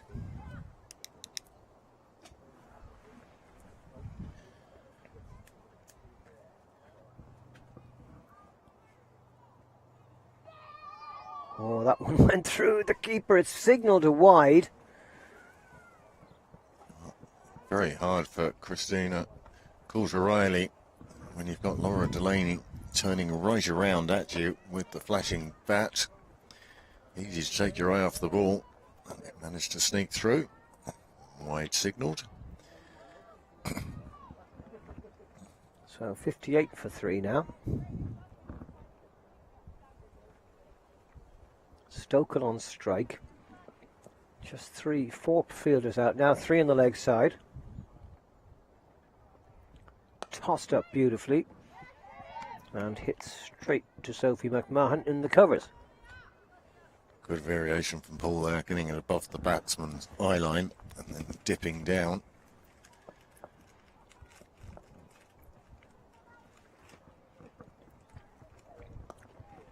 Love this kind of bowling. It sort of says to the batsman, come on, hit me. It's a battle of wills, isn't it, really? Yeah. You know you want to. Come on, come on.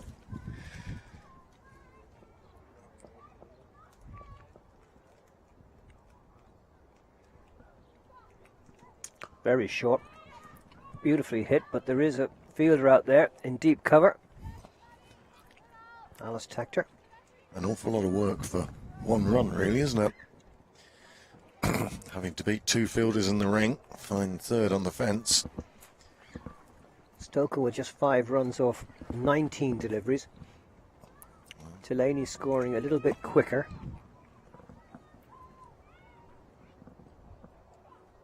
This one's short as well. Again, it's out there to Tector on the boundary. Well, I think Stokel's strike rate, part of that is the captaincy. I think she feels the responsibility and therefore is erring on the side of caution at the moment. Normally free-flowing bat is Rebecca Stokel, but today she knows she has to knuckle down. Well watched. Saw that one off the pitch. This one to backward. Leah Paul, the fielder. Another single. Not a bad over that for the Typhoon. 6 coming from it. Paul now none for 12 off her 2 overs. In fact, 7 coming from it because they ran the wide. Well, they'll know they just have to take it over by over. Play a patient game. There is no rush here. Only 16 overs gone. That required run rate still around 4 3/4. The rain, unfortunately, is back. It's a rather grumpy day, you'd call it, for approaching mid-June. Soft day, thank God. It's the way I was introduced to this weather many years ago. Nice flight, nice delivery. If anything, bit of turn saved Stokel there, taking it past the stumps.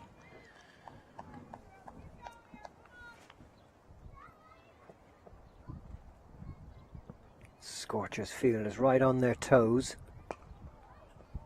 And well fielded by the bowler.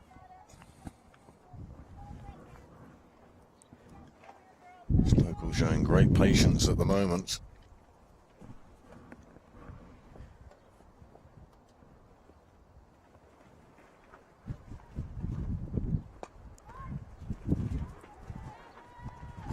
Freer with her shot there, but straight to the fielder. Shauna Kavanagh. It was still very controlled from Rebecca Stokel, though. It was played out rather than hit with any great force. It wasn't like she was looking for the boundary. That one was short and well hit, but straight to the fielder at backward. So another run to Stokel, who trundles along to 7. Brings Delaney on strike. Amy Maguire will be really pleased with what she's done so far. Just 1 off this over. 4 runs coming from her 2.4 overs.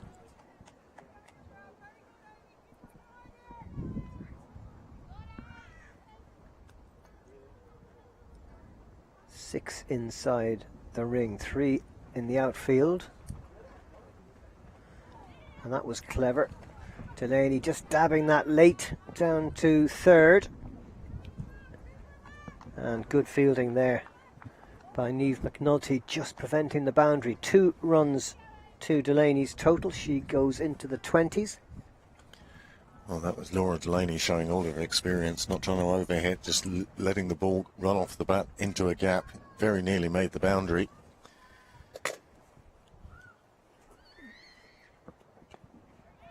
And cleverly waiting for that one too, and it's wicketkeeper Coulter Riley who had to scamper after that. So Delaney gets the single, goes to 22, keeps the strike. Stokel is on 7. Maguire's 3 overs have gone for just 7 runs, and after 17 it's 65 for 3. Well, the Scorchers will feel that they're slightly a nose ahead in this game at the moment. The Typhoons, well, they need a big partnership from these two. They're together for a while now. Rebecca Stokel playing well within herself. Laura Delaney playing the innings that we've seen her play so many times in green of Ireland, the blue of the Typhoons, and the red of Leinster Cricket Club down in Rathmines. She's very good at this middle order, whether it be taking advantage of a good start and pushing the ball around and taking the runs, or sometimes it has to be rebuilding. Change now at the north end, and it's Sophie McMahon who's coming back. She bowled 3 overs for 18 runs. Delaney on strike. 2 out in the deep on the offside, just 1 on the leg side. Medium pacer Maguire, or McMahon rather. Well, this is also good from the Scorchers. They're mixing things up. Short spells. Just don't let the bat settle against any type of bowling. When the 2 spinners came on, I thought they were going to bowl for quite a few overs together in tandem. It's not to be. Leah Paul going back to Sophie McMahon. Well pitched up and beautifully struck straight down the ground. One of the best shots of this innings. Perfectly straight bat from Delaney. And she goes to 26. Looking good, doesn't she? She's looking in form, and this is it exactly. Again, looking to hit it well, looking to hit it with timing, and it's more the timing than the strength that just allowed that one to flow down the ground for 4 more. Not a bad ball, not a, you know, she pitched it on the right length, but maybe slightly over pitched. But Delaney's so quick to seize on those.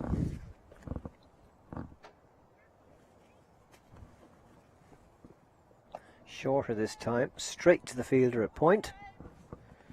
Amy Maguire quickly getting it back to the wicketkeeper. Scorchers are well drilled in that respect. They try to get the ball into the keeper every time. I think it's a common theme throughout the Super Series, all the sides. We saw Freya Sargent get a couple off target earlier on, which resulted in a couple of overthrows. But even then, beautifully hit that one. Got right over it. Moves to 28. Delaney looking dangerous today. The Typhoons will be happy the way things are going, apart from the fact that the rain could affect the match. If anything, it's just getting a little bit heavier. Still a bit of a mizzle. Stokel straight to the fielder, no run. So 5 coming off this over so far, just 1 delivery to go.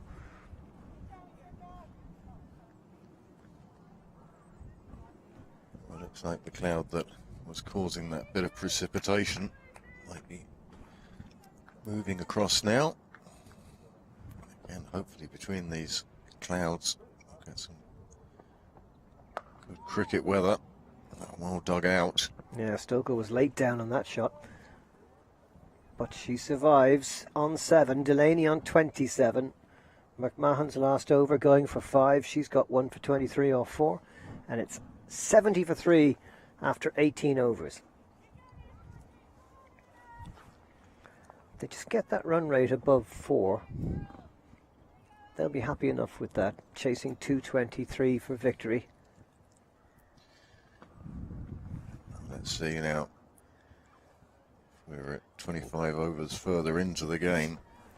7 overs to go. And the run rate required was still under 5. You'd think the Typhoons are in a very good position. Provided they don't lose any more wickets, of course. That's the difficulty for them, is what's to come in the order. How do they plan to get to 2-2-3?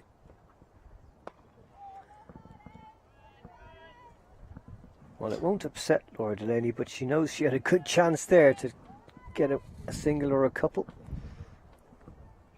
Tried to turn that just wide of the fielder at mid-wicket. Oh, well bowled, beautifully flighted. You can see the reaction of Amy Maguire. She thought she had her there. Well, you watch bat and bowler here, and you'll see the two ends of that scale. Just bounces over the top. And What see a the look delivery. on Laura Delaney's face says, oh my goodness, I'm still here.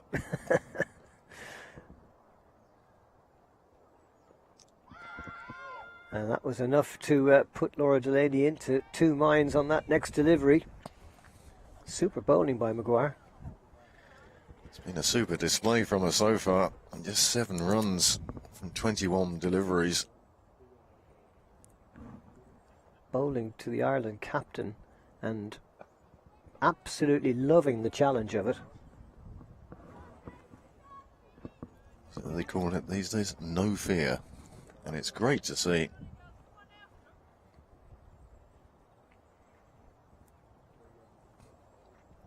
That's what this Super Series is all about, finding the best players in the country and getting them to play at this level. That's a great shot. Just used her feet there, Delaney, and punched it through extra cover. That's the way to come back. Well, this one's slightly over pitched from Maguire. Still willing to toss it up there. But good use of the feet by Laura Delaney. She punches it away. And if nothing else, this answers the question of how she's going to attack this. She's going to look for her shots. Tried a little dab down to third, but the fielder was inside the circle. No run off that last ball. Just the boundary off that latest Maguire over. Great battle between bowler and batter. Delaney on 31, Stokel on 7. And after 19, it's 74 for 3. Leah Paul and Gabby Lewis having a chat now. They're wondering how to break this partnership. 2 bats there. They'll be having a nice relaxing conversation. Sophie McMahon to continue from the north end, bowling at Rebecca Stokel, who really is playing an unfamiliar innings. Just 7 from 26 deliveries. But whilst her captain is going along at close to a run a ball, she can afford to do this.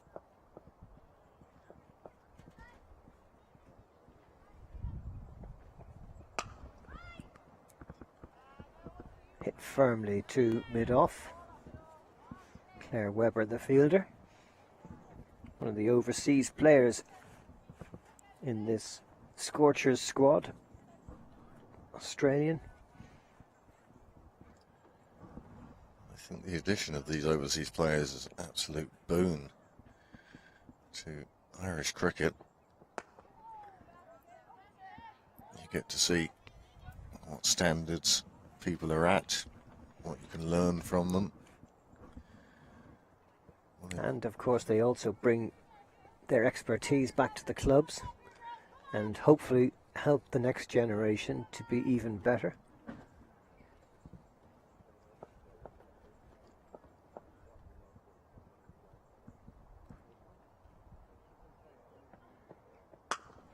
That was a better strike, and it's beaten the fielder and it's going to run away to the boundary, and that will make Rebecca Stokel feel an awful lot better about herself. Her first boundary, she moves to 11. 78 for 3. Super shot from Stokel here. Recognised it on the width, didn't have to move her feet too much. And once it beat the fielder, Leah Paul in the circle. Well, Gabby Lewis took off after it as if she was going to pull it up, but then even she realised that the rope was going to intervene. I think Stokel prefers to be playing against the medium pacers rather than the slow bowlers. She's that kind of a batter.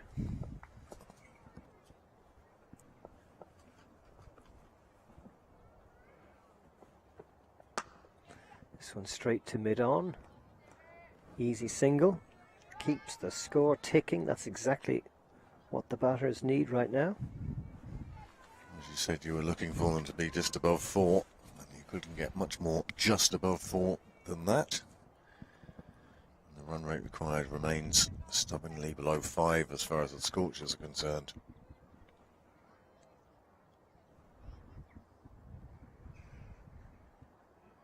Four in the deep for Delaney. And another easy single pushed to mid-on.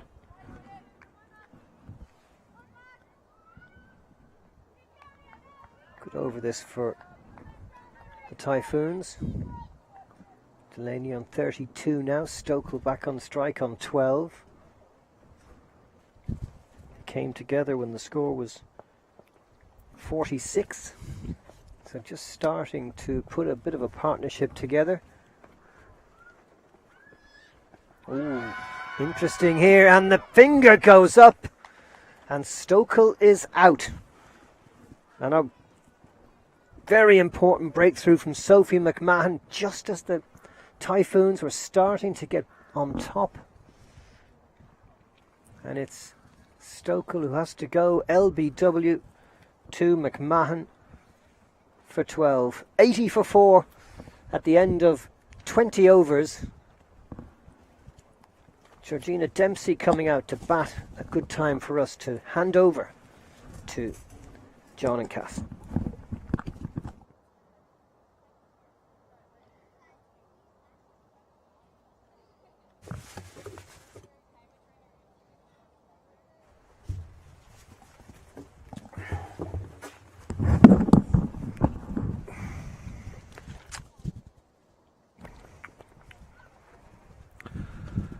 I was hoping that Stephen R could leave his chocolate behind, but he's rushed off with it.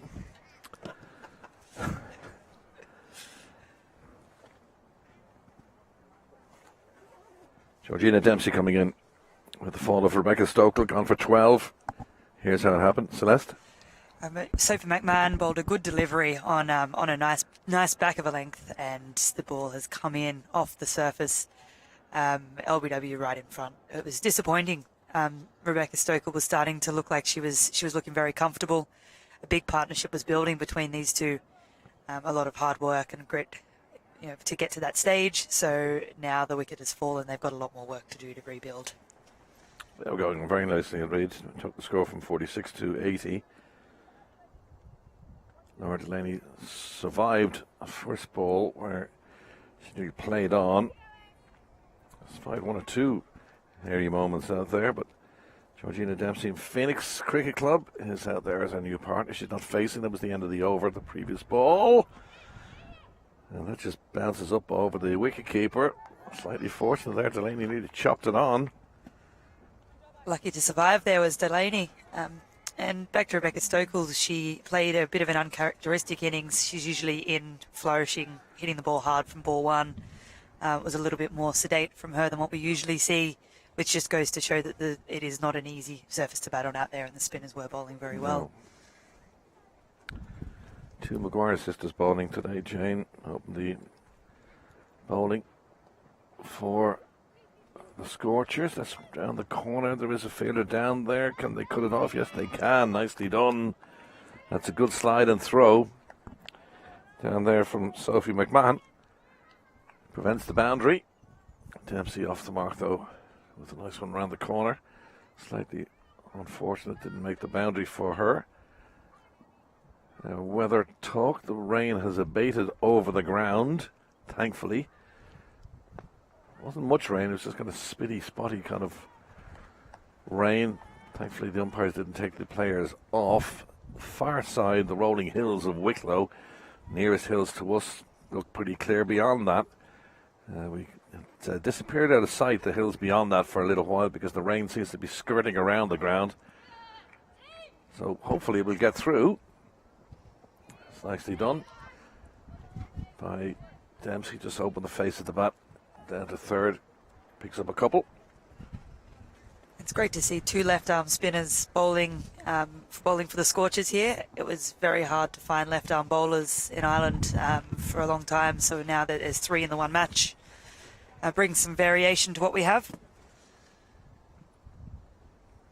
Yeah, it can be facing the same kind of bowling all the time. It's nice to vary it up. She's bowling a nice pace there, Maguire. It seems effortless to get the ball down there, nice and flat and quick. She's not a big girl, but she's managing to send the ball down the other end at the pace we want to see in international cricket. That's well bowled. Well bowled is right. Fooled everybody. Lewis with a long chase. They're going to go back for the second. Despite that, she's got a great arm.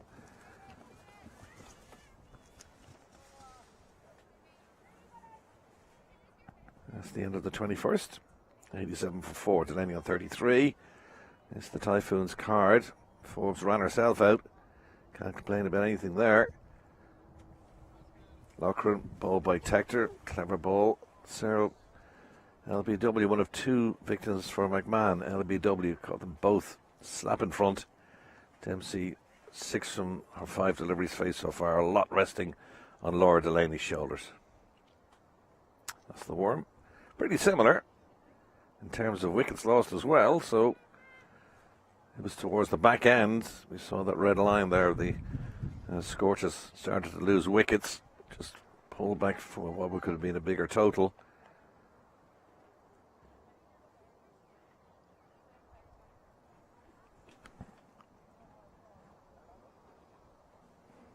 Sophie McMahon bowling to Laura Delaney. Good figures for her so far. 2 for 29 from her 5. The run rate's fine from the Typhoons' point of view. Is the fact that they've got 4 out. So the Scorchers probably think they're probably in front at this stage. If they get rid of Delaney, that could be curtains. Oh, that's a clever shot. Down on one knee, just eased it away from the wicket keeper. Picks up 1, Delaney. Moves to 34. Although there's still some great batting in the sheds. Dempsey would be the last of the batting all-rounders who'd be recognised as batting all-rounders. So they definitely have the ability there, but these would be the 2 that you'd want to take the innings as deep as possible to give them the best chance.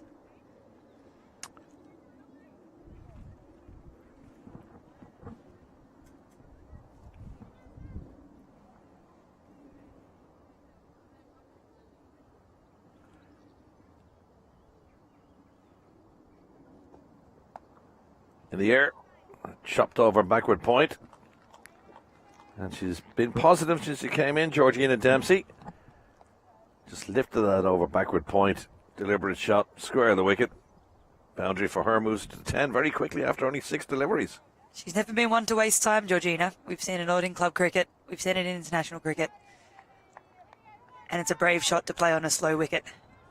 Deliberate shot, though. You could see the way she moved the bat, just pushed it up and over backward point's head. Risky, but paid dividends.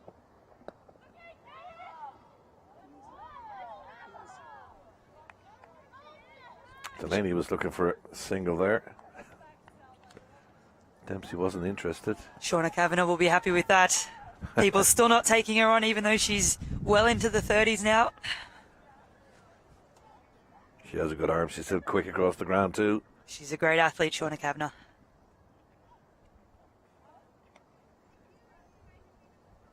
So they've dropped point after that display that we saw from Georgina last 2 balls ago. That's better. Just tucked her up, didn't give the freedom of the arms. And as we can see a lot in women's cricket, especially on slow pitches, if you don't give width, it becomes very difficult to get the ball away.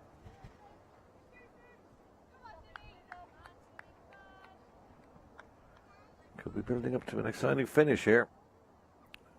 Going up to the midway point of the innings. We certainly have a good game on our hands here. That wraps up the 22nd. 92 for 4. Delaney on 34. Dempsey on 10 quickly. Run rate again in and around what they need. And this Evoke Super 50 Cup game here at Oak Hill Cricket Ground in beautiful Garden of Ireland, County Wicklow. rain is around. Are you looking at the DLS score? What are we looking at? It's 129 at the moment for where they're at. So they're behind. Sorry, 109. 109. So 109. They're behind. 109. So they are behind. Four wickets down. 4 wickets down. They would need to be 109 now if the rains came, say. That would give them victory. So they're behind the DLS score. That slipped out of our hands. Christina Coulter-Riley's done well to get something on that behind the stumps there. And 20 overs constitutes a match in this league, so we definitely have a result, regardless of if the rain comes or not. Which is a positive. Let's hope the rain stays off. Nicely weighted on by Delaney. Just worked it round the corner, saw that off the pitch. And easy to eased nicely around down to fine leg for a couple. She's found the space very well there, has Delaney. If we look at the field here, no one behind square on the leg side, except for McMahon, who's quite square and very deep on the boundary. So plenty of space there if Amy Maguire bowls too straight here. Yeah, she was able to pick her spot that previous delivery. That's a better one for Maguire.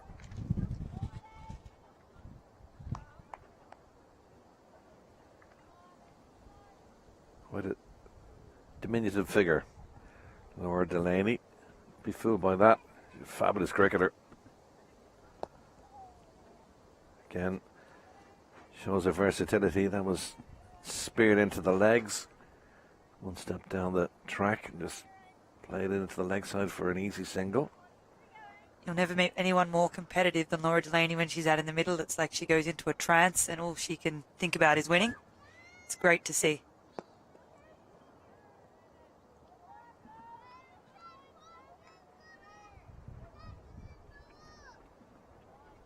Loves playing for her country, loves the game.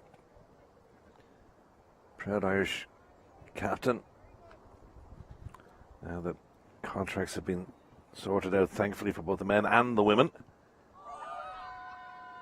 Polite inquiry for caught behind. They haven't been afraid to ask questions of the umpires of the Scorchers. It's the old adage. So this, if you don't ask, you don't get. Oh, we've all learnt the hard way. Gabby Lewis, as you can see there, jumping at first slip. Irish International. Some great control there from Amy Maguire. Wraps it up, 23 gone, 96 for 4, Delaney 37, Dempsey 10.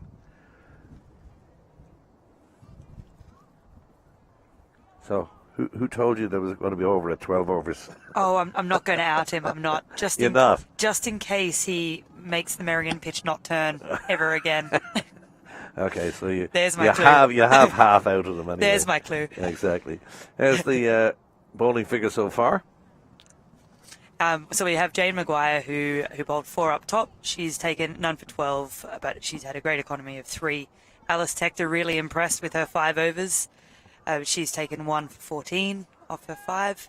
Sophie McMahon has been the wicket taker in this innings. A little bit more expensive than some of the others with 2 for 34, but has taken the big wickets. Amy Maguire, none for 22 off her 6. And now we have Jane Maguire, is it? Yep, Jane Maguire coming back in from the other end. Yeah, open the bowling from the south end, now switching to the commentary box or north end.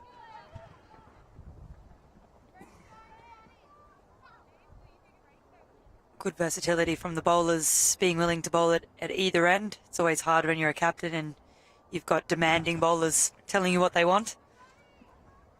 Jane's always happy to have a go regardless of what the situation is. So we have a game now. 20 overs have been bowled into the 24th now. And spin at both ends for a while there. We're actually getting through the overs quite quickly, which is good in terms of hopefully completing the 50 overs. Wouldn't want to see the game spoiled at this stage because it's on a bit of a knife edge. 126 runs. Needed off 26.4 overs, you can see there at the bottom of your screen. Very gettable, but it's a pitch that requires the batters to make the runs rather than anything else, because it's quite a slow wicket and sometimes it gets stuck and doesn't come onto the bat.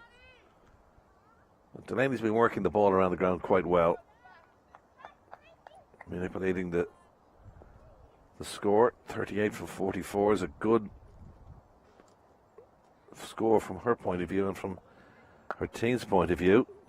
That would have been a wide had they not tried to reach that. And that's the direct hit. And that's out. Aidan Seaver has not given it. He has not. And Aidan Seaver was in the wrong position there, has to be said. You watch Aidan Seaver's, if we get a shot of it, he should be around. That was going to be a wide. Should have left it. Great piece maybe. of fielding. Great piece of fielding.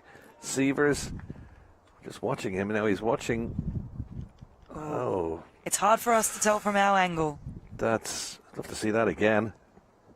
That was mighty close. Dempsey survives, however. I don't know. Did she make her ground there? Oh, it's so hard to say. Well, Seavers is closer to than we are, so He is. he's the man in the middle. He didn't give it out, so on we go. But that looked mighty close. I've never envied their role, umpires. It's always easier in hindsight, but Well, isn't it the case that the umpire should be moving to where Seavers is now, Absolutely. rather than where he was? yeah, the best Got angle. caught. I think hopefully this is a view of it again. Yeah, that would have been a wide had she not reached it. It's a great piece of fielding. Beautiful pickup, and Amy Maguire threw it straight at the here stumps. we go again. Seavers is in the wrong position. Should be out to his left. Ooh, It's really hard to we say. can't see where the bat is Yep. because the umpire's in the way. But I don't know. Did they make the ground? Anyway, 100's up at the end of 24. 100 for 4. That's a talking point. It certainly is. It's one of those things. If you've got a fielder at point that can get their feet in the right position and throw with their left arm direct hit there, it's hard to take a run there. That was a brilliant piece of cricket, though, and a fantastic throw from Amy Maguire. She was a long way back. She was indeed. She's come a long way with her bowling and her fielding in the last couple of years. It's brilliant. A lot of good players there out of the hills. A lot of good young players coming through, but she's definitely one to get excited about. 5 bowlers used so far from the Scorchers. Now they're going to use Leah Paul from the other end. This is the change I'm delighted to see. Leah Paul bringing herself on.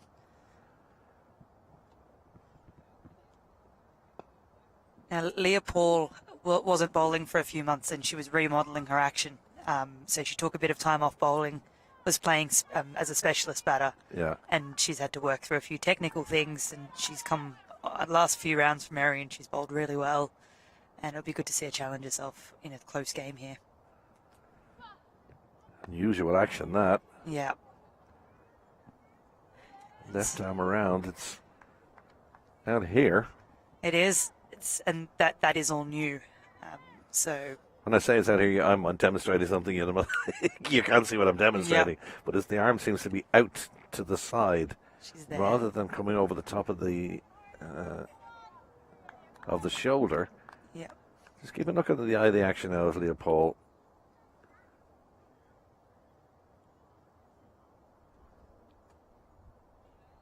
Yeah, nothing wrong with that. Perfectly legal delivery. But there's all action, isn't it? The hand is behind the back before the release. And you make a good point, John. The ball before where she got it wrong and she was a bit short, she was even more exaggerated with what you're describing. And then when she went higher over the top, it was a great ball. So I do think that's something she'll look back on and watch and try and replicate what she did last ball. Yeah, it's a decent action. She's bringing the ball in from the left-hand side to the right-hander. She's had a lot of success in all levels of cricket, but it's one of those things where we all try and find the most repeatable action for ourselves under pressure. It's a slower delivery this time, but she wasn't fooled. Dempsey looked very good since she's come out. Looks very confident. It was a good delivery, that. There was nothing wrong with that. Dempsey just prodded at it, got behind the wicket-keeper, took a single. It's looking very positive since Dempsey came in. She's come in and there hasn't been any sign of nerves for the close situation. She's just hit the ground running.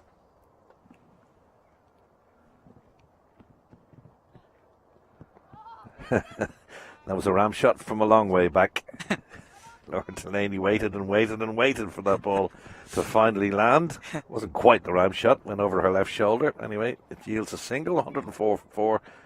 We're at the midway point of the innings. The Scorchers having decided to bat earlier today, having won the toss. They made 222 for 8, chasing now at the midway point, 223 for victory. They're 104 for 4.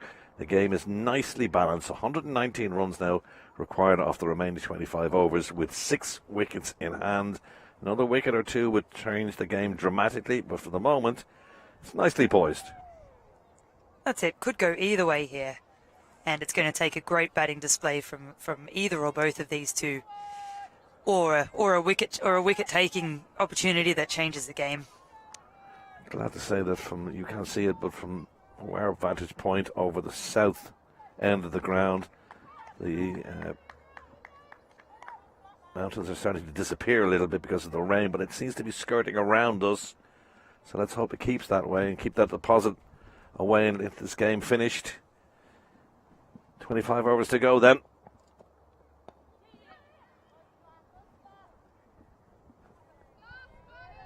Clever cricket there from Laura Delaney, taking good ball from stumps over to square leg, dropping in for an easy single. Scorchers not afraid to change things around in terms of their bowling. Jane Maguire opened from the other end, has now been switched, and Leopold in the previous over switched from north to south.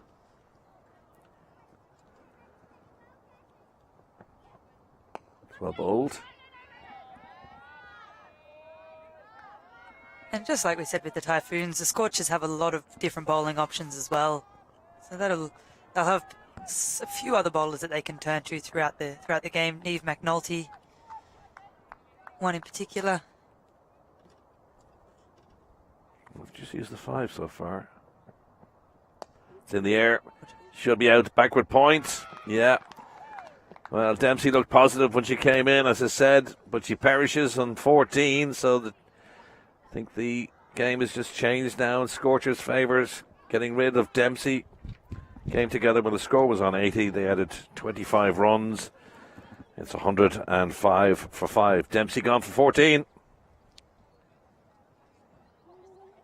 And just on the replay here, bit of width given from Jane Maguire. Dempsey has thought, okay, I'm going to go over and go hard, and it's come off the wicket slowly. Too much bottom hand there. Should be disappointed. Gone for 14, out there for 21 minutes.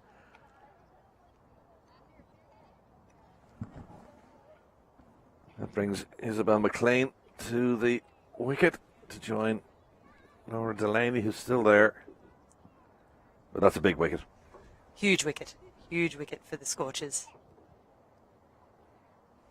And a big wicket for the Maguire sisters too. Bowl Jane. Come on, Amy. 14.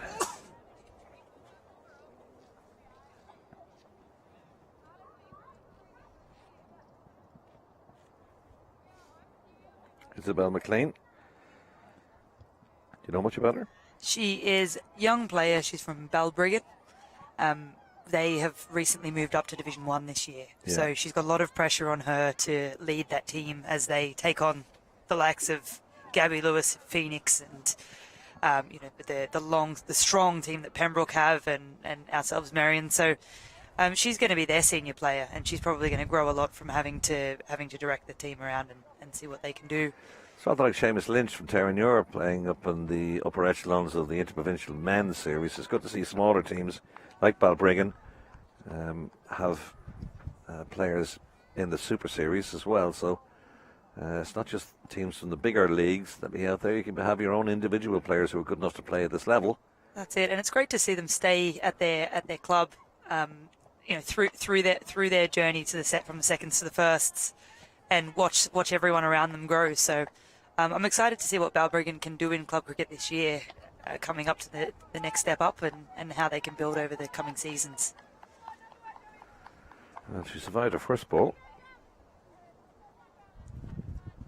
But she needs to get off strike quickly and give it to Delaney. Keep that momentum going. That's it. She's got a nice simple role at this stage, and that is just to get to the other end. This is not to bat. That's it. Just get the one. That's exactly Get off it. strike. In fact, probably just need to survive this ball and give it to Delaney there for the next over. It's been a good one from Maguire. Just the one from it and the wicket of Dempsey.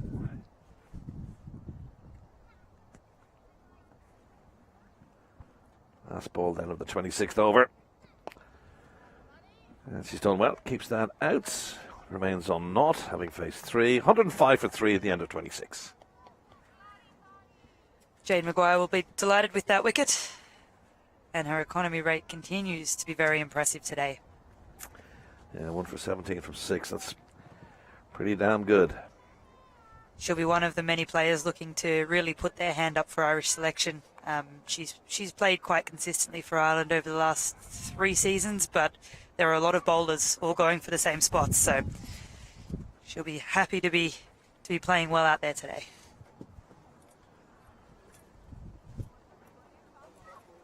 Yeah, focus on the Super Series T20 and Evoke Super 50 for the international games against Sri Lanka and England to come later on in the summer. Back end of the summer, August, September.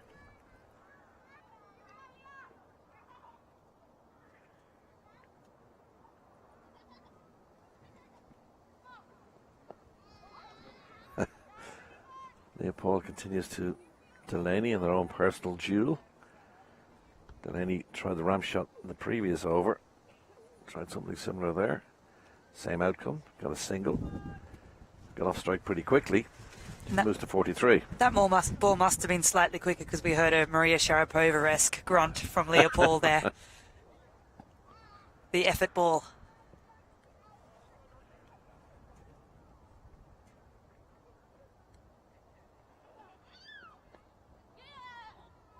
Nicely off the mark. McLean just eases it down to short third.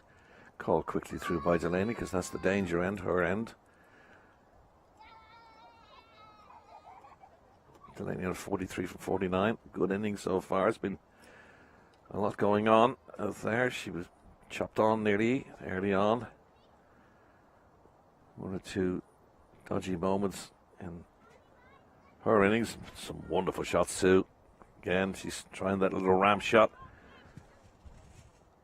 She's making it clear that until they move the field and give her a gap somewhere else, she's going to keep playing it all day. Yeah. I might want to move fine just a little bit shorter, maybe into the ring. Yep. Delaney knows exactly where the fielder is. The fielder is very deep and fine leg, so as you say, unless they move things around for her, she's going to continue to do that. It looks like she's got plenty of time to do it as well. She moves to 44.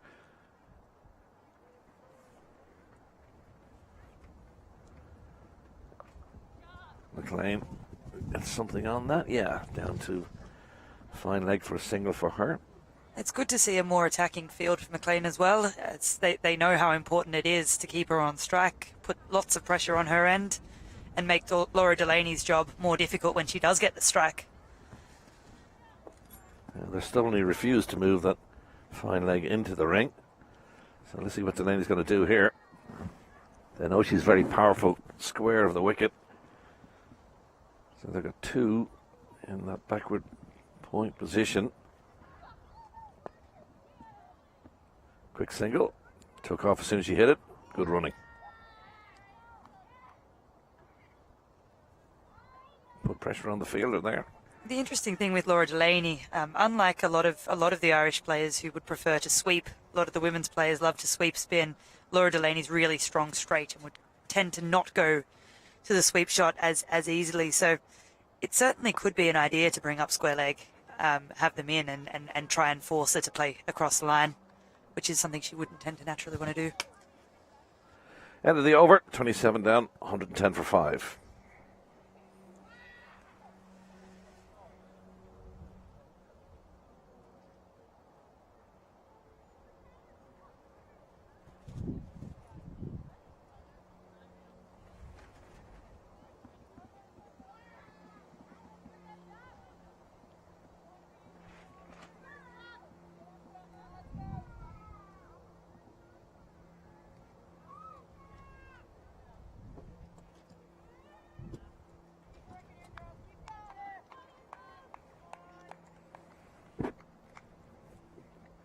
Getting into the back end of the innings now. 110 for 5.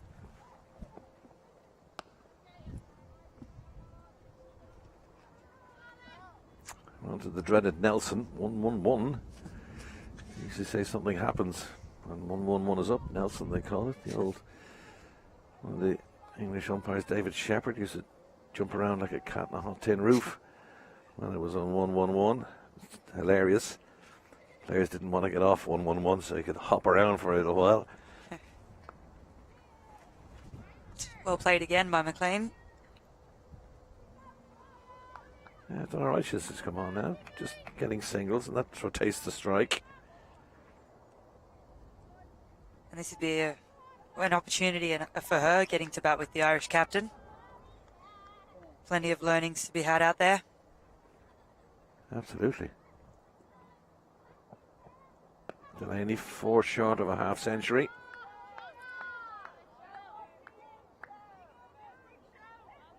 Trying to get a little bit brighter here, a little bit warmer.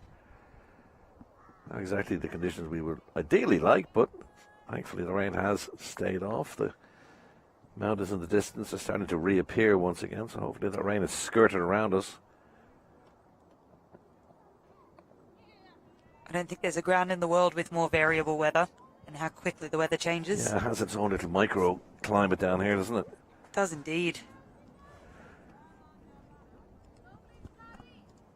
Built in 2008, Oak Hill. Peter Saville owns the ground.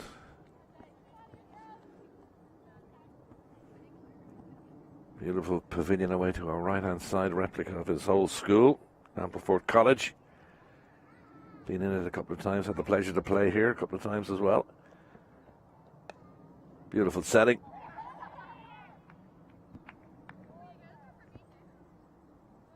And we got a game on our hands.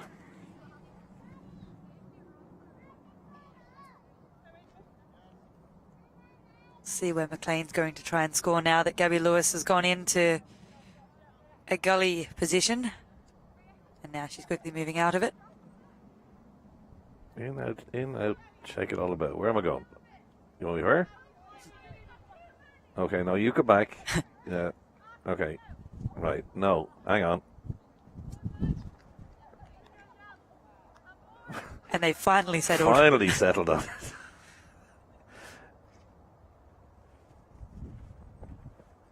Delaney looking for a half century, trying to force that one. There was a lot of jiggery pokery and move it all about that last ball. 28 down, 113 for 5. For the first time in a while, the run rate has hit 5. So starting to creep up on them. Yeah, The required run rate, that is. yeah, won't be panicking just yet. But there's 5 out, and that's their disadvantage so far. They've got to keep wickets in hand for any kind of run chase they're going to do a little later on. Won't lose a couple of more wickets, then they'll be in real trouble. Neil Paul continuing now from the south end. Been a good battle between himself and Delaney. Scorchers captain against the Irish captain.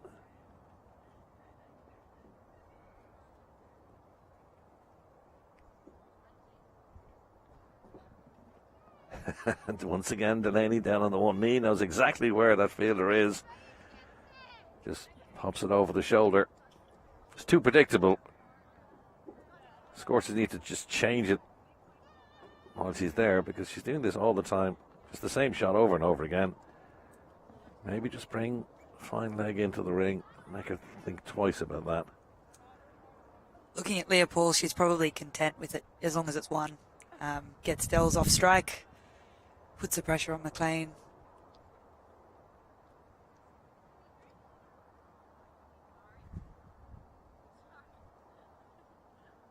Slip in place now for McLean.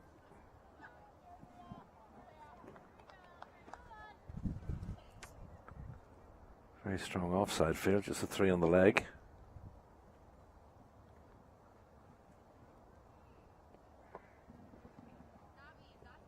Watchful, McLean. No addition to the scoreline. Paul's figures nearly the 4.2 overs, 22 conceded. Hasn't really looked like taking a wicket yet.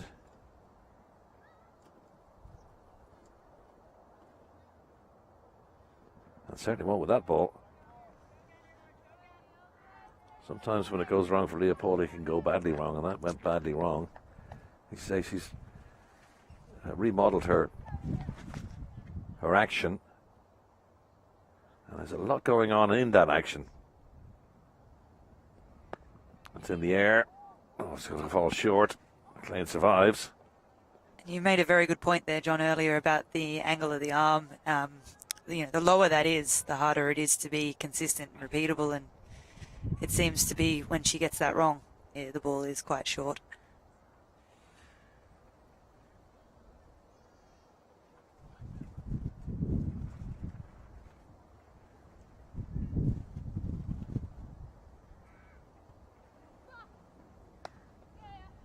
Again, that's a wide delivery, easy for Delaney to pump it into the offside and move one closer to that half century.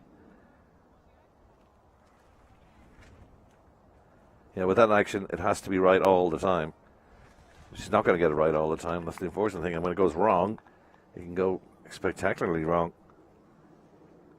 And that is the joys of spin bowling, but it's great to see that the coaches are giving her the help she needs and working quite closely with her to get the best action that she can possibly have. Plenty there in that previous delivery to McLean. It did really well to work that round the corner. Moves to 5, gives Delaney the strike. Now one shy of a half century. The Irish captain holding this innings together while those around her perished.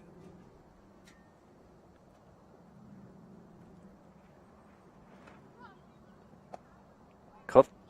There is a fielder there at backward point. Prevent that. Ends the over. 29 down. 118 for 5. Delaney still waiting for that one run. 118 for 5 at the end of 29.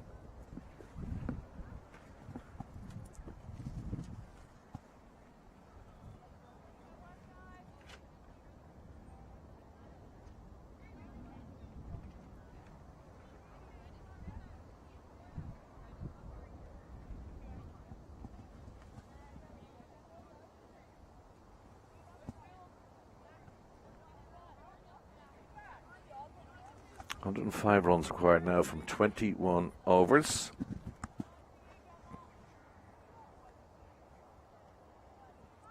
Very gettable, very doable, but can they keep those wickets in hand? The economical Jane Maguire continues. She's been hard to get away.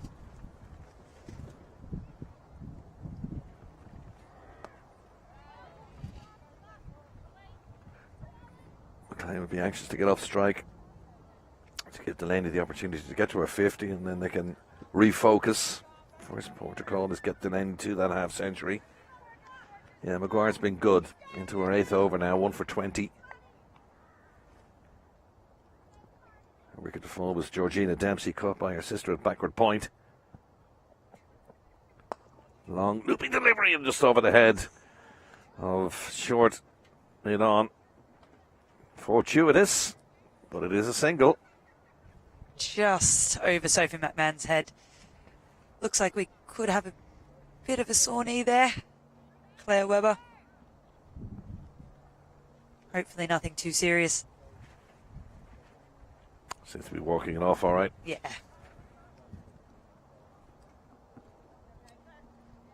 So now, Laura Delaney retakes the guard. Just to make sure she knows where she is. Middle stump for her. Coming up to the end of the 30th over. Laura Delaney, 57 deliveries faced so far. 49.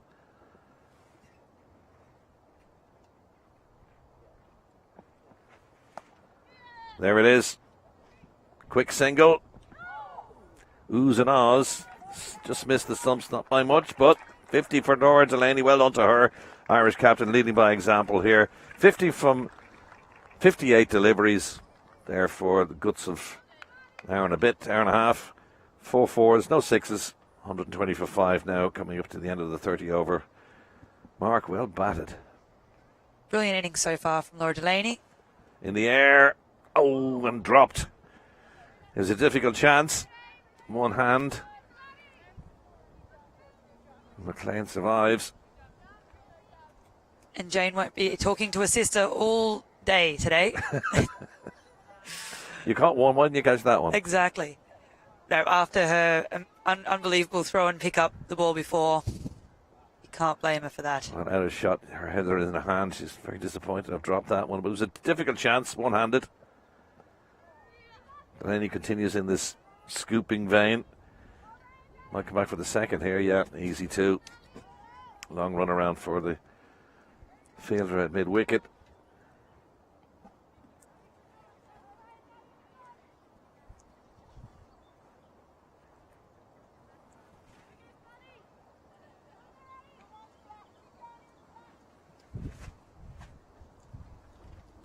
Last ball then of the 30th over. 123 for 5. Laura Delaney now gone past her half century.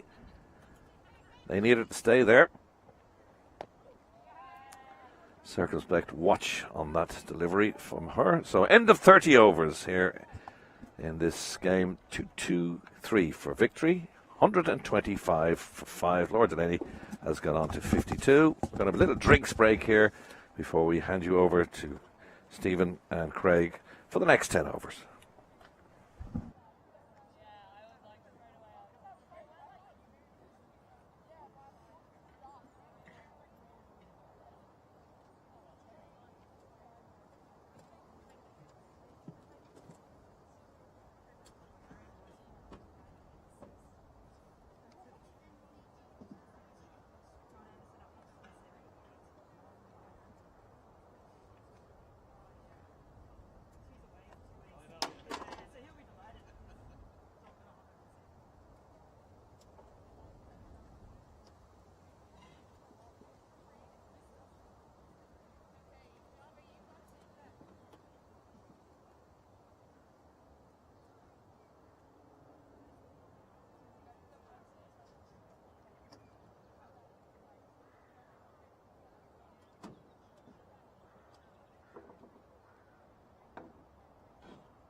And you're welcome back to Oak Hill for the next set of 10 overs. We've had 30, 123 for 5.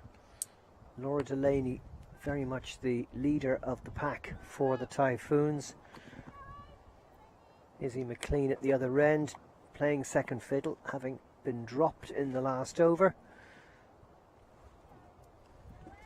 Clean on 7. Delaney 52 not out.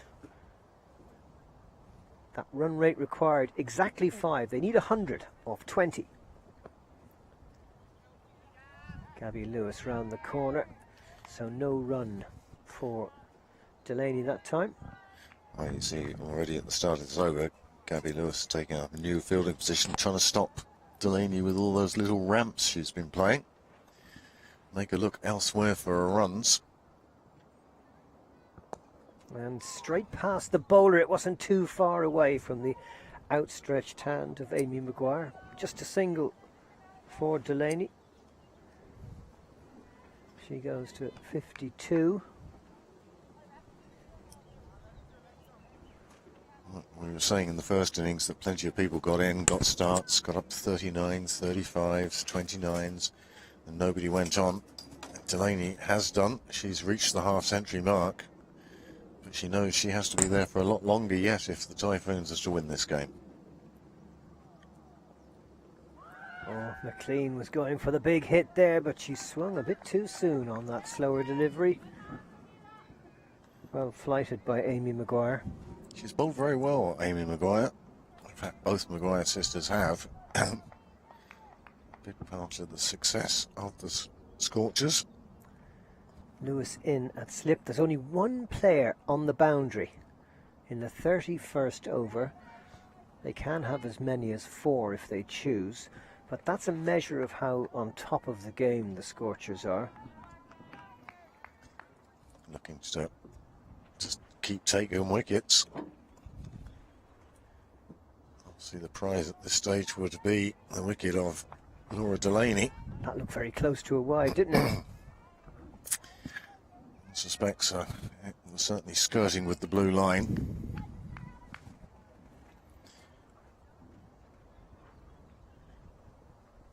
Hard to know what way the weather's going to go here in County Wicklow. Isabel McLean is doing a good job here.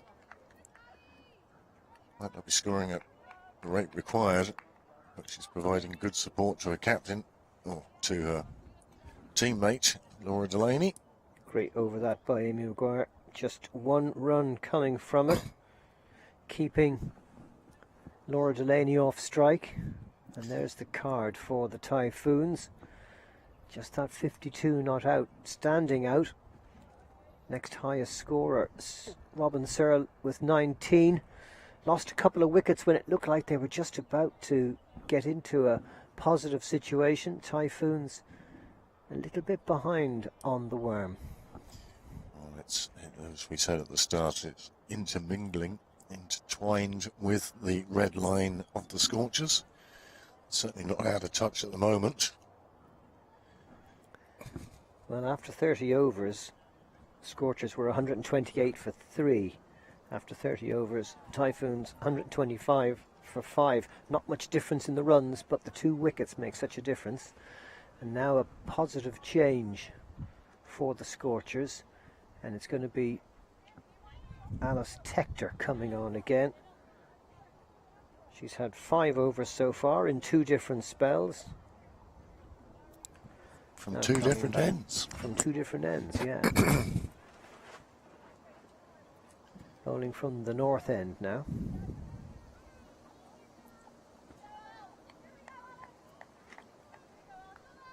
Just 2.8 runs per over. That's key in a game where the Typhoons now need over 5.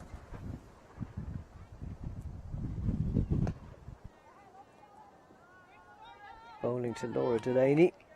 That will certainly sharpen her concentration, that's for sure. It's another problem for her to solve. That's all every innings is. A series of problems, work your way through one at a time.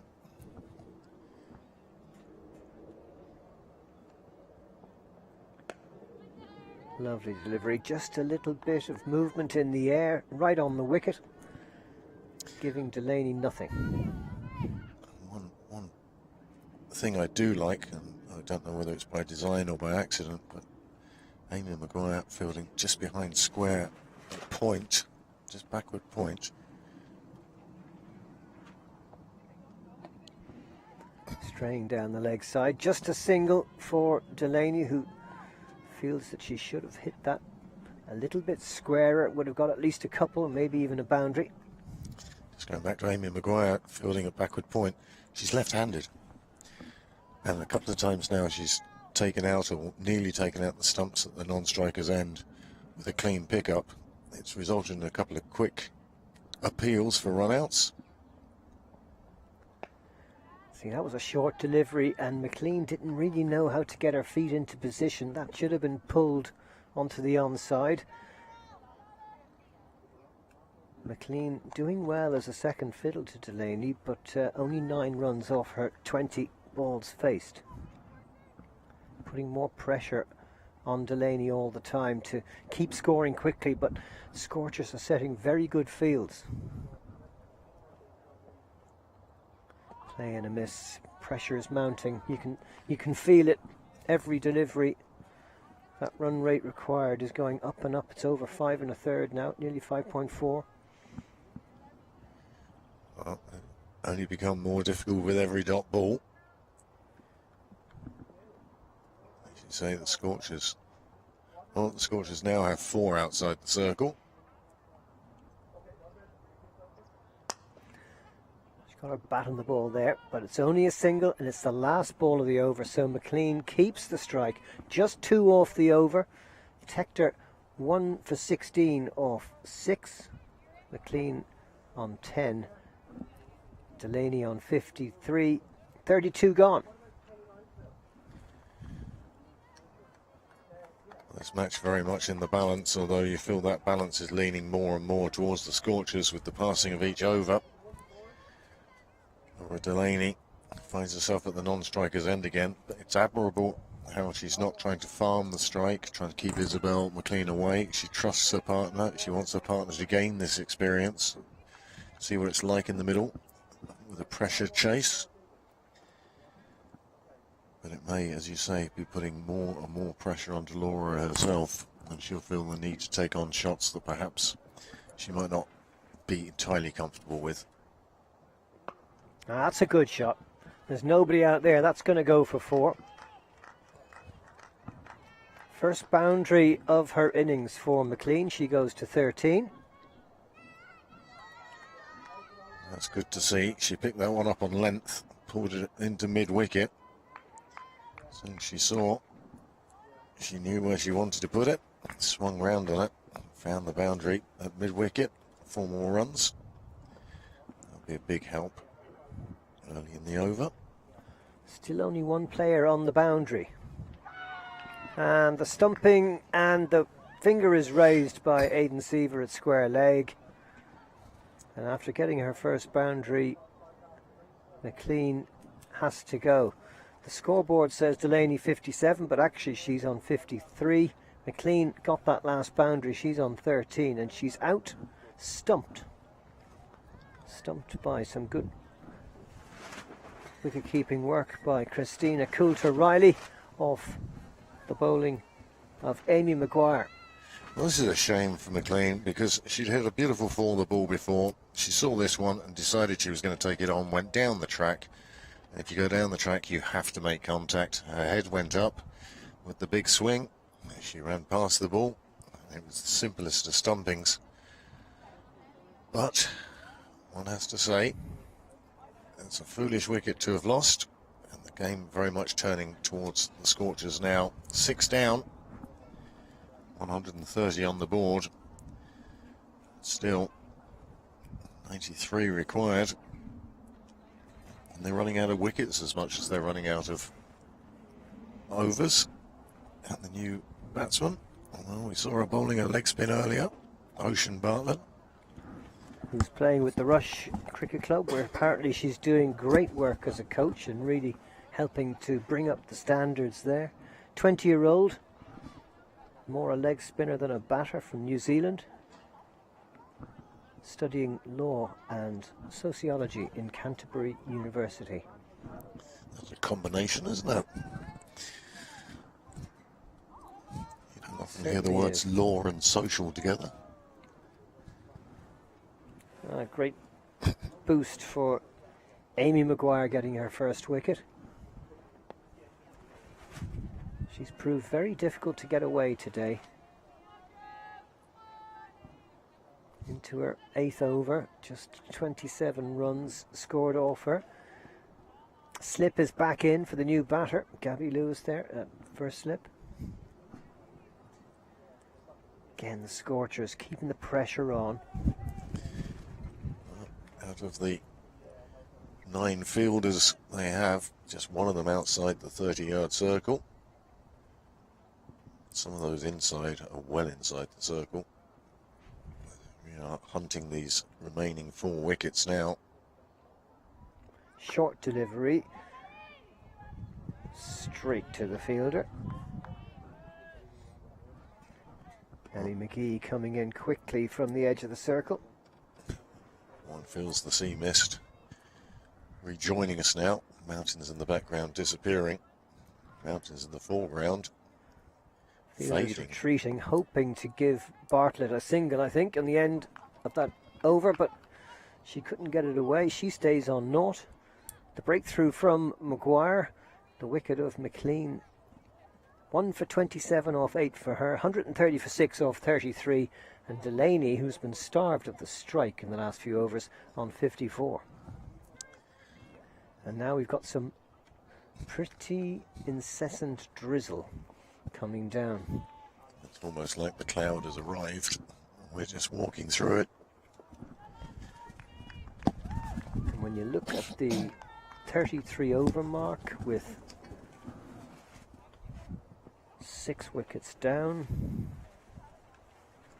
the required score is 159. They're currently on 130, so if the game was to stop now, it would be a comfortable victory for the Scorchers.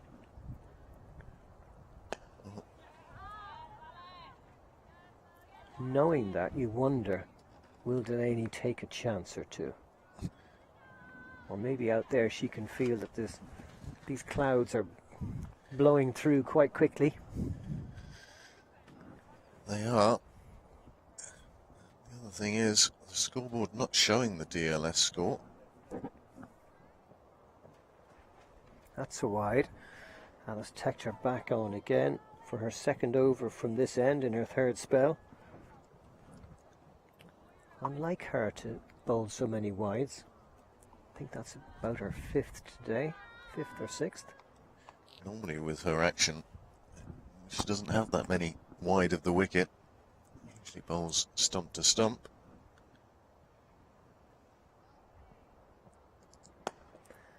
I think there's your answer, and that's a great piece of fielding, unsurprisingly, by Gabby Lewis. Not only doing the fielding, but getting the ball back to the stumps exceptionally quickly.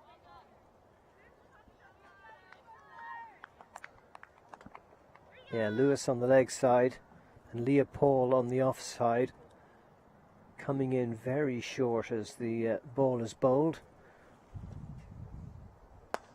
Delaney going for the crack down the ground, just a single, well stopped at mid-off. Super stop there by Claire Webber. Not showing her commitment to the cause. Getting the congratulations of her captain. Also, Neve McNulty doing a good job of backing her up in the field. So Tector to Bartlett. And that's gone right through her, and the finger is raised. And it's another wicket for Alice Tector. 2 for 18 now in her 7th over. And Bartlett has to go. LBW to Alice Tector without troubling the scorers. And that's 7 down now for 132. Well, that leaves the Typhoons, this delivery leaves the Typhoons in a very difficult position now. Well, it's straightened up beautifully. My only question mark there was the height. Might have just cleared the stumps, but it was very straight, and Aidan Sievers was in no doubt, and he and Asma Ali Beg are having a good look at the weather as the Typhoons' Julie McNally makes her way to the crease. The umpires may be discussing it, looking at the clouds, looking at the mountains that have disappeared behind what I would call very low clouds. But you feel the Scorchers, well, they'd like to get this game completed now. 7 wickets down, 3 to go. They're well ahead on DL. Well ahead in the match now. It's been the constant pressure, the constant taking of wickets. And very few players have managed to stay with Laura Delaney. So she's been the sole player today to reach 50. It looks like it's going to be in a losing cause. Still, I think Laura will be delighted herself that she's in form.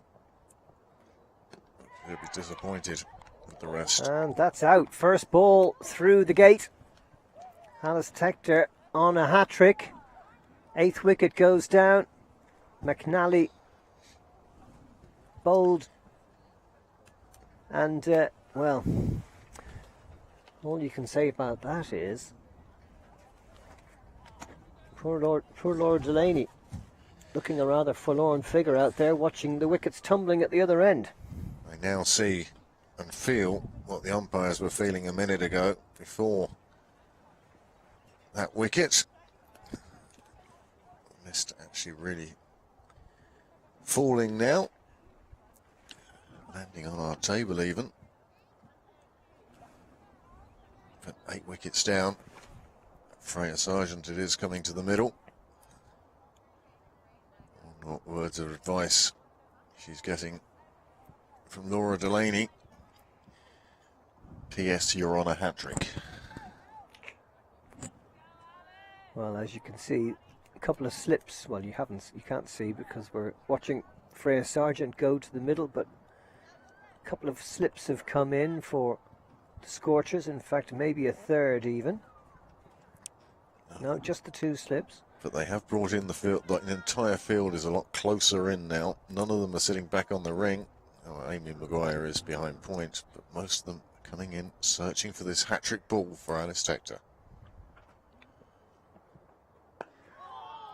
Well, she bowled it right on the stumps. Fair play. Really good over from Alice Tector. Double wicket over. 3 for 18 now off her 7. Delaney on 55. Sargent yet to score, and there's the card. Well, from the start, Forbes running herself out in that first over. Set the tone, really.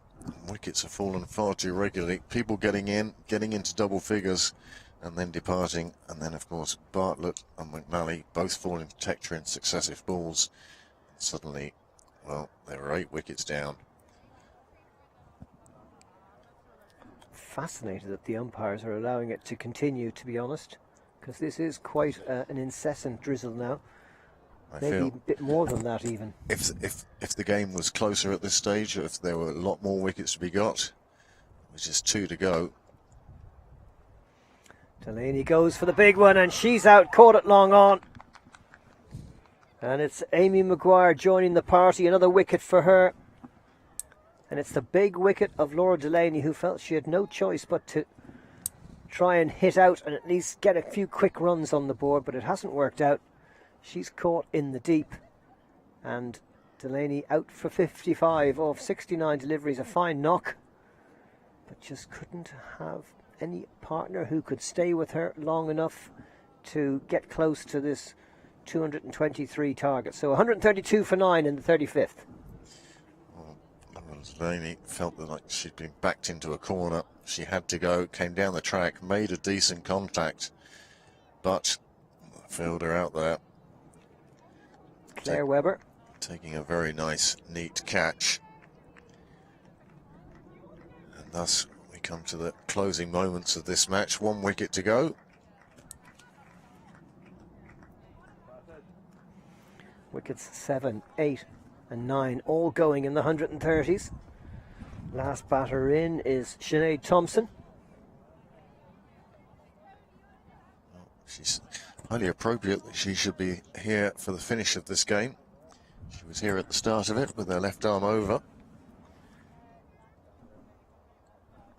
Bowled well, showed promise. Now she'll be facing Amy Maguire with, well, an awful lot of runs to win. And just that 1 wicket in hand now. 2 bats that haven't scored a run as yet. Between them, they've only faced 1 ball. And you can sense the joy, the elation in the Scorchers. They'll be desperately searching for this final wicket. Ah, a nice little snick. That might go all the way. No, it's a bit slow in the outfield, so just a couple for Thompson.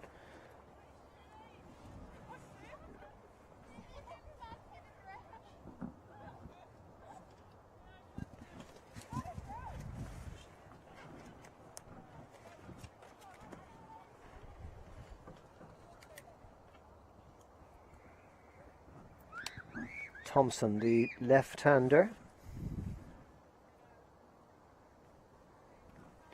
Off the mark with her first delivery.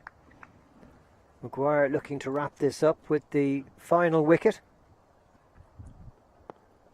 Right on the stumps, well played by Thompson.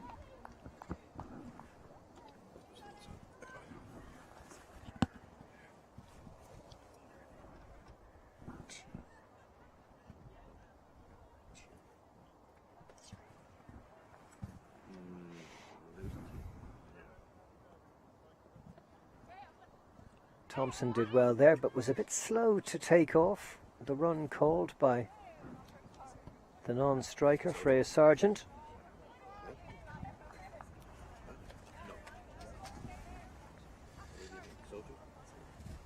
Something.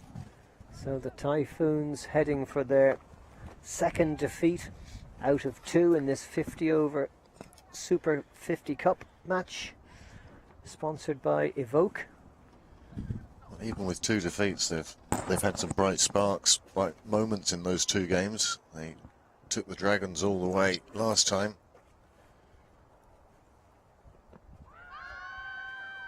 Big appeal, but that was going down the leg side. Azam Ali Beg passing up the opportunity to win the game. It's starting to get a bit damp here now.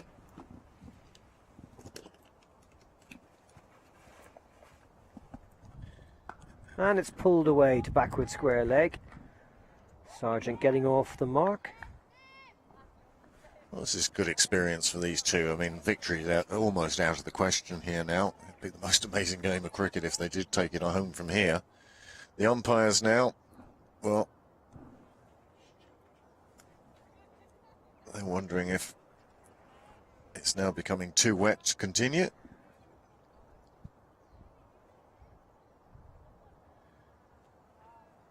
And let's hope that some common sense prevails. They might stay for another over. That's what they're going to do.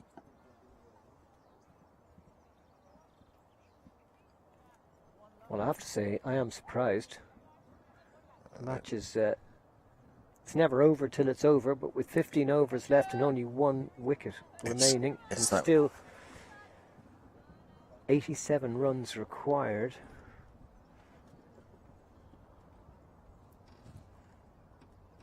Alice Tector to continue. 2 wickets at the end of her last over.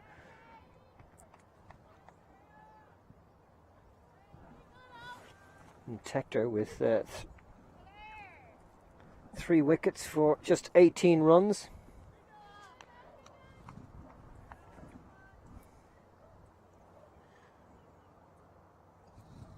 Player who also batted well today, scoring 19. Well, those are the deliveries that she's going to have to work on getting out of her game.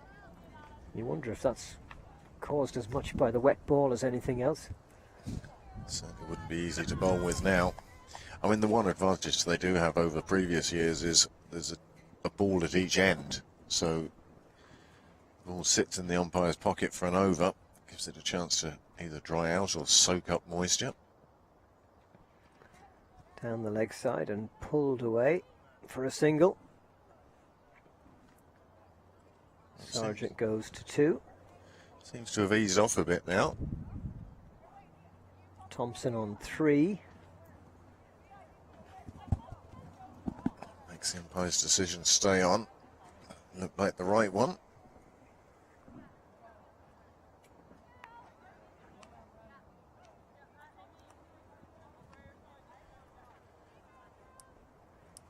Oh, it's been a fine performance by the Scorchers today. They were very positive with the bat. Nobody went on to score a big one, but there were 4 players scoring 29 to 39. And their bowling has been very solid.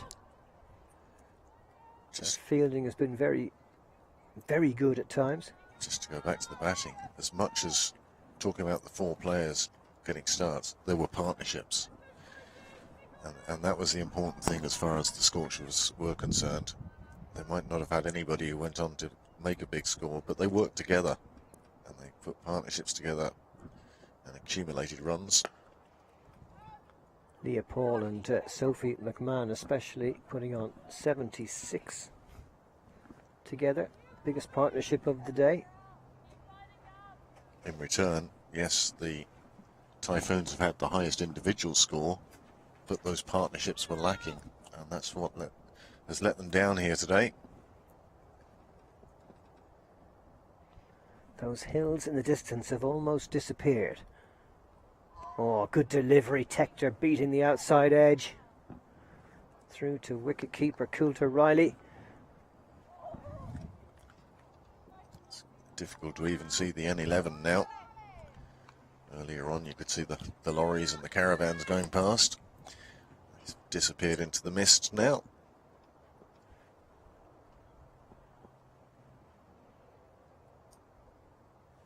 Ground staff are over there with the covers waiting to get the nod from the umpires. Thompson moves to 4. And the umpire's going to confer again. Surely they'll bring a stop to the proceedings here. Well, they don't really have much choice. It is incredibly wet out there. And it's that fine rain that just drenches you. Anybody who has a coat with a hood has it on at the moment. All the players and the umpires in the middle, they're the ones who have to suffer in the rain. However, I can't really see a way back here. They're just about 80 runs behind on DL. They need to be very much closer. With 9 wickets down, 216 is the total required after 36 overs.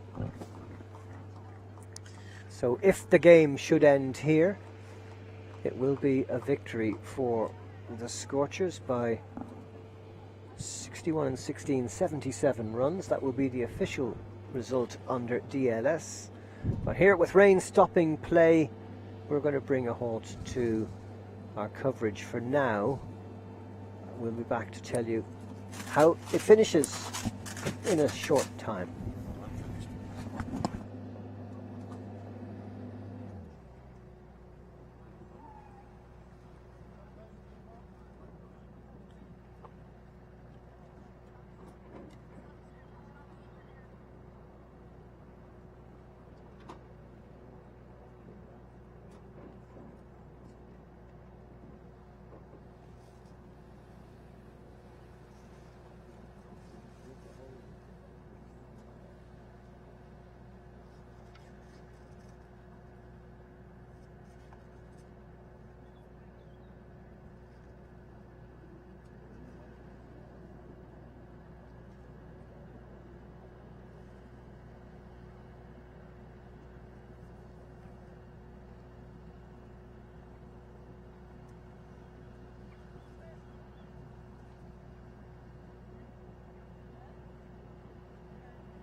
just needed one more week, right?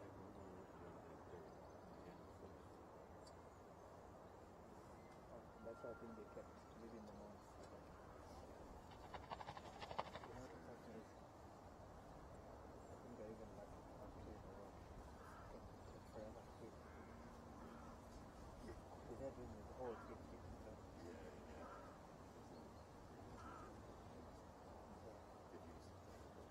So there's a guy that take that out here. Now we are waiting because of the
Half five. Yes.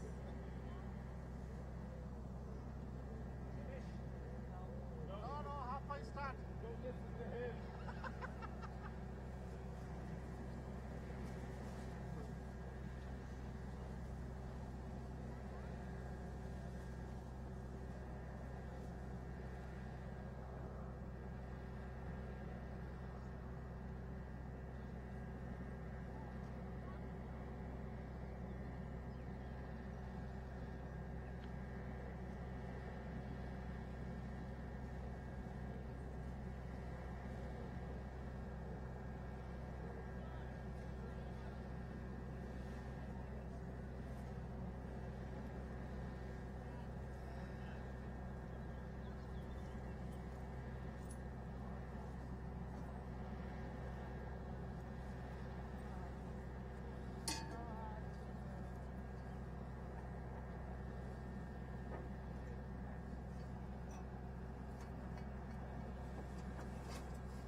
And miraculously, we've had a transformation in County Wicklow. The sun came out and the wicket is playable, and we're ready to conclude this Evoke Super Series match between the Scorchers in the red and the Typhoons in the blue. Typhoons coming out to bat just a little bit behind the 8 ball at 139 for 9. 14 overs to get the 84 runs required. The problem is they've only got 1 wicket. Alice Tector there with 3 for 21 off her 8 overs. But it's going to be Amy Maguire, I think, to continue from the south end. It's great to see the hills in the background so clear now. Clouds have definitely lifted. We'll definitely get this through to the conclusion now. Sinead Thompson on strike. Lets that one go through to wicketkeeper Christina Coulter-Riley. It's been a good performance by the Scorchers, hasn't it? Efficient performance. They batted well together. As we say, they put partnerships together, which the Typhoons just haven't been able to do. No ball for the height of that delivery from Amy Maguire. Free hit now for Sinead Thompson. Interesting to see how she approaches this one. Well, back foot planted very firmly down. I think we're going to see a big swing either way here. Swing and a miss, and Coulter-Riley, knowing it was a free hit, didn't take the stumps, didn't take the bails down, because obviously with a free hit you can't be out stumped. So here we go, Sargent on 2, Thompson on strike on 4. Tried to dab that through the area to the left of Gabby Lewis, number 66 there at slip. Dangerous shot really to try and play when you do have a slip in place there. To make sure you get enough of it to get it past her. Good delivery, and it's through. The wickets are broken. The game is over. And Amy Maguire gets another wicket. 3 for 32 off her 9.4 overs. She'll be thrilled with her day's work. The Typhoons all out for 140. Thompson goes for 4, bowled by Amy Maguire, and the winning margin is 83 runs. Well, we did say they'd been efficient, the Scorchers. They were efficient in taking that final wicket. Amy Maguire picking up her 3rd, well deserved. The Typhoons out for 140. Laura Delaney scoring a half century. Not much else happening there. Teams shaking hands with the umpires, with each other. And the Typhoons find themselves now with 2 losses from 2 games played. Scorchers now 2 games played and 2 games wins. won. Indeed, they won last week against the Dragons by 3 wickets, chasing down 179. Gabby Lewis top scoring with 90. Today, well, they didn't have any great star with the bat, but like you said, they put the partnerships together. They put a good total on the board, 222, and they've got the points and are top of the table. You see in the background the hills as clear as day now. Couldn't see them 20 minutes ago. Once again, the sun coming out and shining now. As warm as it's been all day. 140 all out then, Typhoon. Let's have a look at their scorecard. The highlight for them was Ireland's skipper Laura Delaney scoring. Well, we're going to look at the Scorchers innings first, and as you can see, Gabby Lewis with 39 to go with the 90 not out last week. Also McMahon scoring 39, Paul getting 35, Kavanagh 29, and a total of 222 off the 50 overs. Well, this is what we were talking about. Although nobody went on to make a big score themselves, you see there's 3-4 partnerships there in excess of 30. And it's that one between Paul and McMahon that really set them up. but very much Kavanagh and Tector at the end, putting together 43 that really pushed the score well over 200, and as it looked, outside the range of the Typhoons. So good partnerships, 4 of them there, and that's what's made the difference between the two teams. Typhoons bowling, well, 3 wickets for Sargent, 3 for 48 of her 10 overs. Wickets also for Dempsey, Delaney and McNally.